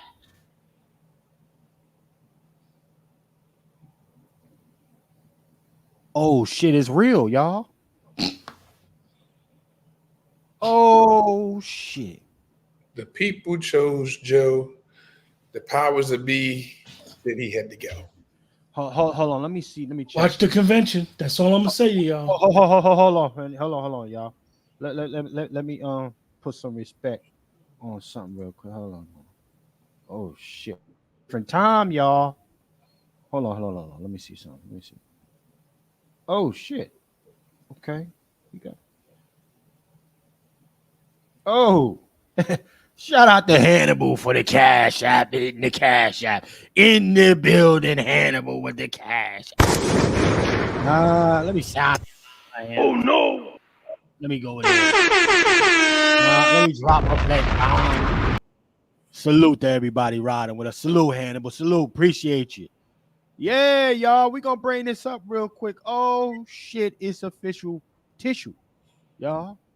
It is official tissue. No bullshit. No cap. No. My man, boy, Freezy. You in the building, Freezy? No captivity, Freezy. Where's my man Freezy at? Hold on. Let me bring it up for y'all. Breaking motherfucking news. Y'all in Pat Talk. This is a baby Dr. Shorts and myself here. Pause. All right? Breaking all type of news. Pause. Okay? Let me bring this up here. Y'all got the letter and y'all about to see the endorsement. And we got the fellas in here. Salute. Look at here. Look at here. Look at here. Let me read it off. U.S. President Joe Biden endorses Kamala Harris.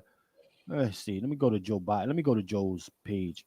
Kamala Harris is a Democratic candidate, a candidate for the presidency. My very first decision as a president. This nigga trying to get clout. Niggas, let me go to Joe Biden's. Let me go to Joe's page. I thought I had blocked Joe Biden because the nigga Joe Biden page used to get on my. I blocked that. I blocked your president. I ain't even gonna hold you. Let me see. Joe Biden is blocked. Oh yeah, I blocked this nigga. Fuck him. Let me unblock him. Hold on, y'all. I blocked your president. I can't even hold nobody. Just be honest. Yeah, get that motherfucker up out of here. Let me see if I can pull it up. Let me see. View post. There you go. Okay. Ladies and gentlemen, here we are. Yeah. How many of y'all got the heart to block your president? I ain't see niggas out here doing that. Block that nigga. Get out of here. Listen, my thing is, any way I could get a lick on these folks, I'm going to get it. Even if it's on pressing the button online. God damn it. But I digress. Let me say this. My fellow Democrats, I have decided not to accept the nomination and to focus on my injuries, on my duty as president. Well, my energies on duties as president for the remainder of the term. My very first decision as a party nominee in 2022 was to pick up Kamala Harris, et cetera, et cetera. That's fly talk. Hold on. Kamala to be okay. Today, I want to offer my full support. As we see in this family, I want to offer my full support and endorsement for Kamala to be the nominee of our party this year. Democrats, it's time to come together and beat Trump. Let's do this. Ladies and gentlemen, breaking news. Damn, Hannibal was on. Nah, Hannibal, you up. Hannibal is up. Hannibal was on it. But what's telling is he's too weak to run, but he's strong enough to stay in power. Right. I mean, so he's still, listen, don't get this twisted, y'all. There's more theater. He ain't out. No, he's still the president. He's still there. He's still this is clever talk, y'all. Don't get it twisted with the jargon. This is talk. This is fly talk. This is smoke and mirrors, family. He's still there. Mm-hmm. Okay. Yeah. Nice job, Joe, and your handlers. We see you niggas. This was some trickery talk, y'all, like they always do. When you start hearing them run off those statistics, y'all, when they say 9 out of 10 mothers, blah, blah, blah, blah, blah, 8 out of 10 families, blah, blah, blah, blah. That's more of that clever statistic skew talking stuff that they do. You heard? Don't get too hype of this, because that means by the time it's completely done, by the end of what is it, January, right, Brother Q and Brother Juan? Yeah. He still gets to raise all type of hell. Right? He still gets to raise all type of hell for black folk with that bullshit ass endorsement, even though listen, he know, just like his endorsers know, Kamala going down in smoke. They just didn't want him to be there. Let him keep running plays. Right? Let him keep running plays. We'll put him into the shadows to do the dirty work. Roll Kamala out as the head. Look at this person. Don't look at what's going on over here. Did you hear me? Look at this, but don't look at what Sleepy Joe is still doing behind the scenes. That's a fact. Shout out to my sister Star. She is the ultimate crash dummy. She is. Ladies and gentlemen, the democracy is cooked. It's on life support, that's for sure. And shout out, brother Dr. Short. Not on life support. Still fighting. Ski Wee is down bad.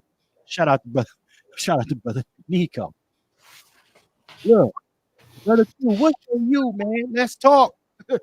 We're supposed to be done, but now we're gonna have to talk a little bit more. Let's talk about this. All I'm gonna say is the next couple of days will be interesting. But in Chicago, okay, they will be having a Democratic National Convention. If you're into politics and you care about what's going on with them, it's going to be fireworks, because at the end of the day, the delegates don't have to go with Joe Biden. 14 million people wanted Joe Biden to be president. They did not want Kamala Harris to be the president. She was part of the ticket. Now, I'm not saying whether she'd be a good president. I'm not into her or her politics. However, this literally is changing the face in the bottom of the ninth inning. Craziest shit ever, bro. It's got to be something constitutionally wrong. No, it's something right, but it's fair play. Within their party, what's going to wind up happening? Who she tries to select and who they elect to be her vice president. If she gets the delegates, she may go up against somebody like Hilary, who don't like her. Number one, who may be like, I want to be the president. I want to be the nominee, and them delegates get to voting, and Hilary beat her. It could be Bernie Sanders. I know what a lot of people think. Like, you're talking great. No, it could be anybody. It could basically be a popularity contest going on at that convention. And depending on who gets the most delegates, that's who's going to be the face of the election. This is crazy. This is like right now, Donald Trump is basically in an election by himself until the delegates come in. He got all the delegates. He's the nominee. Now, Joe endorsed her, but that doesn't mean that she's going to get the nominee. That's right. So, I mean, far as a party and being on code, we already know the Democratic Party is never on code. A lot of moving parts going on. The Sheila Lee dying, all the Whip Clyburns, all the Butter Biscuits crew who have prompted Kamala up to be the vice president. And that's why Joe elected her to be a vice president as a symbolic gesture, it's going to be a lot of stuff going on in Chicago in the next couple of weeks for that convention. It's almost anybody's race. Go ahead, Q. I mean, brother Juan got it. It's actually anybody's race. Yeah. I mean, to be perfectly honest with you, the Democratic Party right now can say, you know what? We believe RFK could be a better candidate in our party. That's how crazy it is. Even though he's an independent, he's running on an independent ticket.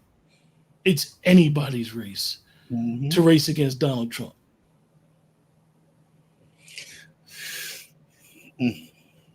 Well, I will say this, gentlemen. Less than 100 days away from the election. Let's get that straight. We ain't talking about next year. It's the wildest shit ever, Q. It's wild. Yo, I'm over here like I never thought I would live to see this. Nico, you're exactly right. Chaining of the old coon god.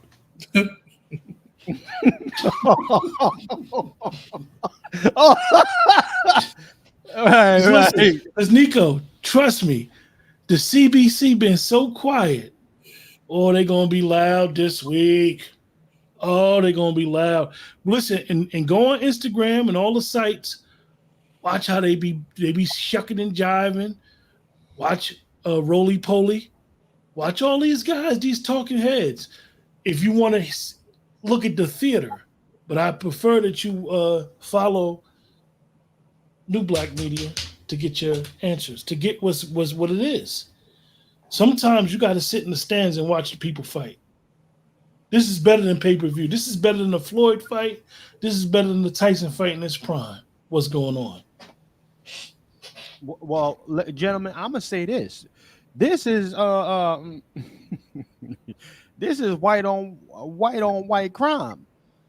White on white supremacy crime on white supremacy crime.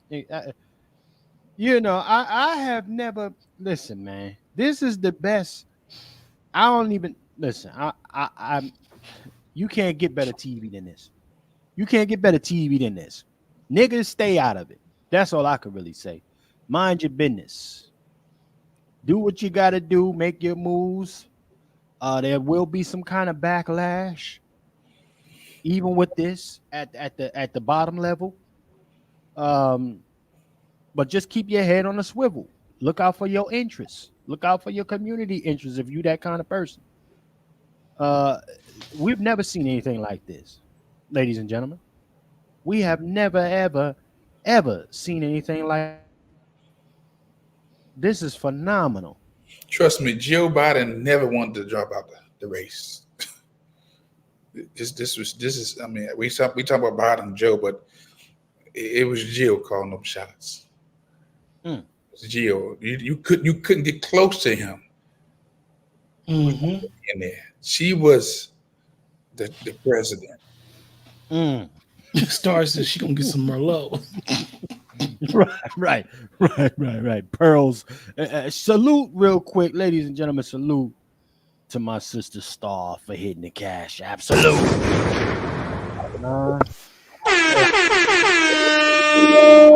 Star drop of it. Salute to my sister Star for contributing like she always does to the program. I appreciate you, sis. Gentlemen, we got a program here. I think it is time to shut it down. This is probably one of the more productive marathon broadcasts we've had. It was just so much shit dropping in as the broadcast. You can't dip off. So this is phenomenal. This is breaking news. Let them know y'all heard it here first. You know, keep your prayers in for my brother Dr. Short. Keep supporting the Patriarch Summit again, ladies and gentlemen. Keep supporting the Patriarch Summit. Chef, you're breaking up. But let me say something. This thing is far from being over. Oh, absolutely. Look, we still got 2 wars we're fighting. And him holding on to power, man, he can always, if we declare war, guess what? It all stops. No election. No election. and Jill remains in power. I keep saying Jill because I know Biden not calling him Hey, right. Jill running the shot back behind the scenes. You're gonna have to. Anyhow, gentlemen, this was a great broadcast. Again, everybody has contributed. We appreciate y'all. Again, get on over there to the GoFundMe, y'all. We appreciate your efforts. Support our what we're trying to get done here on the behalf of y'all. You know, and I would say to those who are givers, don't hold us accountable for the people who did you dirty in the past. Right. I know we do that. I know it's a natural way to be. You protect yourself, but if you are a calculated giver, a heart-driven giver, the transparency, you won't see anything like that anywhere else. And I will show you the actual deposit that we made on the Thurgood Marshall Center. I'm that kind of nigga. I don't care nothing about being transparent.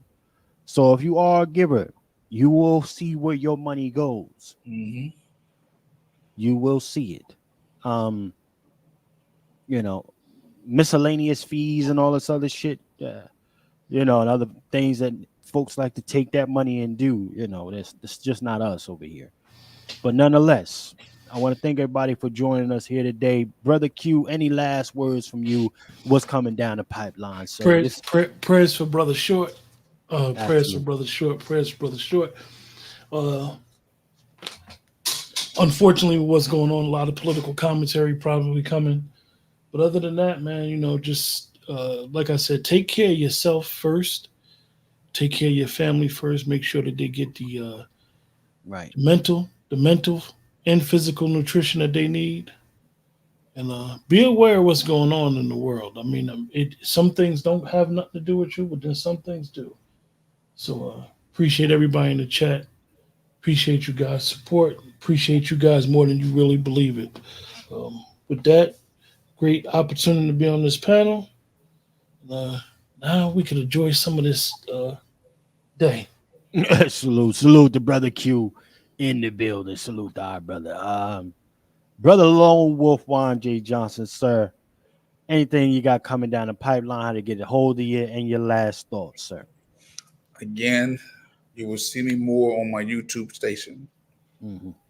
You should subscribe and support. I'll do more videos on Twitter. Again, I'm not sure if I can even gain access to my Facebook account anymore. And that was a 15-year page. But it's new beginnings. And I'm looking forward to this whole YouTube experience more. Just more informative. Support the Patriarch. And again, please, if you find time, send up a prayer for Dr. Short. Sometimes we don't know we got until they're gone. Come on. Dr. Short is a rare brother, a shooting star. Again, we don't know what we have until that person or persons are off the scene. So pray for Dr. Short, or those who are listening who have hung out with us for these 4 hours, going on 5. We salute you. Thank you. You could be anywhere else, but you're here. And we're going to keep on bringing you content that you can extract from. And don't forget to get these guns. Don't forget your guns. We need you to become responsible gun owners, gun users, especially in this unpredictable time that we're in. America is imploding right before your very eyes. It is not stable. The Democrat Party is not stable, just like the Democrat voters are not stable mentally. I'm going on record. I said it 10 toes down. They're not stable. The Republicans ain't stable either, but you're seeing it played out with the Democrats. Okay, so again, support the chef.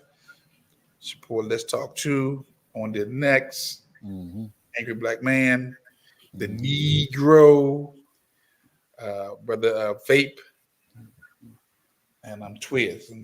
Yes, most definitely. Salute Twiz. But ladies and gentlemen, Brother Juan J. Johnson, Lone Wolf.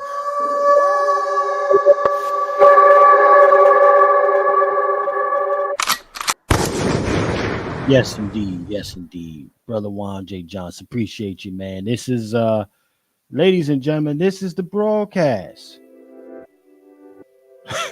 You know I got to play my music now.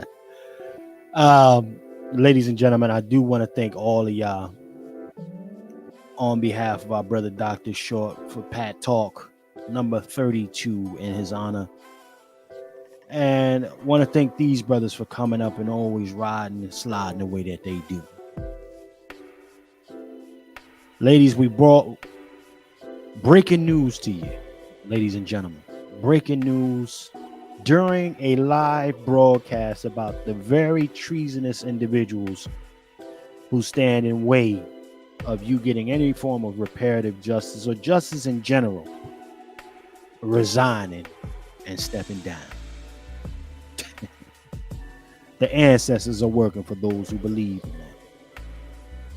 But it's up to you to be proactive than reactive.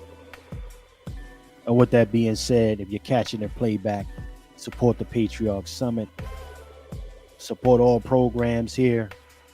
And remember, ladies and gentlemen, in a system of white degeneracy, you stand for nothing, you fall for anything.